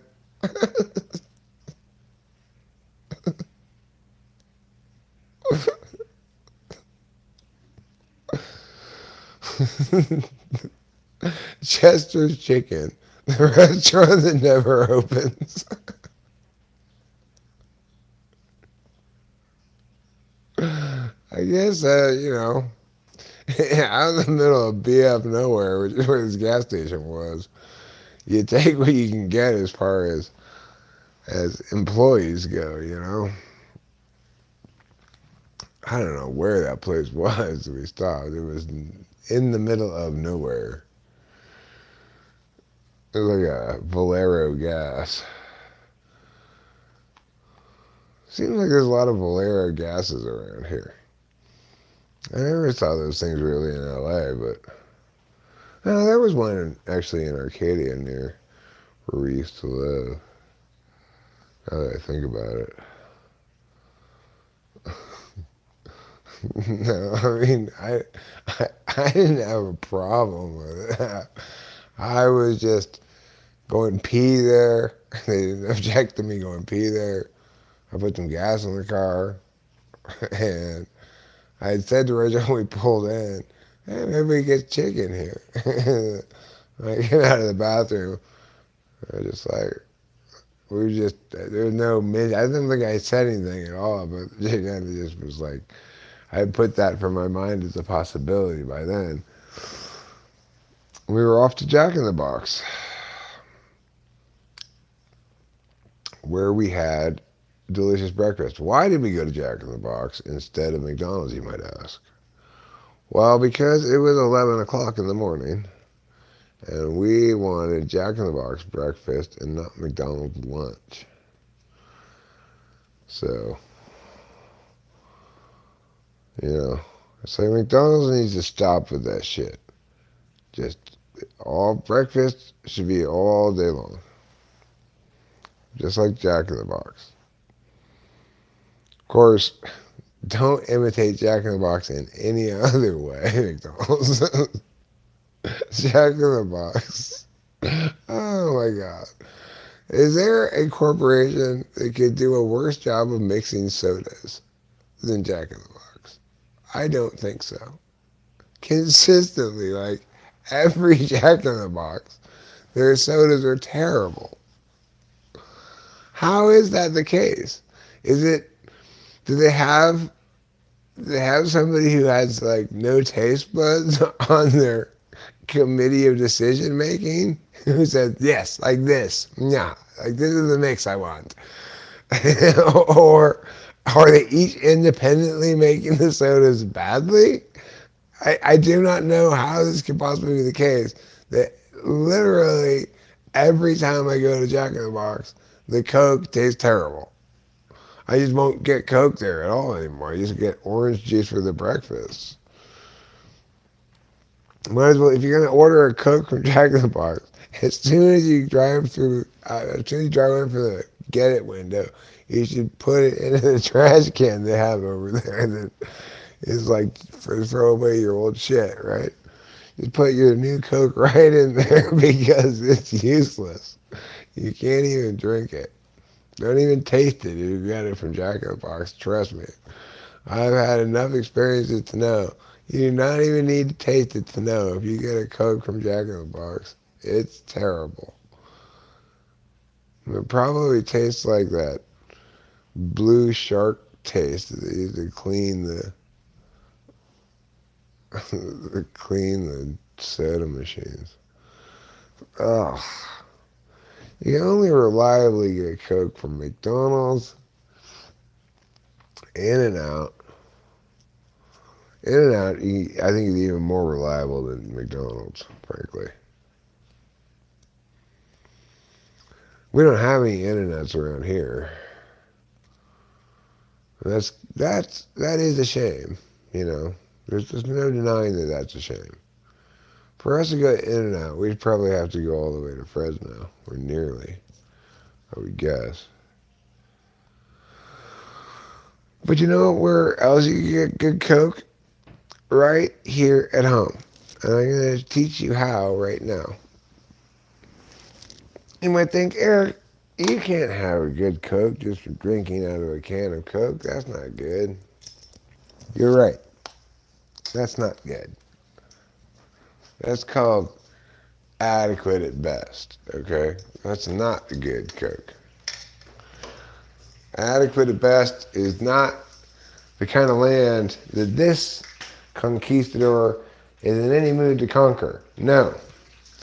I will show you how to make a proper Coca-Cola that's just as good as you can get from McDonald's right here in the comfort of your own home. First, you get one of these fun red cups. These red cups say party. Everybody knows that. Next, you're going to put an appropriate amount of ice cubes. That's this many, okay? Not more, not less. This many ice cubes. Okay, this many. However many that is. That's how many ice cubes you must put. Now, the next thing you're going to do is go into your refrigerator. As you will see, your fridge is full of drinks because you like to drink a lot of drinks. So, you get one of these Coca-Colas here. And you close the fridge.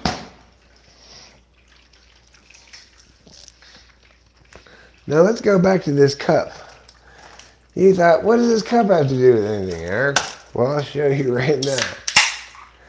It's actually the magic that happens right here. When you pour the Coke over the ice at just so of an angle so that you don't get too much bubbles on top. So you save them for your delicious mouth. You don't want to waste them on the air. All the bubbles should be saved for your mouth. There. Now, when it's complete, it's going to look like that. Very refreshing looking, doesn't it? Yes. Well, let's have a sip and see.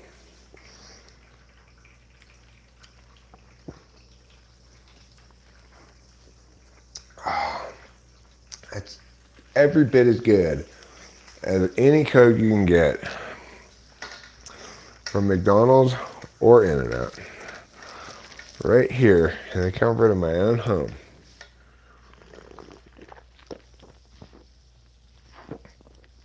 And with this fun red cup. It says it's a party. Nothing says it's a party like a fun red cup.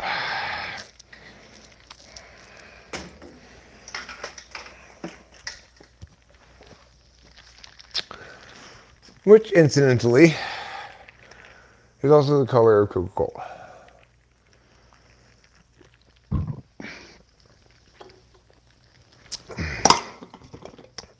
In contrast, Pepsi is blue.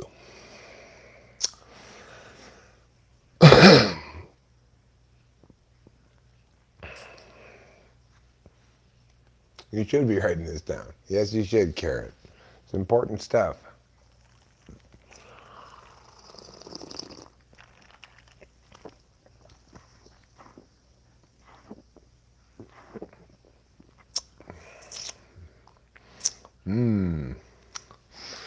That is really good Coke,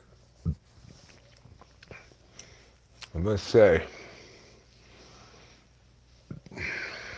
very refreshing.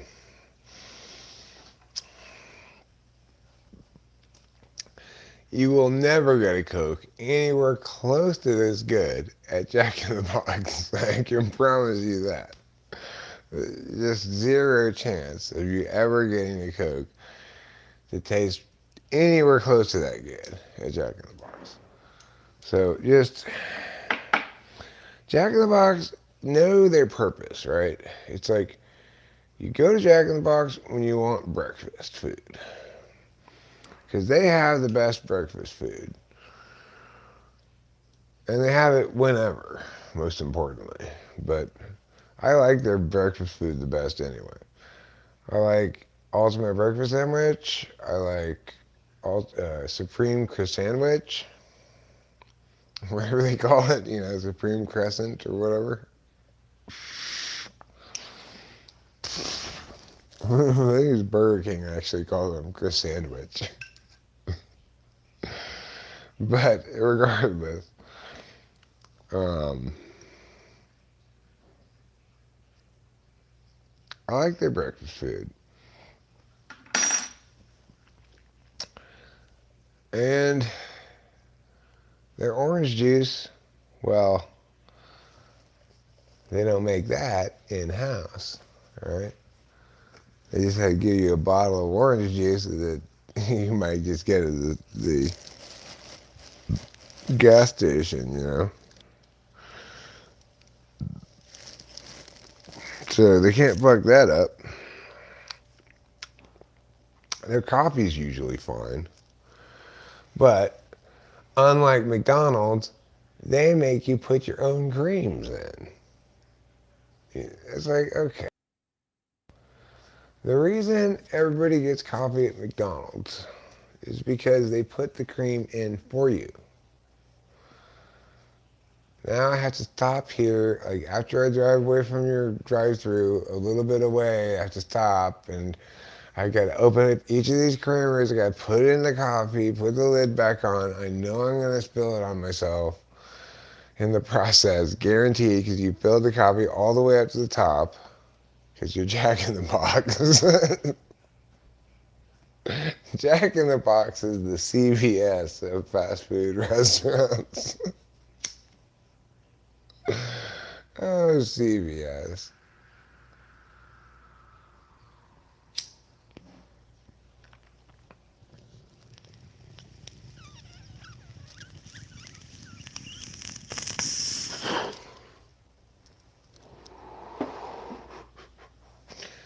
I think that's a very Alan Reed.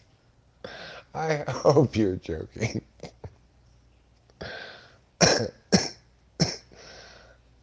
This will go down in history as my worst title ever, I must say, for sure.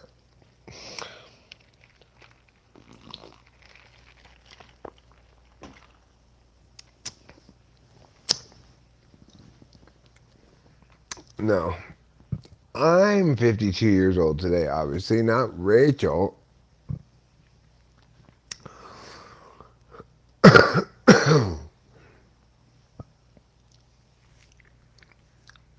Rachel's only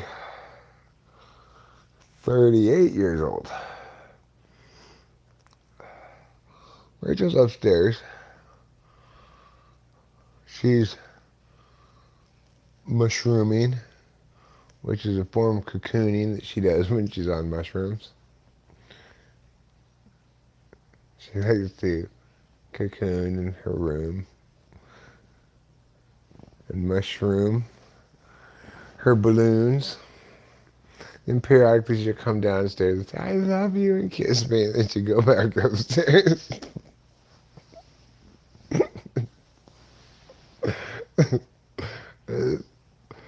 That is very predictable. I've never really thought about it before right now, but I thought about it before.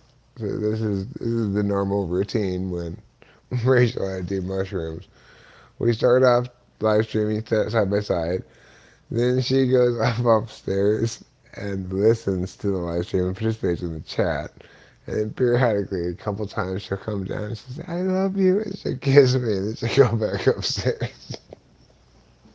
That's the normal order of things there. Which is all wonderful, of course. Why is it so cold in here? Did I accidentally put the air conditioning on instead of... I should go look and see what's going on. It seems like cold air is coming out of there for sure. That's definitely cold air coming out of there. So either I put it on air conditioning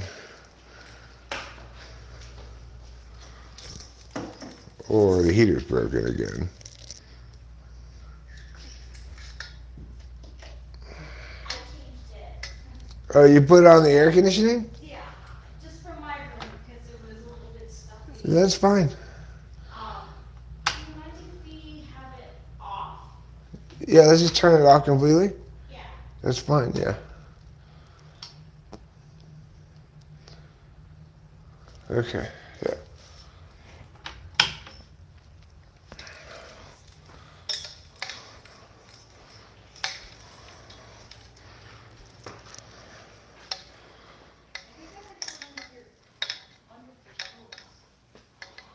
You want a wonderful Coke?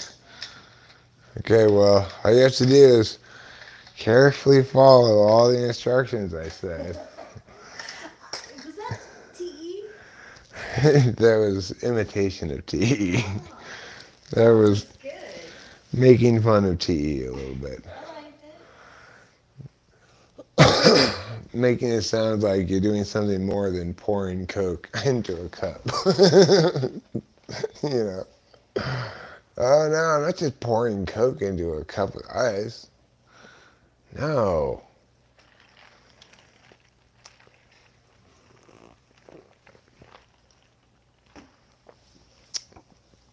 There she is. And isn't she a lovely cat? Yes, she is.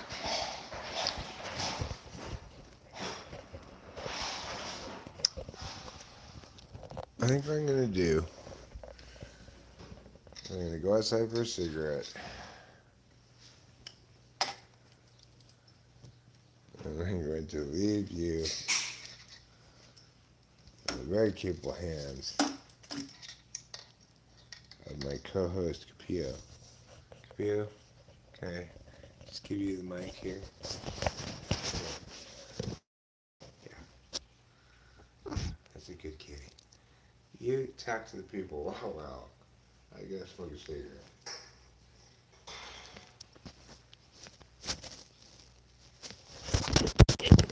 Well, you dropped the microphone. How are you going to talk to the people if you don't have the microphone? There. Yes, leave it right there. Just leave it there. Now you talk to the people.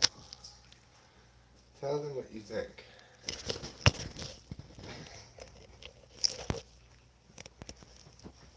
Tell them what you think, Caprio.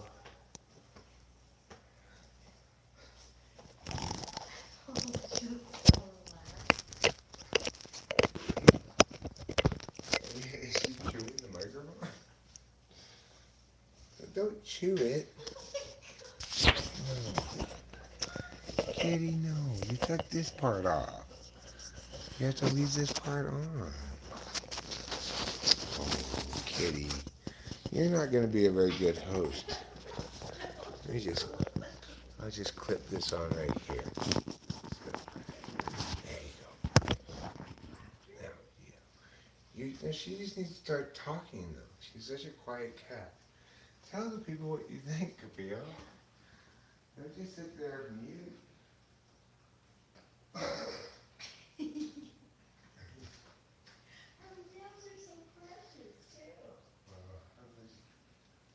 She's going to endow. She's going to tell us what endow.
this go? There it is. Now, where did that other little piece go? That's another question. Well, I don't think I really need that little piece anyway. Maybe it sounds better without it. A little more intimate. A little more sensual. I think maybe it does.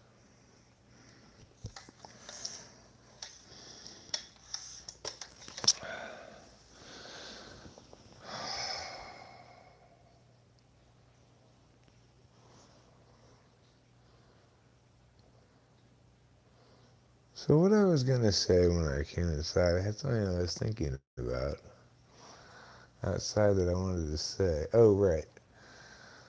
I want to see things I can't explain. What I mean more precisely is I want to see things that are phenomenologically distinct, events or sensory experiences that are paranormal in some regard that I can't explain, that make me go like, whoa, what the hell is that? Now, in general, one might say that there's an incredible amount of stuff in my life in general that defies verisimilitude as a storyline or something.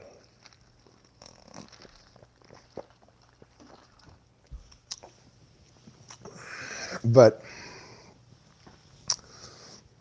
that could easily enough be attributed to the fact that the individual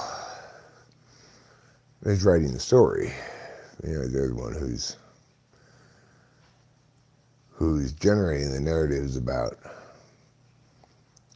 who's making the distinctions that once made seem very obviously to indicate meow, but one could attribute that to just a phenomenon of the distinction making process rather than indicative of anything more meaningful.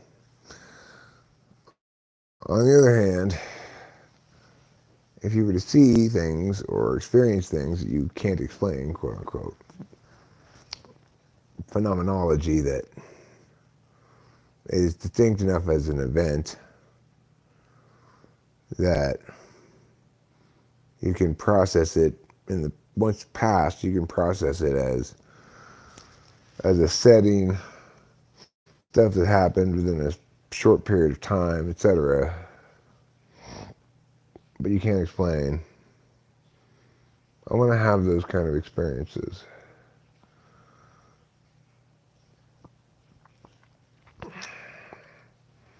Like, I understand the sentiment behind that X-Files poster, I want to believe.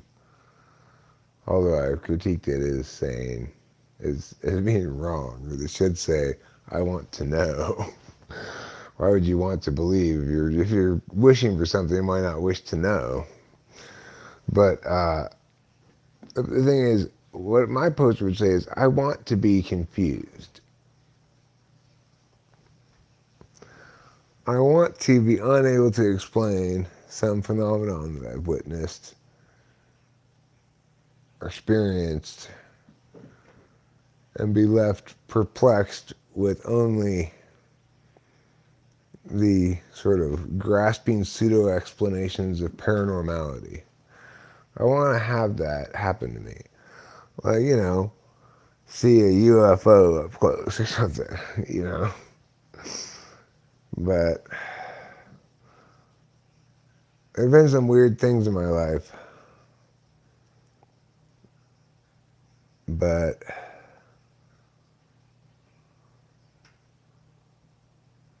I mean, by far the weirdest. I think this has to be the weirdest thing that was ever could ever be was the TWFP merchandise store needs a t-shirt that says Rachel is 52 years old today.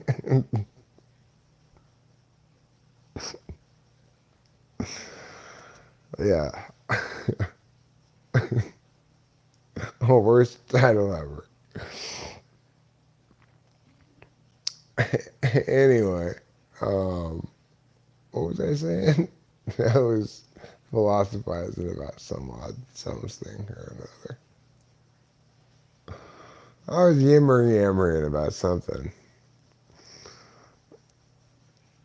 Um, what was it again? Hmm. I don't remember, but I'm sure it was pretty important. Oh, right, UFOs and shit. Oh, yeah, the weird thing that happened. The weirdest thing that happened that it's like I can't explain was this one time that Corey and I were driving in Temple City, and there's like this regular looking guy in a regular car behind us. And Corey's like, that guy's following us. I'm like, that guy's not following us. You're crazy, dude. There's no way that guy's following us. Why would he be following us? He's just obviously just some random guy in a car. I'll prove it to you. Turn this way. He turned, follow us. I turned this way. He turned, follow us. I was going every which way, you know? Or maybe Corey was driving. I don't remember which happened. One of us was driving. But it was proved to me beyond any possible doubt that that guy was following us by the time we were done with the pursuit of the thing. We were zipping all around going, and he was speeding up, following us. I cannot explain why. I do not know how Corey knew he was following us. It was just like, you've got to be kidding me. That guy was following us. Why?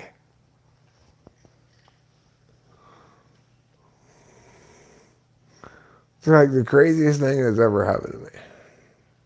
In terms of like paranormality shit. That was weird. That was super weird.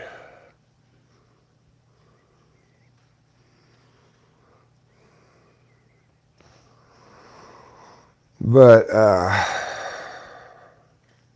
but you know, could be explained as undercover cop potentially. And Corey did get busted at one point for possession. But yeah. Well, Corey was kind of paranoid at the time. You know, we were both doing a lot of meth. But he thought people were like following him and shit, you know? I'd always tell him like, no, people are not following you. You're crazy, dude. There's no people following you. How could that possibly be? All these different people are following you. And one day he's like, well, this guy's following me. And I'm like, he's not following you. And he was following him. He proved me wrong. That guy was following him. Or following us. At some point we lost him. But it took quite a bit of like zooming around to lose him. It was crazy. Yeah, I mean, it was like, wait, so, and of course it makes me think, well, how crazy is Corey being when he's saying there's a bunch of people following him? He just proved to me that that guy was following him, and I just told him prior to that, there's zero chance that guy is following us, dude. That's just some random dude in a car.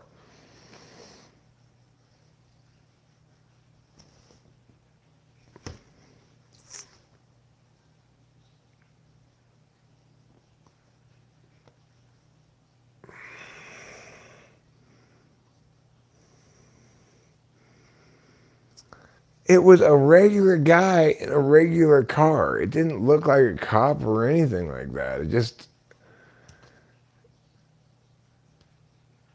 but the thing to remember is it's within this larger narrative that Corey's giving me that people are following him. People in general, different people all the time, but various people.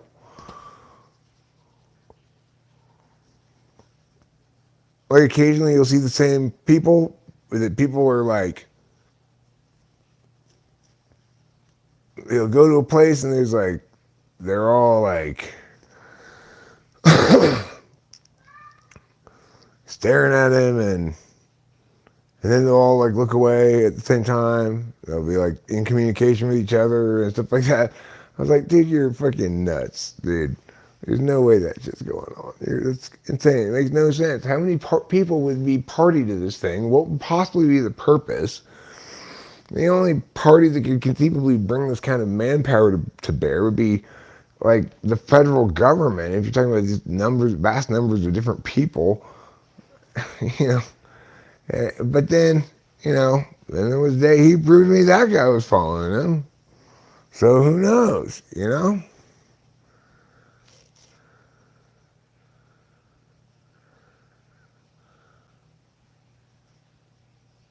Maybe it could be anything, Winston's mom. But the fact is, in conjunction with his general story, it was pretty, it was pretty mind blowing. It was like, maybe you're not being totally crazy about these things. Because that guy definitely was following us and was determined not to lose us, even as we were determined to lose him.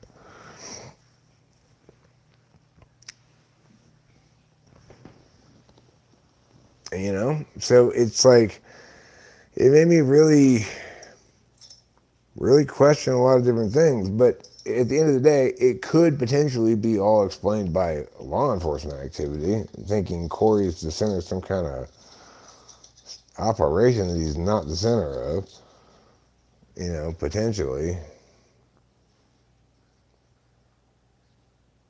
And Corey's always been very private. He's not about making public statements about anything.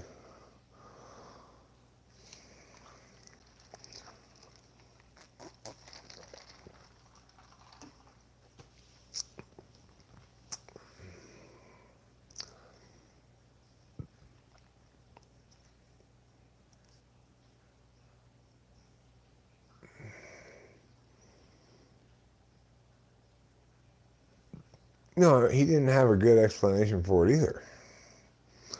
He just insisted this was going on. These people were following him, and it was sometimes you'd see the same people, but generally it was like different people consistently, but following him and apparently watching him and stuff. He didn't have any more of an explanation for it than I did. I thought it was crazy. There couldn't possibly be this many people, all these different people involved with following and watching him for some reason. But then that day with that example, I was like, okay, well, I've got to give some serious credence to your story because, I mean, that guy, you said he was following us. He definitely was. And I never would have dreamed that he was in a million years. Gang stalking? Something like that? He researched it some. He had a couple of names he encountered like that, like gang stalking or something, but I don't remember if he or I was driving. I don't remember. But well, we were in a residential neighborhood and we were zooming left, right, whatever. It took a dozen or so turns and shit to lose him. I don't know. I don't remember exactly. T.I., yeah, I remember that. targeted individuals. He did use that term. But like, it's so weird because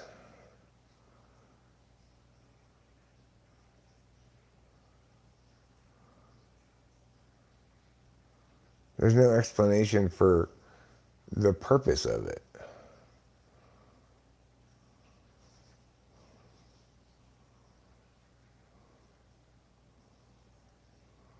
Like, what's the purpose of it?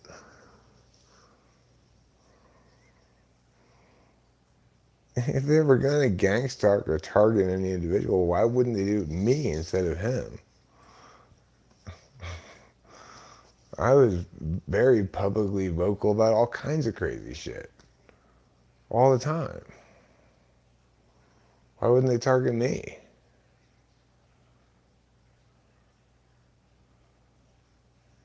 Like I said, he had all kinds of crazy beliefs about all kinds of crazy shit. You know, believed in orgone and all that kind of stuff. But he wasn't an advocate of any of those things, right? Like, he talked to me about this stuff, but he wasn't an advocate of any of the stuff like that. He wasn't in the business of advocating.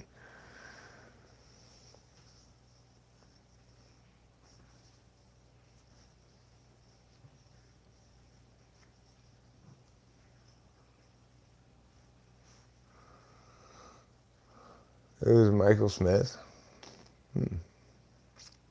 Well, good for him.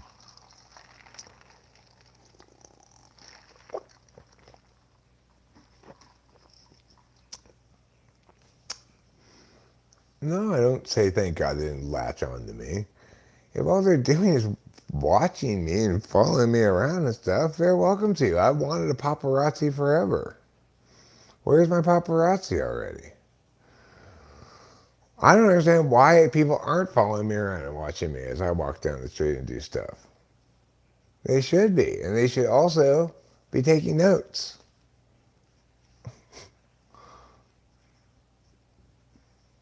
Yeah, I said orgone.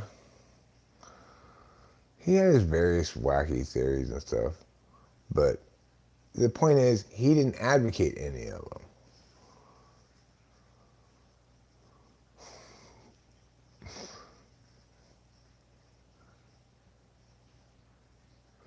And like, if you want to direct manpower to following me around and watching me, be my guest. Take all the pictures you want.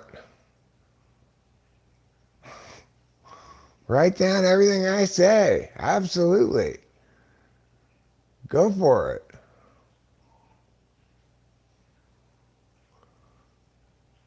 Well, he researched various things and talked to me about what he thought, but he didn't publish anything externally saying, here's what people should believe, or here's what I believe. He kept that shit private.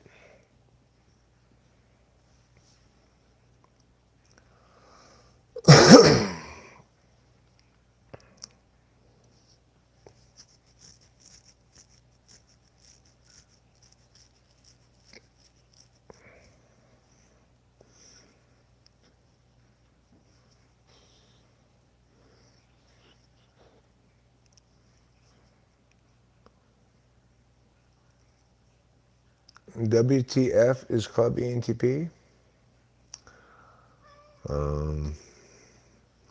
A guy with a YouTube channel.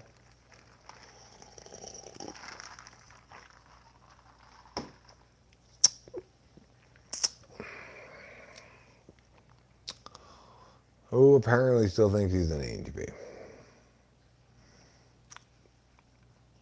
Or at least hasn't changed his channel name, I guess. I don't know.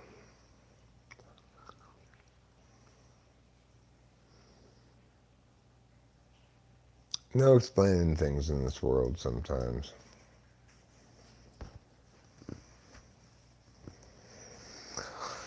Problem with the world is So much stuff is not responsive to explanation, even when it should be.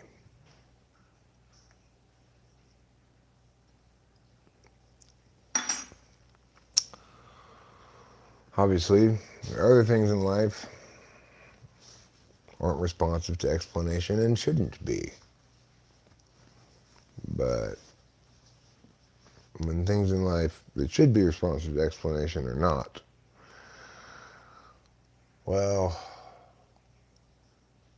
there erupt what might be deemed existential boils upon the skin of reality.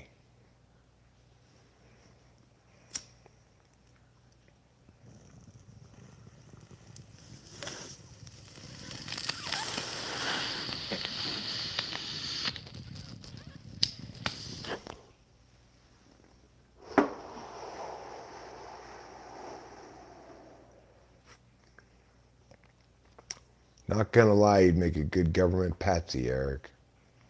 I'd make a good government patsy? Really? What is the job of a government patsy anyway?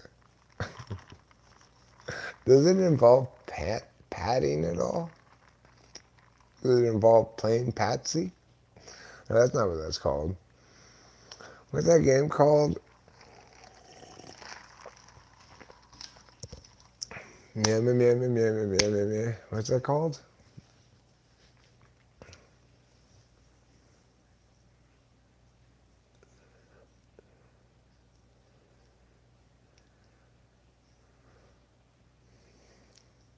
Patty cake. Thank you, Ruben R. You knew the answer. That's not called patsy cake. It's called patty cake. I want to know what a patsy does, though. Like, if I am going to be a government patsy, I want to be a fully informed patsy. I want to know what my job description is. I want to know who my boss is, who's paying me, etc. What my responsibilities are going to be. It's all I want it all laid out ahead of time. Then I will be a government patsy. If it pays well enough. And it's a short-term contract. I mean, it depends on a lot of things, but I'm still very curious about what a government patsy does. Besides play patty cake with bureaucrats. I'm gonna play some patty cake with the Secretary of Defense. Patty cake, Secretary of Defense. Is that how I become a government patsy?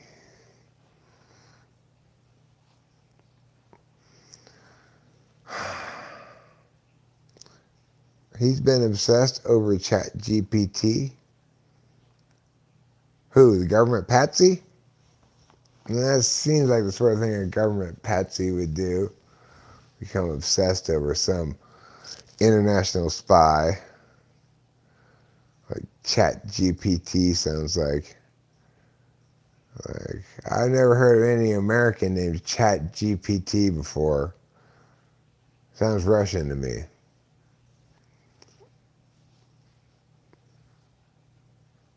In Monty Python and the Holy Grail, Patsy makes horse clopping sounds with 2 coconut halves. That's the name of the person who does that? Is Patsy?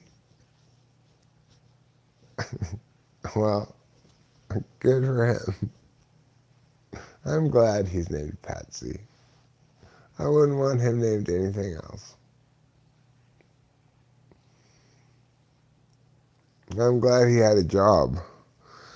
It's all thanks to them not having horses.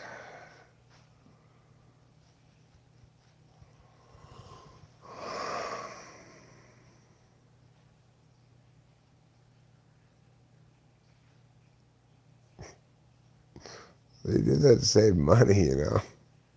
They didn't have the budget to get actual horses. That's the truth of the matter. I said, well, here's where we could save some money. It seems kind of funny as well. I might as well just do this.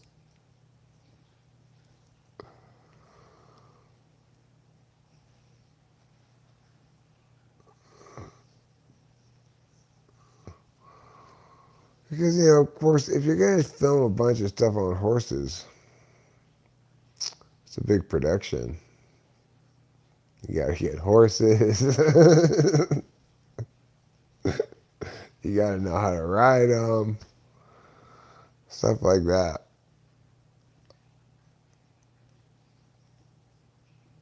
Yeah, best way to turn a low budget into a hilarious joke.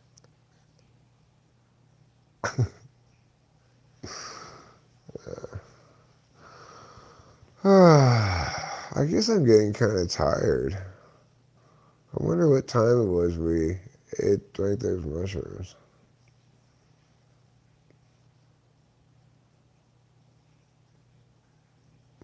It was probably a clock ago.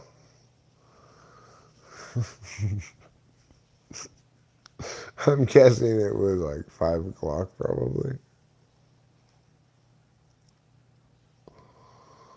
What time do you think it was when we drank those mushrooms, Rachel?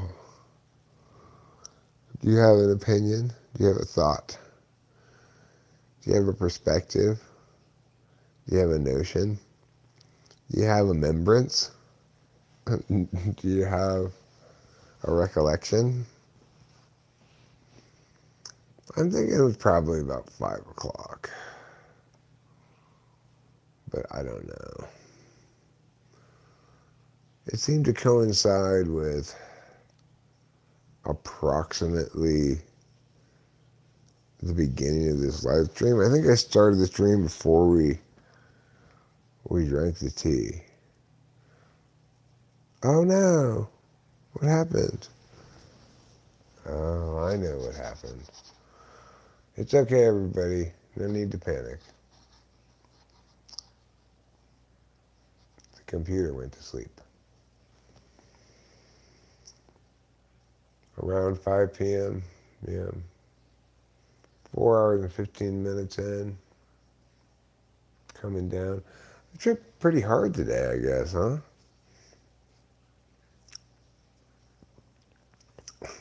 I don't blame you, Ruben. I don't blame you. For a second there, everything turned black.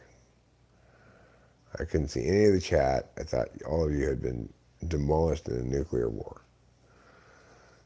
But then I realized, no, it's okay. Phew. The computer just went to sleep.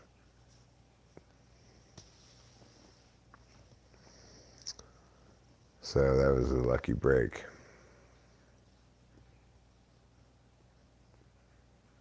Around 5 p.m., yeah. So, I guess I'm coming down. But I guess I tripped pretty hard today because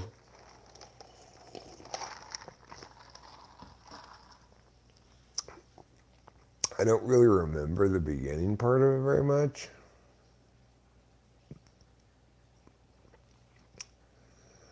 Which is usually a sign that I was tripping pretty hard. No point in eating more mushrooms now. They would do nothing. We split a half ounce between the two of us. So we each had a quarter.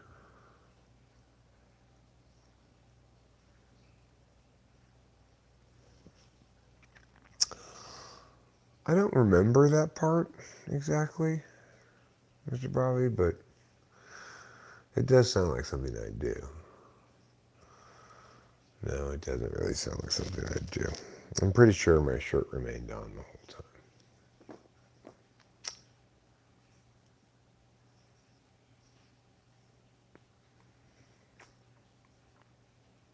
I didn't take rufidinol, after all.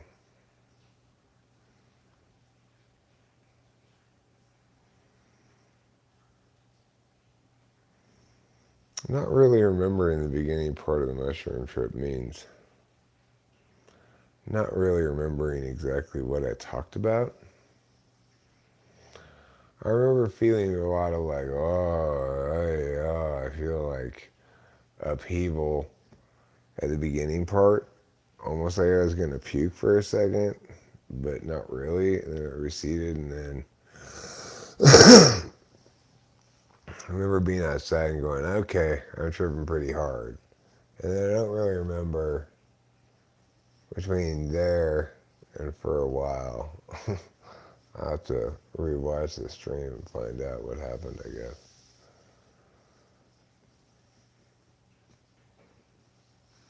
It kind of make me bipolar. Yeah, I guess so. I don't remember what I was talking about at all.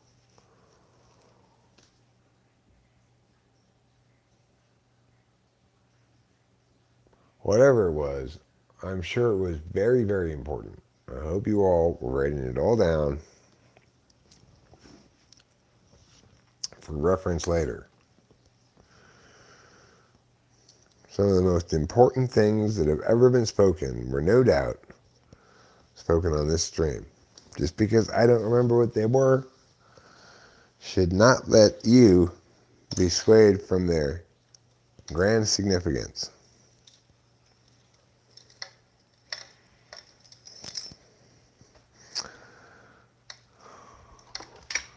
Things like meow and meow and the other thing. Those kind of things. The kind of things you can really write to mom about.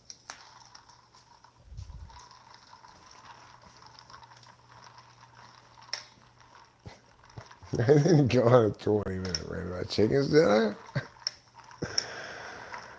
I did talk about chickens for a little while. I remember talking about chickens.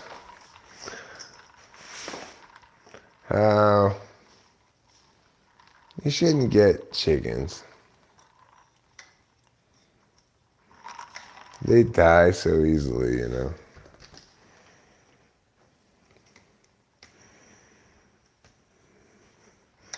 A lot of bad things about chickens. That's true. I'm glad I informed you about chickens at the time. Now that I remember, I won't have to repeat myself. Everything I said about chickens was true. I stand by it 100%. You don't want to get chickens.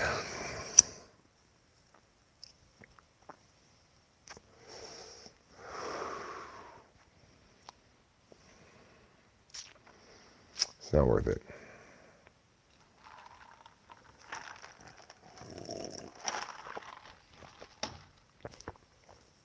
I think, oh great, I'll get the eggs or whatever. You get problems and shit mostly. And yeah, you get eggs and you realize, do I really eat that many eggs? Do I want this many eggs? What am I going to do with all these eggs?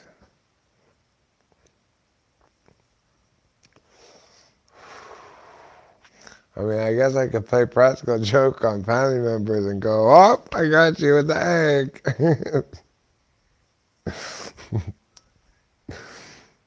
But that probably won't go over that well. So, now what am I going to do with all these eggs?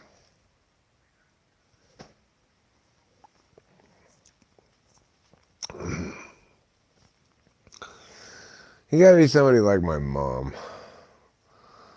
She grew a bunch of stuff. She didn't have chickens, but she grew a bunch of different vegetables. And she cooked based on what she got from the garden. And she hated letting anything from the garden go to waste. So if we had a shit ton of meow, we ate a shit ton of meow.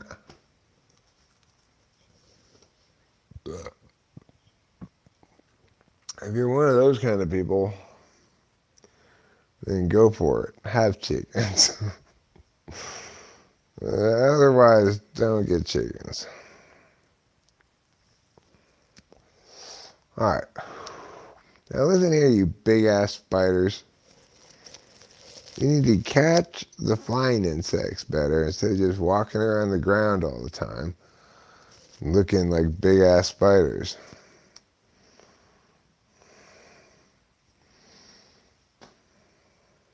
What good are you down there, walking around the ground? Mosquitoes aren't down there.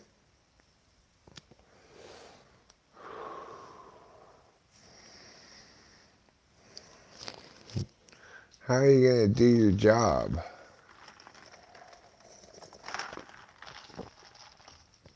Do your job, spider. Do your job. Eat the kind of bugs I don't like even more than I don't like you.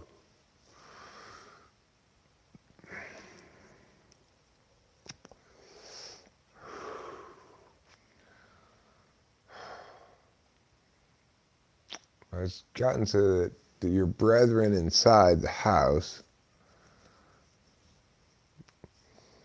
I don't like to get them except by vacuuming them up. So I see it and I'll be like, I gotta get the vacuum out. I'll let it live another day. There's not a lot of places to hide in our house. This is a really smartly designed house, you know. In all kinds of subtle, interesting ways that reveal themselves continually.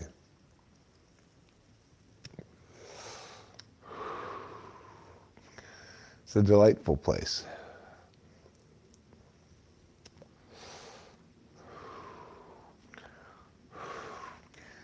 It's infinitely better than that house in Arcadia.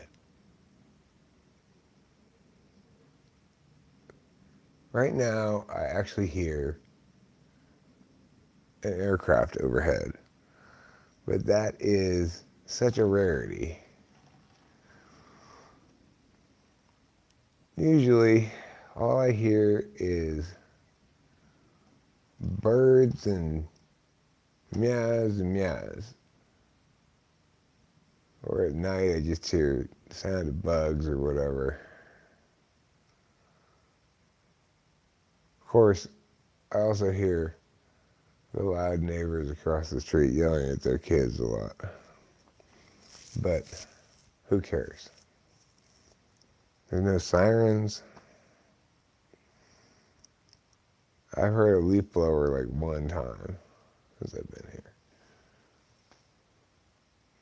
I resisted the temptation to use a leaf blower myself. I just would not stoop to that hypocrisy. I got a broom out and just swept the shit up. Like a sane human being.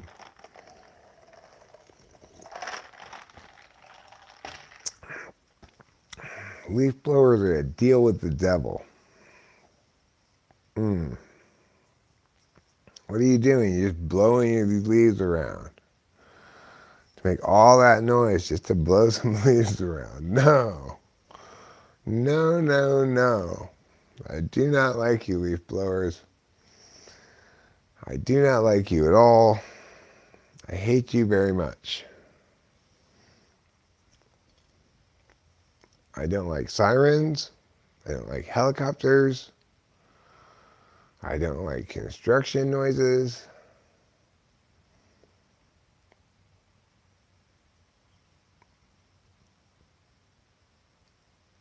Listen to this. This is what this sounds like around here. Listen to this.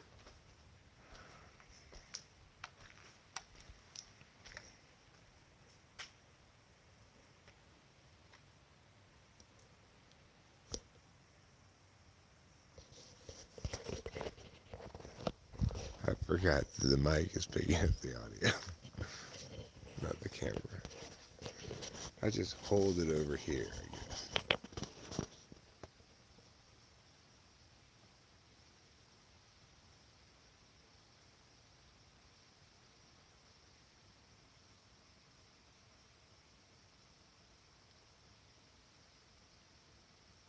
Well, where's the sound of traffic? Well, where is the horrible sound of sirens?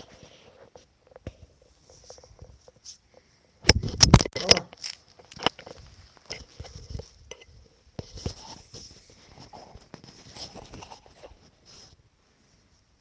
Where are those horrible sounds?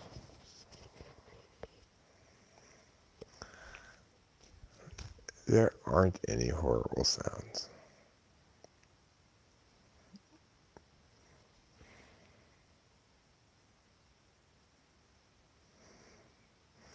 Isn't that wonderful?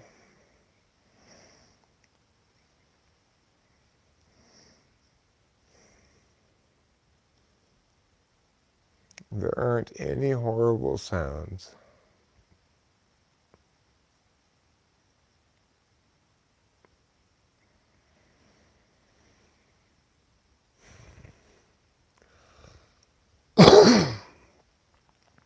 And there aren't any horrible sights either.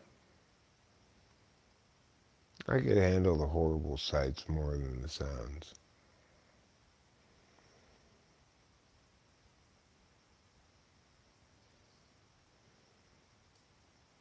I don't like noise pollution at all. It really bothers me.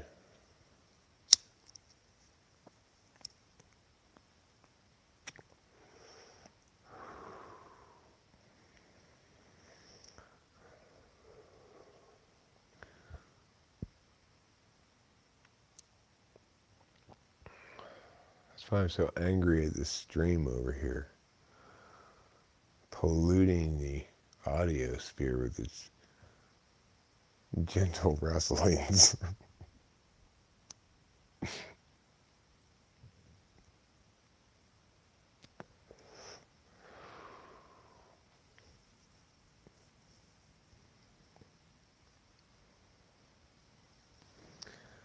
You know, it's like today really drives home how important it is that we found this place. Because we drove into Oakland and it's just awful. The further away you get from Mariposa, everything just gets worse and worse. Everything you look at, everything you hear, everything you see is just awful.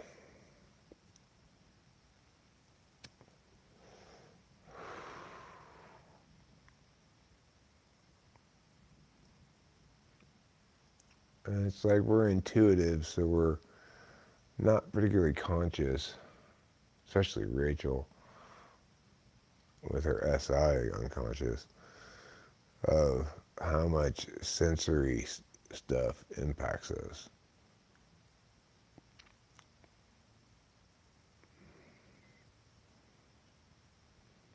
But it's like living in the city is like being in a sensory war zone. You're always having to look at ugly things and hear awful things and loud things and ugly noises and sounds and, you know, it weighs on you whether you're conscious of it or not. Intuitives are less conscious, obviously, of it weighing, and especially when their sensories and stuff is 4 and 8, you know. But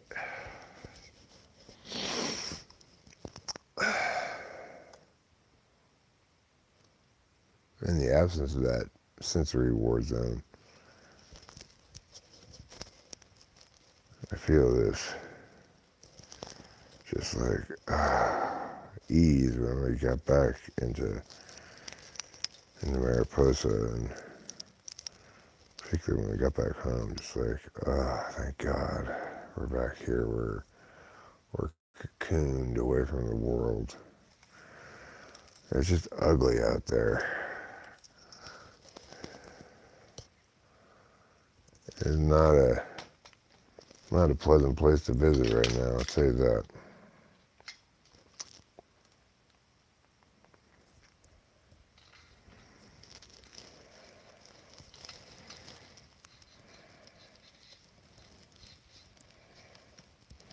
I think in general the state of the West Coast is a shame. An American shame.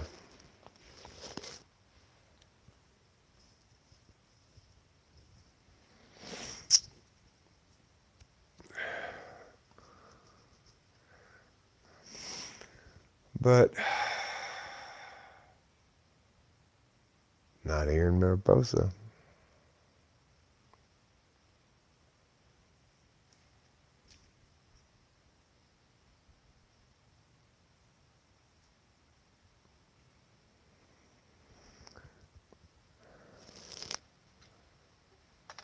This is the American dream properly realized.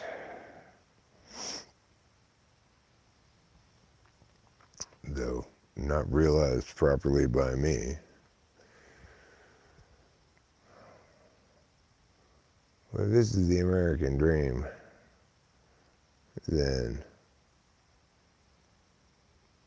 America is not serving its people very well. Because down the hill, things are miserable.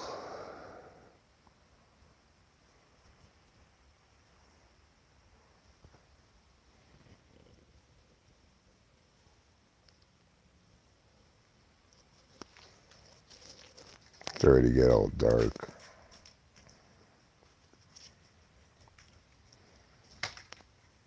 But, you know, somebody needs to do something about this shit. Me, I guess.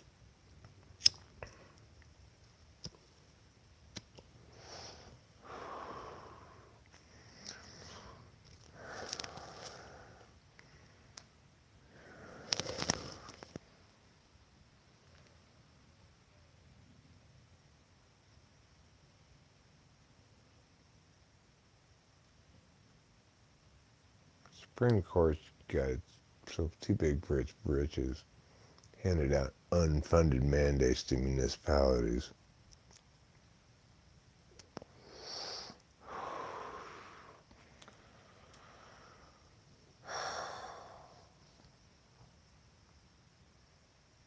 Of course, nowhere in the news about the problems on the West Coast is that ever mentioned, even though it's central to the problem. Even though understanding the problem at all can only be understood if you understand that first. People don't even have any concept that there's a specific Supreme Court ruling behind all of this shit. Advocating one side or the other, they don't even know anything.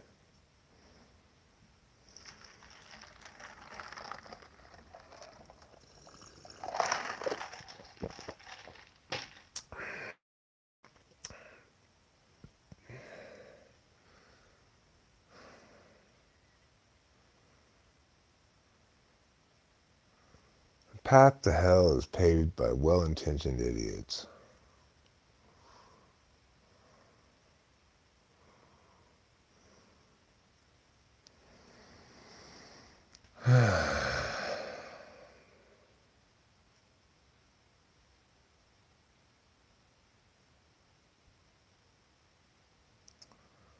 And I guess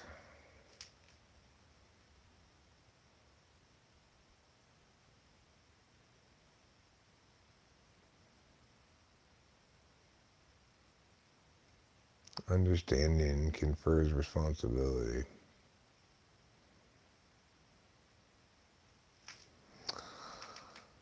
Well, understanding plus patriotism confers responsibility.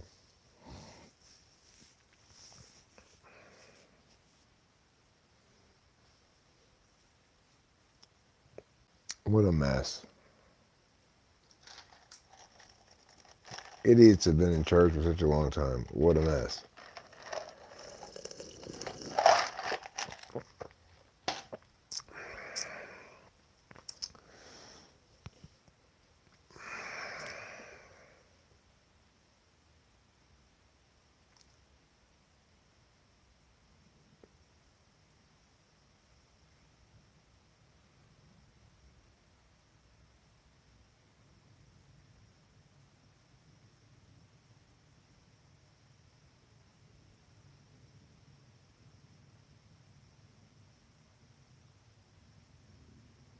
I think that was another aircraft sound. Pretty faint.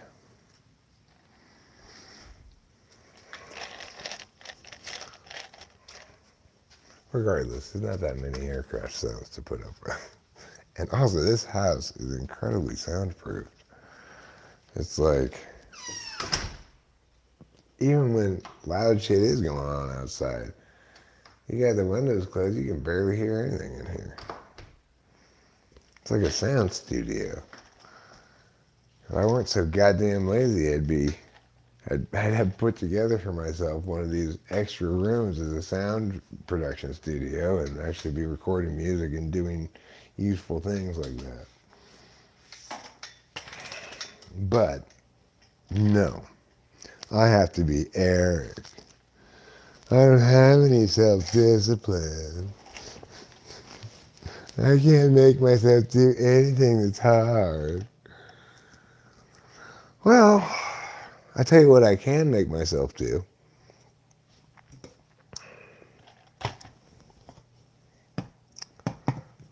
Pull this bong rip. I can make myself do that. You want to see some self-discipline? I'll show you right here. It takes a lot of self-discipline to consistently smoke as much weed as I do. You gotta stick with it, day in, day out, morning, noon, and night.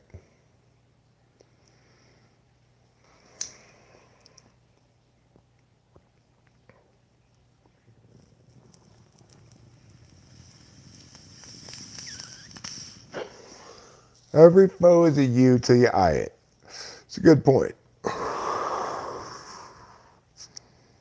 But usually, seeing a foe and eyeing a foe occur concurrently.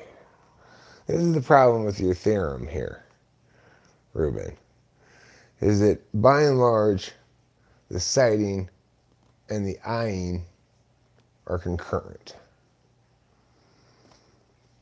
So it's like, you know immediately, oh, that's a plane, most of the time. Or, oh my God, that's a flying saucer, most of the time. Occasionally, the plane is turned a certain angle. Then it might be a foe that's ooh until you eye it. But that would be a stark minority of times. A stark minority, my friend. Stark.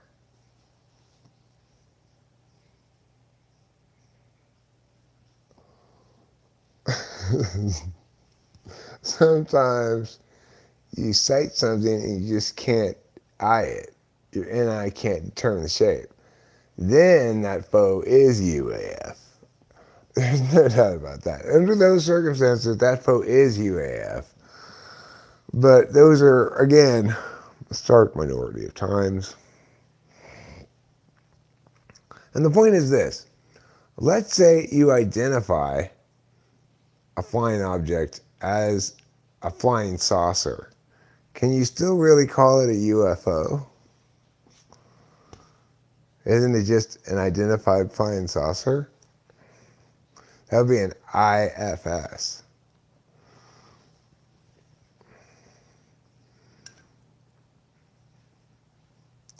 Minority Stark is a good name for a young lady. She could be the sister of masculine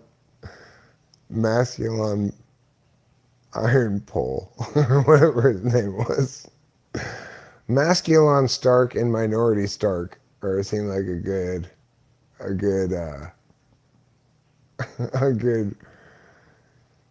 a good brother and sister team.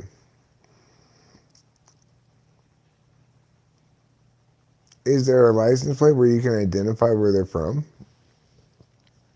I mean, Minority Stark and Masculine Stark?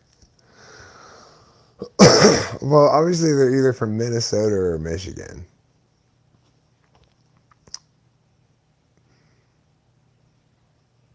I don't know what. I don't know even if they drive. Oh, the foes. Photos typically don't have a license plate indicating which state they're from. They might have a license plate indicating what country they're from.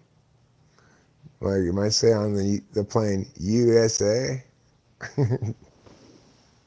indicating that it's from the United States of America.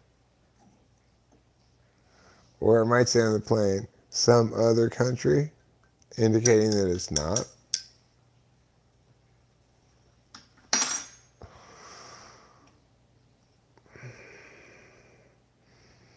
If black-eyed children knock at your door, don't invite them in.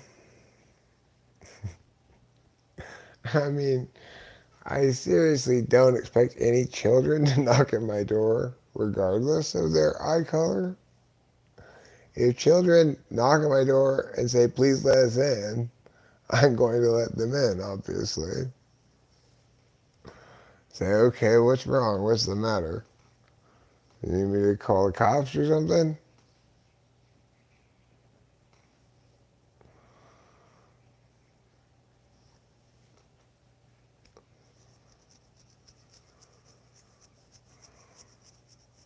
Is there some kind of emergency? Are you being chased by Sasquatch? What's going on here? Sit down, relax. I'll get you something to eat.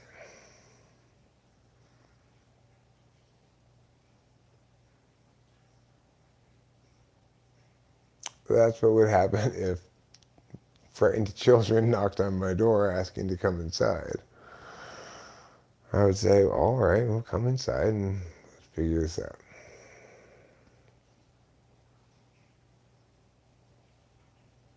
But I think it's very unlikely that's going to happen. What do you think about Penchant as a first name? Sounds very Victorian. Penchant. Penchant Stark. She could be their troublesome younger sister.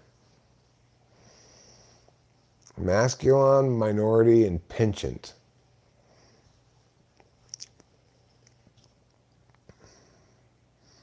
This here is a very prim and proper and sassy girl. Perhaps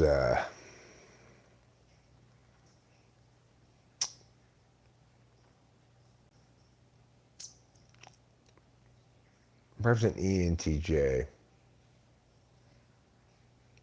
Maybe an INTJ. Penchant Stark.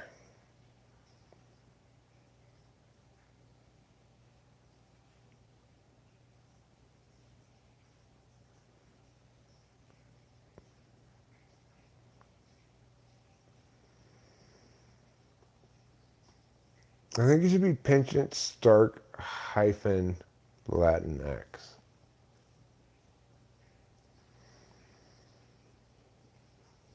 That'll be a better name.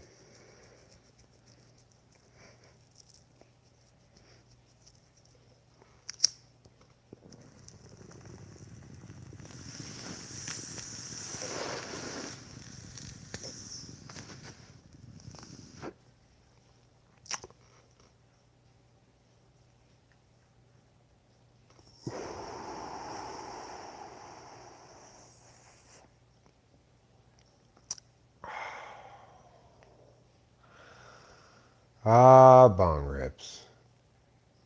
Nature's remedy.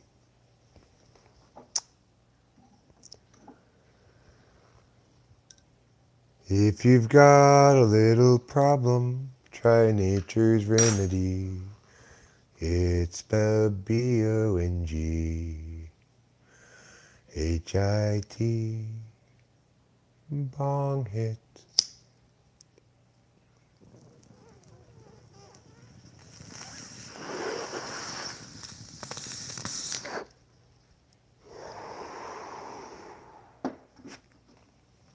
You know, I'm very grateful for this weed we have. It is good smoking weed. The problem with Stark, you don't want to use Stark as the last name.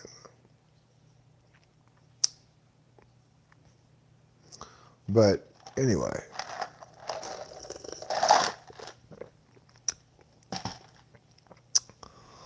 The point is, bong rips. Nature's remedy.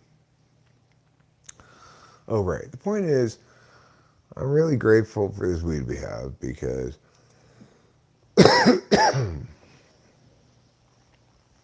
Rachel and I forgot to bring some with us today on our trip to Oakland.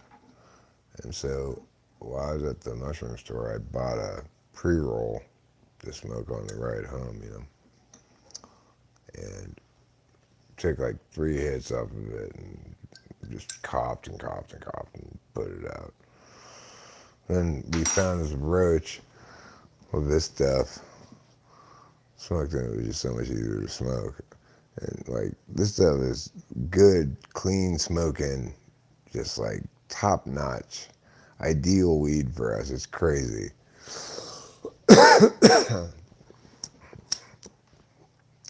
What you'd call nature's come up.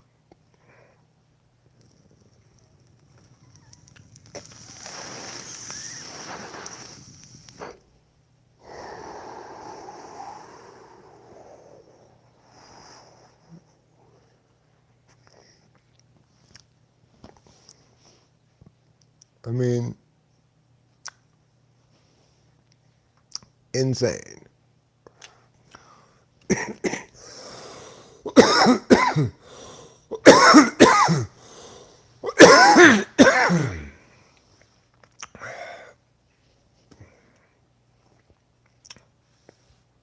Like that's one of those things that just, it defies all believability.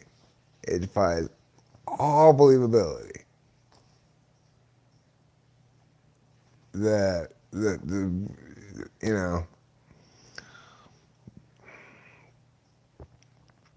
that we just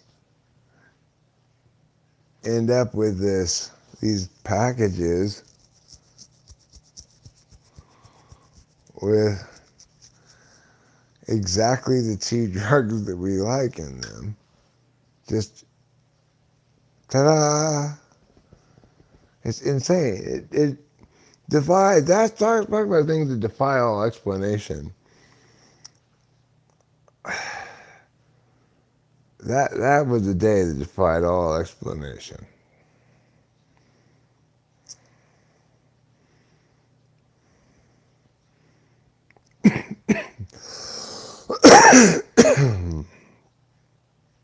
A lot of mind-blowing shit in general has happened last year. It's been a crazy year.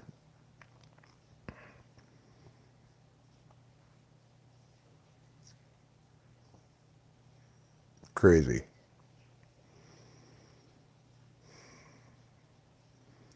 Did you say that deaths come in threes? And it was my mom and my dad and Julia's grandfather on her mother's side. They all died in fairly close succession to each other.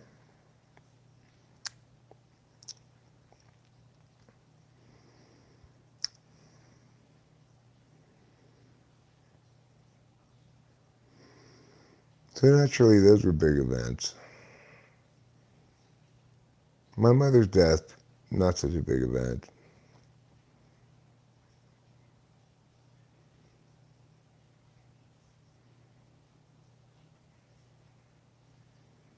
That's the worst thing about Alzheimer's disease. It's like, by the time the person dies, you've forgotten who they were and you don't even get to mourn them properly.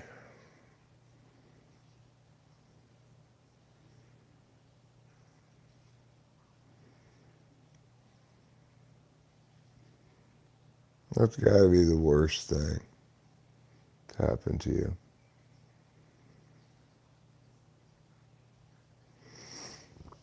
I don't want to go that way.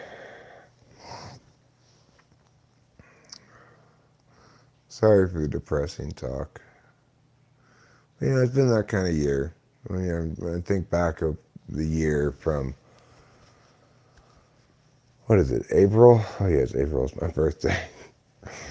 From my birthday last year to my birthday this year, wow, what a dramatic year that has been. That's been a crazy year. I don't really remember my birthday last year. I'm sure it was uneventful, but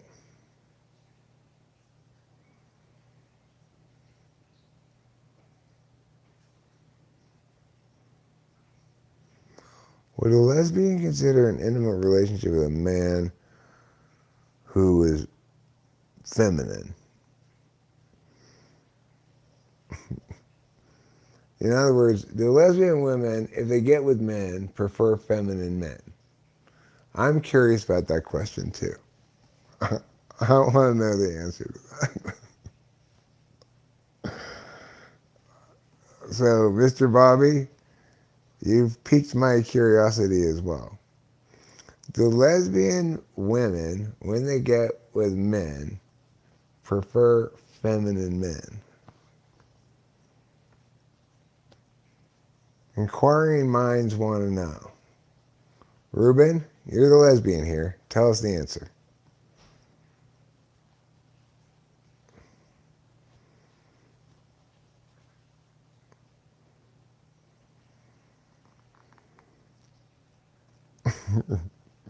Let's be honest.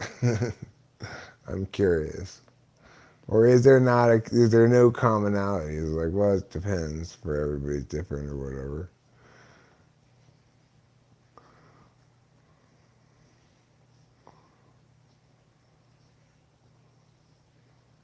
But I'm curious too. I think probably the answer is yes.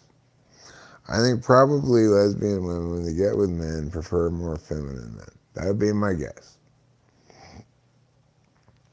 It would make sense, right? Like, because they like chicks, then they want the guy to be more like a chick, right? You should all be updated in ISTP, and the answer is yes, of course, because all lesbians consider intimate relationships with men and then choose not to be in them.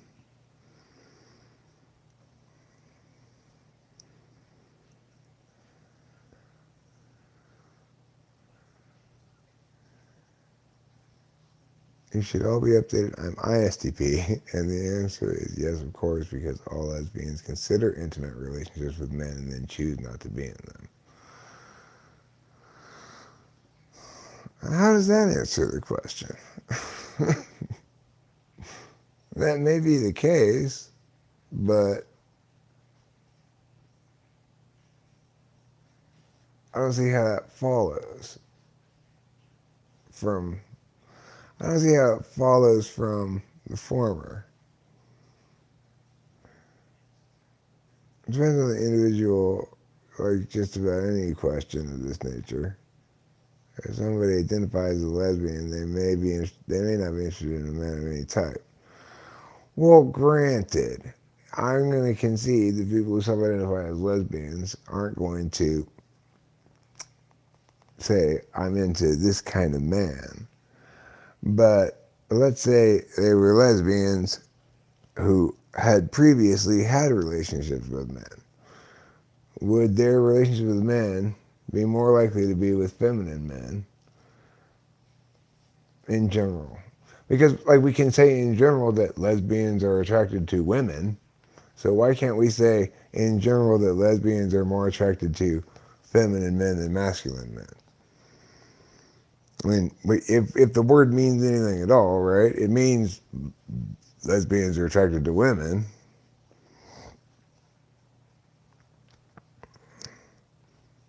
You think generally the answer is no? That the lesbians in their previous relationship with men were with masculine men, and that's what turned them off men, maybe? Well, that's an interesting possibility. Maybe they were with douchey guys who are just like, oh, men are no good. I'm going to just be with lesbians from now on. Maybe that's what happened. Maybe that's where they went wrong. I'm just kidding. Hmm. Not all women are hyper feminine, though. You might be leaning that way on the binary bit. Here, it's a bit more complex than that. Stop trying to box in my sexuality. Okay, all right. I'm going to try to get good answers to simple questions about complex matters that require a more nuanced response. Is that what you're saying? All right, fine. I understand and will comply with your superior wisdom on these matters.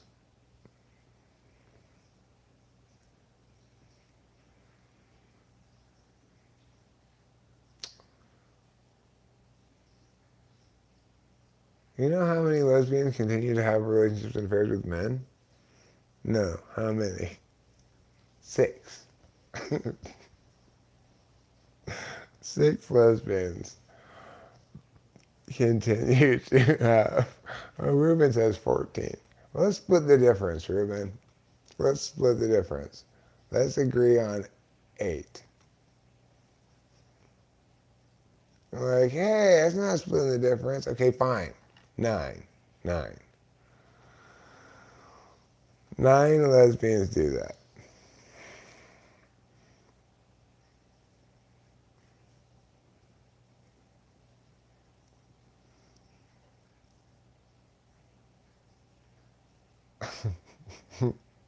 We need to compromise, Ruben.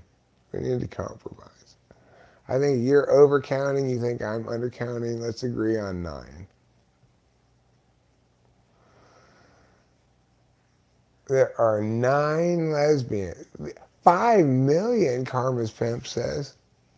Have you? You must be counting a much different group of lesbians than I'm counting.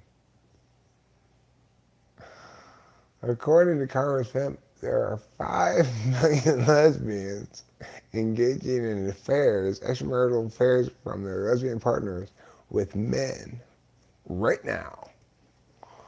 Wow. Okay, well, do you also know the number of how many married women are engaging in lesbian affairs on the side? Do you think it's 5 million?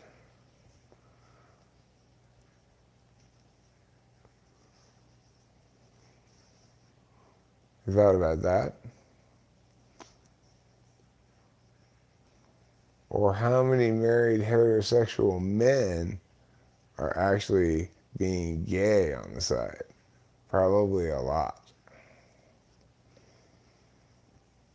right? I bet you.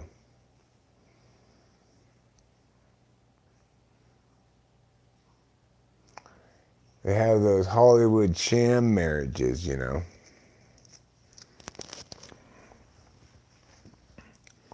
Uh-oh, running out of electricity.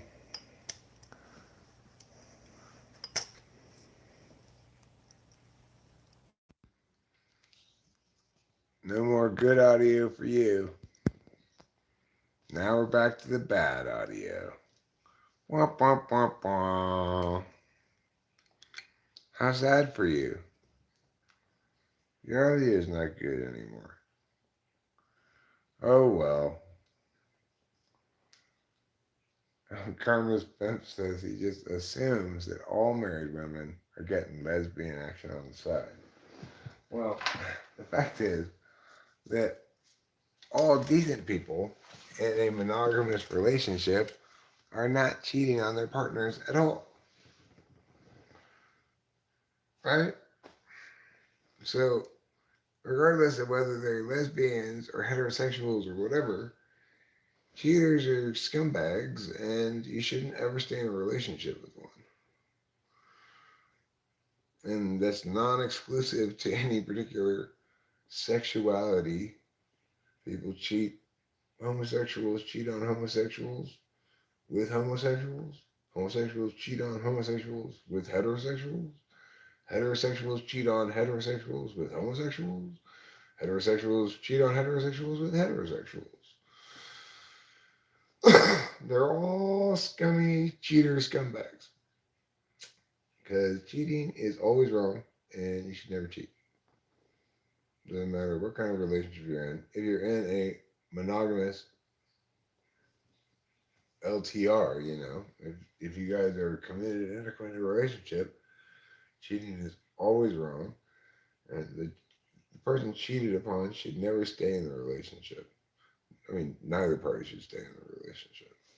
Just leave immediately. There's no salvaging a good relationship after infidelity. I do not believe it's possible. So, anyway.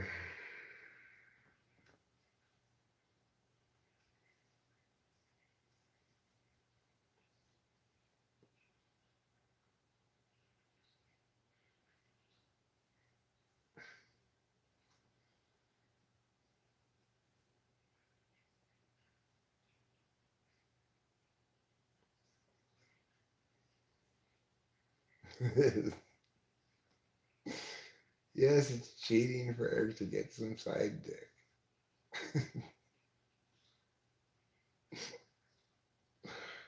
Yes, that would comprise cheating.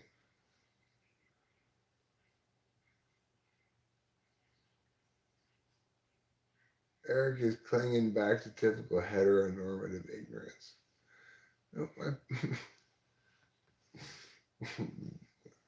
I understand, Mr. Bobby, but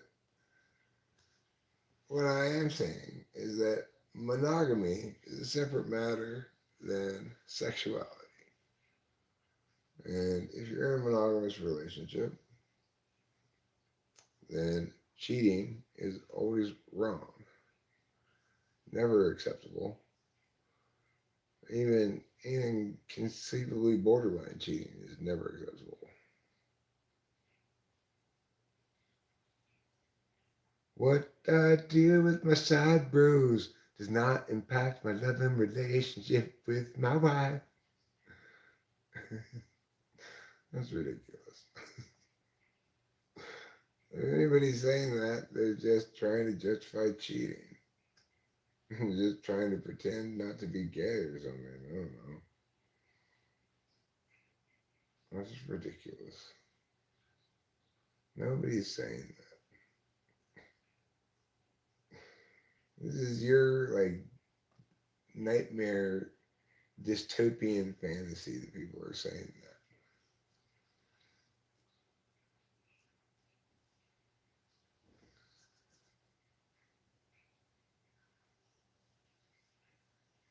Nobody's saying that.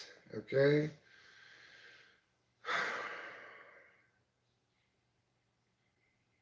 Oh my God. Anybody who is saying that is not anybody you should be listening to.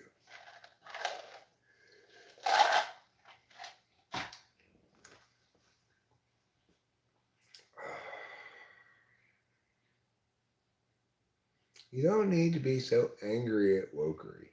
Okay? Yes, wokery is ridiculous to a certain extent. But it's not really ultimately a bad thing.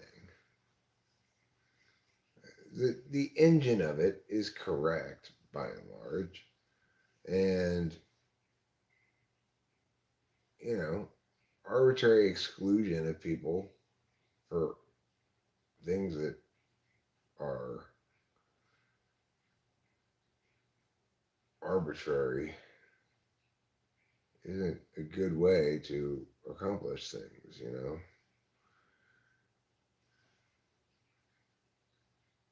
So, in that regard, the wokery movement is correct to critique a lot of the stuff that it critiques: colonialism, imperialism, various forms of aggression. It gets overboard in its metaphors sometimes, and it threatens conservative, heteronormative values. causes a lot of doomsdaying and such from Bobby, but I wouldn't worry too much about a wokeocracy. After all, it would have to include everybody.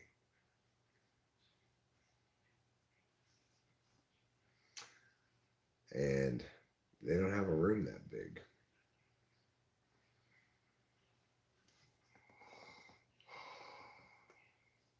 I mean, wokery doesn't have within it the means to enforce any kind of standards or norms or whatever. It's just muggity muggity mia. I'm fine with it, but I don't want my speech policed. If you identify a certain way, why would I push back against that? It's a subjective identity thing.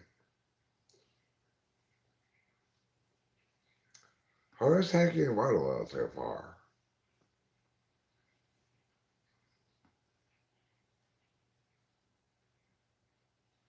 Well, an effective way to point fingers at the other people instead of waking up. We need new roads and infrastructure and everything. Blah, blah, blah. Well, yeah, but it's come to mean something different. It's come to mean basically diversity centric. Like, make sure that every show has a black, lesbian, disabled characters, you know. But it's kind of mean that, basically, which is fine. It's not a bad thing that occurs. Sometimes it produces ridiculous instances of itself. Um, and those, it's like the market. The market rewards good stuff if that good stuff is more inclusive, more power to it, right? If it's difficult for stuff that's stories about all straight white guys getting laid to be made in Hollywood right now, well, that's not such a terrible thing, you know?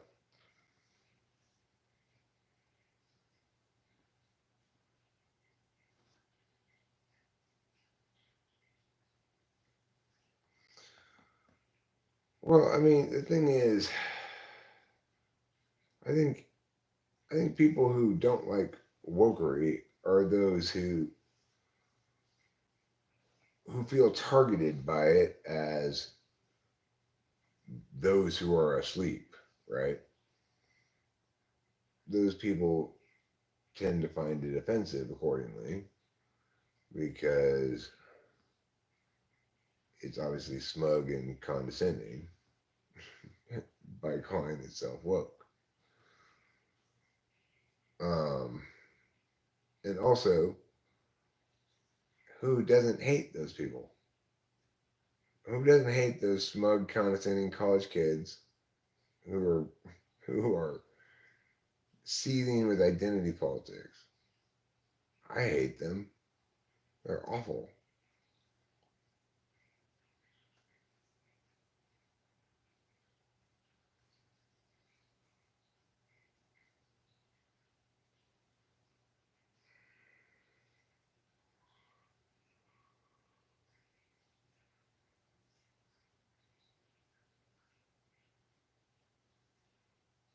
Yeah, well, most of the time, most people won't bring up controversial matters if you don't bring them up. You, Mr. Bobby, probably bring up controversial matters all the time. But most people are pleasant when you deal with them. Most people don't go around saying, "Let me get in your face about this or that or the other thing." You know,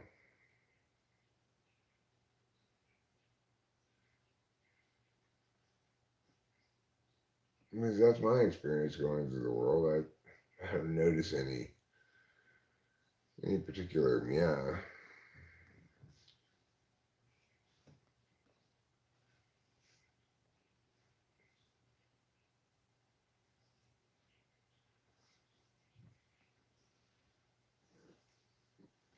Oh, the chicken thing.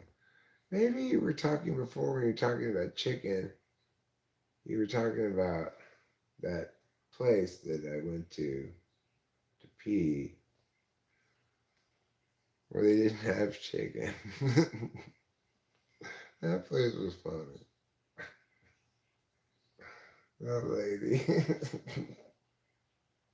She could not have been doing a worse job. It was like everybody's vision of it, the most nightmare employee ever. She's just standing outside smoking cigarettes until somebody goes like, "Hey, can I get some in here?" This is supposed to be operating this chicken restaurant. It's like it hadn't done anything. There's not any sign of life in this restaurant at all.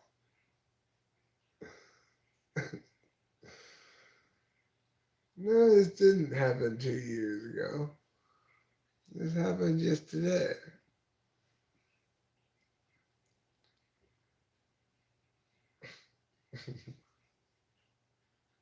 And she was very like, "Oh, I don't want to make you guys food." Oh, yoy. That lady. She was a real hoot. She really appreciated being lazy. She understood the virtue of laziness.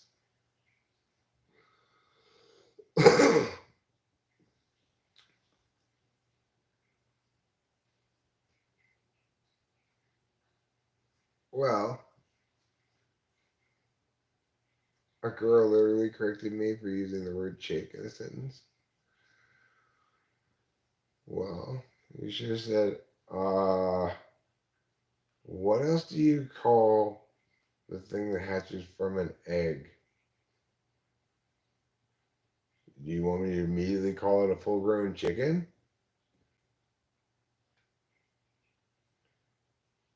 Oh, did you think I meant a girl? Like a female?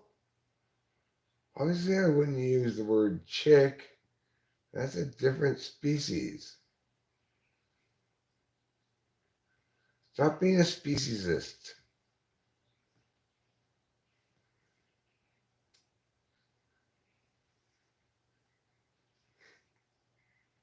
Never forget that every day you kill trillions of potential chicken lives.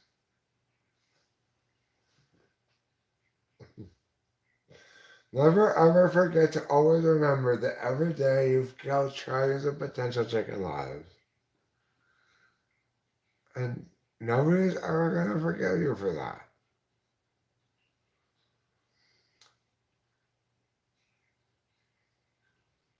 Well, it says on the sign, it's a, big thing like Chester's chicken, like fresh and delicious or whatever it says on the sign. There's just no sign of life in the restaurant half of that place.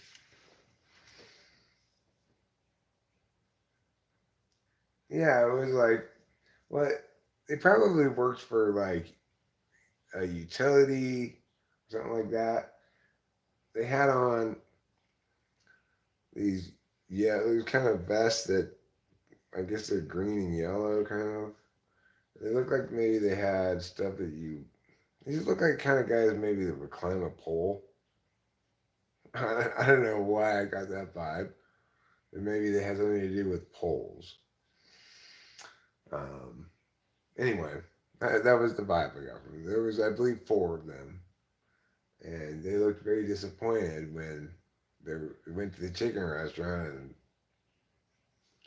and no chicken. The sign was a lie.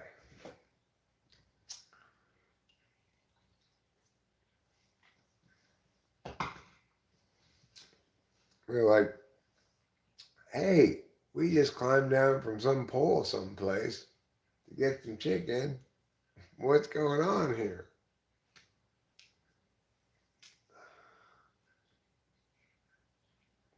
You know, literally.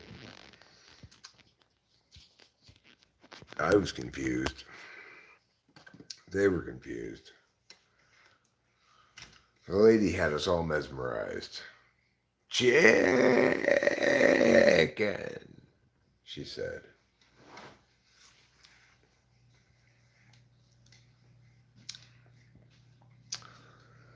Well, I think I'm going to smoke a cigarette, and then I'll probably wrap up this exciting episode of whatever this show's called.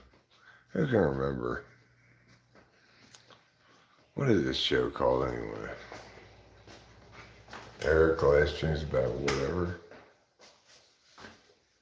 That's what it should be called. That's all you're doing, just live stream about whatever.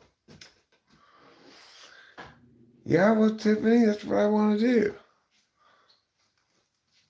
Well, don't be proud of it. You're just live streaming about whatever. I'm not proud of it, okay? I'm ashamed. I'm deeply ashamed of myself. You don't act like that. Well, I'm good at hiding it. I think you're lying. Well, I'm not proud of it exactly. It's just, super important to my life.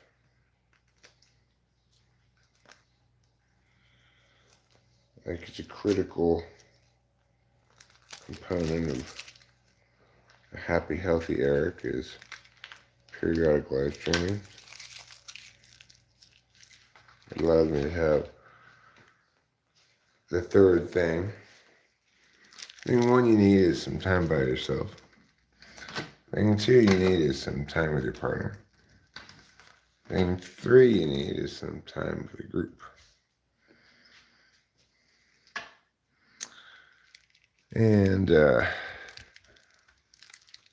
how much you need those, or which ratio you need them, will tell you whether you're sexual, social, or self-preserving.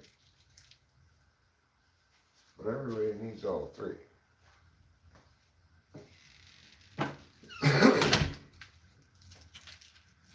I think you could think of it as like a tri-type.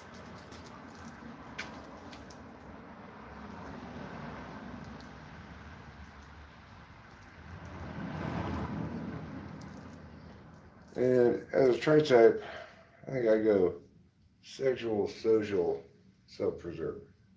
So I need the most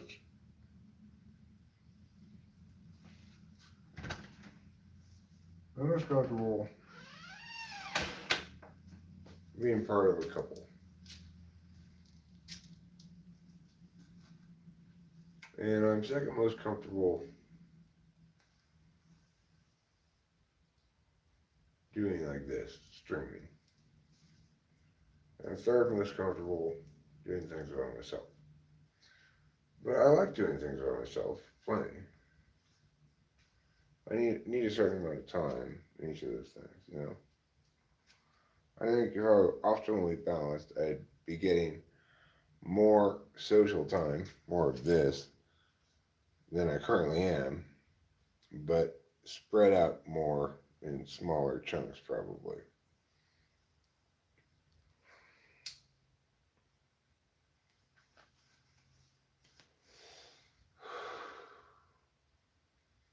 It's very comfortable just chilling with Rachel.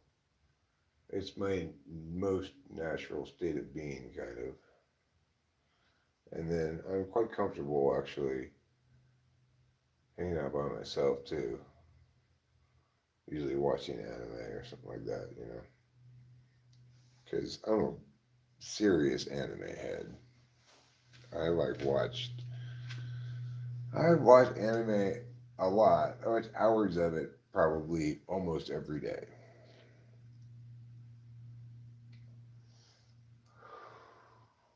I watch all the new ones that are good. I watch across multiple genres, but I prefer isekais,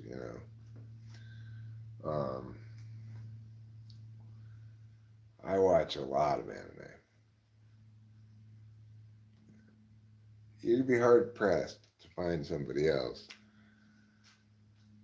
easily at hand, as well versed, or at least as deeply watched as I am in terms of anime.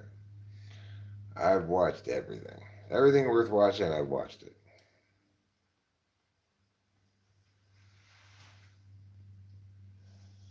Interestingly, I'm not interested in manga and other stuff like that. But my knowledge and depth of anime is less than my actual experience of anime. Because I've watched like everything, but I don't necessarily remember everything. I haven't kept track of all the things I've watched. Um, if you want to talk about a certain show, I'm probably gonna be like, I don't remember what exactly happened in that show. Or if you name the character, I'll be like, oh yeah, I remember that sort of. So it's like you couldn't call me knowledgeable like a database, but I'm very well watched.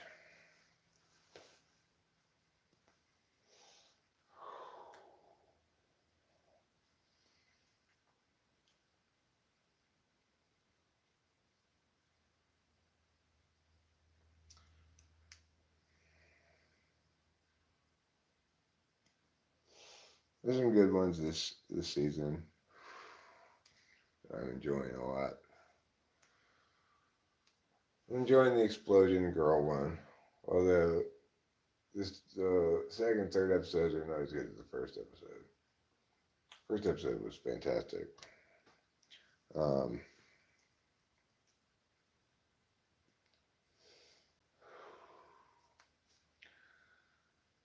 but I do like how she's committed to explosion magic, even though you can only use it once a day and uses up all your magical energy. And it's basically useless. And people call it joke magic, but she's committed to it. She's just she will not learn anything but explosion magic. And she uses it. She says, "Explosion!" It's pretty fantastic. It's actually this is a an offshoot of a previous show that was on last season. It's a yeah, I mean I guess that's what you call it, an offshoot. What do they call it on TV when like when a show comes from another show like how Frasier came from Cheers.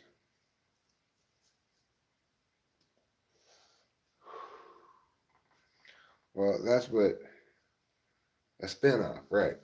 This show is a spinoff of the show that I was enjoying last season.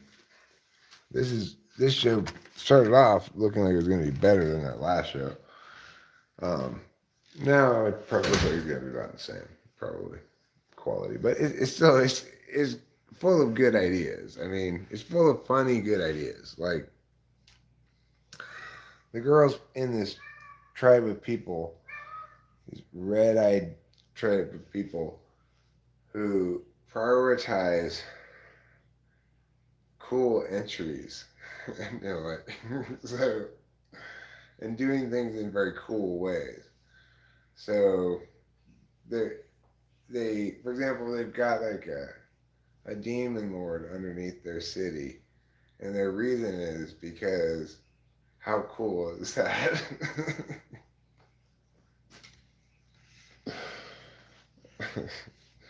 Yeah, an explosion on this wonderful world. That one. That show's good. I like it.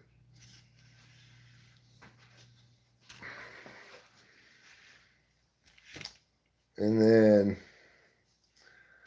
of course, I'm watching the new season of Doctor Stone, which is good, but I was never super enamored with it to begin with.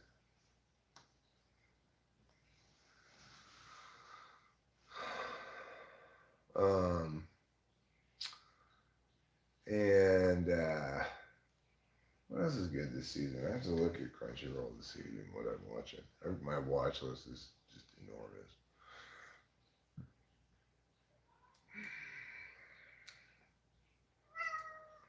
Meow. Well, meow to you too. Meow. Let's see. Like, all the things that are new in my watch list say watch again. Because I've already watched them. Like the first thing I do in the morning, I watch all the new anime. I like Sacrificial Princess and the King of Beasts. That's really good. Also, Kami Katsu, Working for God in a Godless World. That's a really fun show. I like that a lot. X and Y is really good and spooky if you want a spooky anime. I got a cheat skill in another world and became unrivaled in this world too. Is fun, you know. If you want something fun and candy like Dead Mount Death Play. This is an interesting one, actually. I like it. It's about a necromancer who comes back into life into the body of a high school boy who's been assassinated for some reason. And retains all his necromancy skills, and so he kills his assassin, but then resurrects her as a zombie. That one's good. I watch and enjoy Kuma Kuma Kuma Bear Punch, but it's not really that good. Why Raelia ended up at the Duke's mansion? That one's good. I like that one a lot. My Home Hero is dark but good. It's pretty dark, but it's really good. The aristocrats' otherworldly adventures serving gods who don't deserve it or something like that. This one is like kind of a kid's show. Pretty good, I think, but not fantastic. I don't really remember it that well. A Galaxy Next Door is really good. That one's really good. I highly recommend A Galaxy Next Door. It's a new season one. Summoned to Another World for a Second Time is fine. It's entertaining. It's candy, you know. New Eden Zeros are coming out, and if you've watched all of Eden Zeros, to be really caught up with it, I need to rewatch the thing. But I've watched the New Eden Zeros, and those are pretty good. Hell's Paradise is really good, interesting new show. That one is one of my favorite ones of the new season. And Magical Destroyers, if I recall, is also very good. I guess Hell's Paradise probably stands out. Skip and Loafer's good if you want a really like kind of cute slice of life kind of thing. Um, Ridoku's Bad Girls is okay. Oh, Mashal Magic and Muscles. That one's really good. I like that one a lot. And that takes us back to last season, basically. The Ancient Magus' Bride, I realized I haven't caught up with that one. I need to catch up with that one. So that's good to note. That's a season 2, and I vaguely remember season 1, but not really well enough. I wish I could. It would be good to rewatch some of it before starting season 2, but I basically remember the characters and stuff.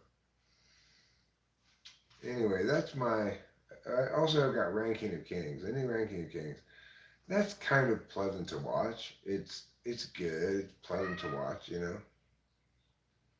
But it's something I don't mind not paying attention to when it's on in the background. It's kind of primordial. This cat's going crazy right now for some reason. Running around the house like nobody's business.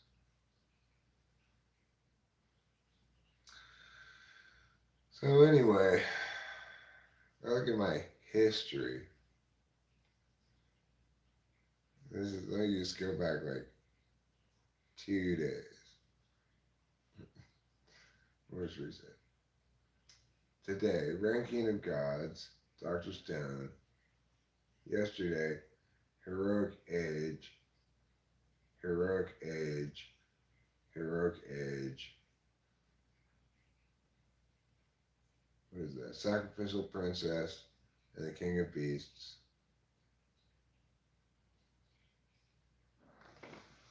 What is that one? Oh yeah.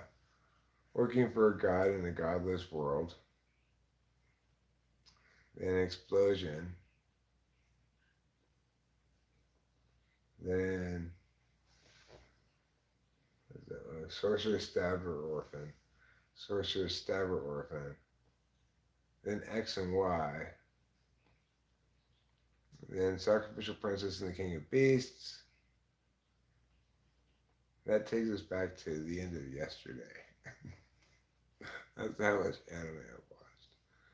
25th, I watched Heroic Age, Heroic Age, Heroic Age, Heroic Age, Heroic Age, Heroic Age, Heroic Age, Heroic Age, Heroic Age, Heroic Age, Heroic Age, Heroic Age, Heroic Age, Heroic Age. In Another World with My Smartphone, Season 2. Heroic Age. Oh no, that's the end of the 25th. 24th begins with Heroic Age. I got a cheat skill in another world and it made me badass in this world. Dead Man Death Play. Kuma Kuma Kuma Bear. Heroic Age. Heroic Age. Heroic Age. Heroic Age. Heroic Age. Heroic Age. Heroic Age. Heroic Age. Why Raylena ended up in the Duke's mansion. And that takes us back to the end of the 24th. That's how much anime I watch. That's a lot of anime. And this is not like a freakish occasion right now. This is a fluke thing. This is all the time. I watch all this anime.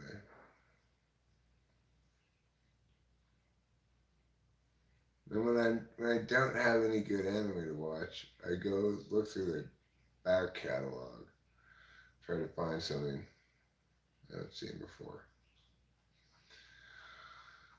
Anyway, I get my money's worth out of Crunchyroll, I'll tell you that. That's one streaming service I definitely get my money's worth out of. Another one is YouTube. YouTube Premium, I definitely get my money's worth out of that. And it's good for that. Good for them. And I'm also very happy with YouTube TV. Good job, YouTube. You did a great job making TV.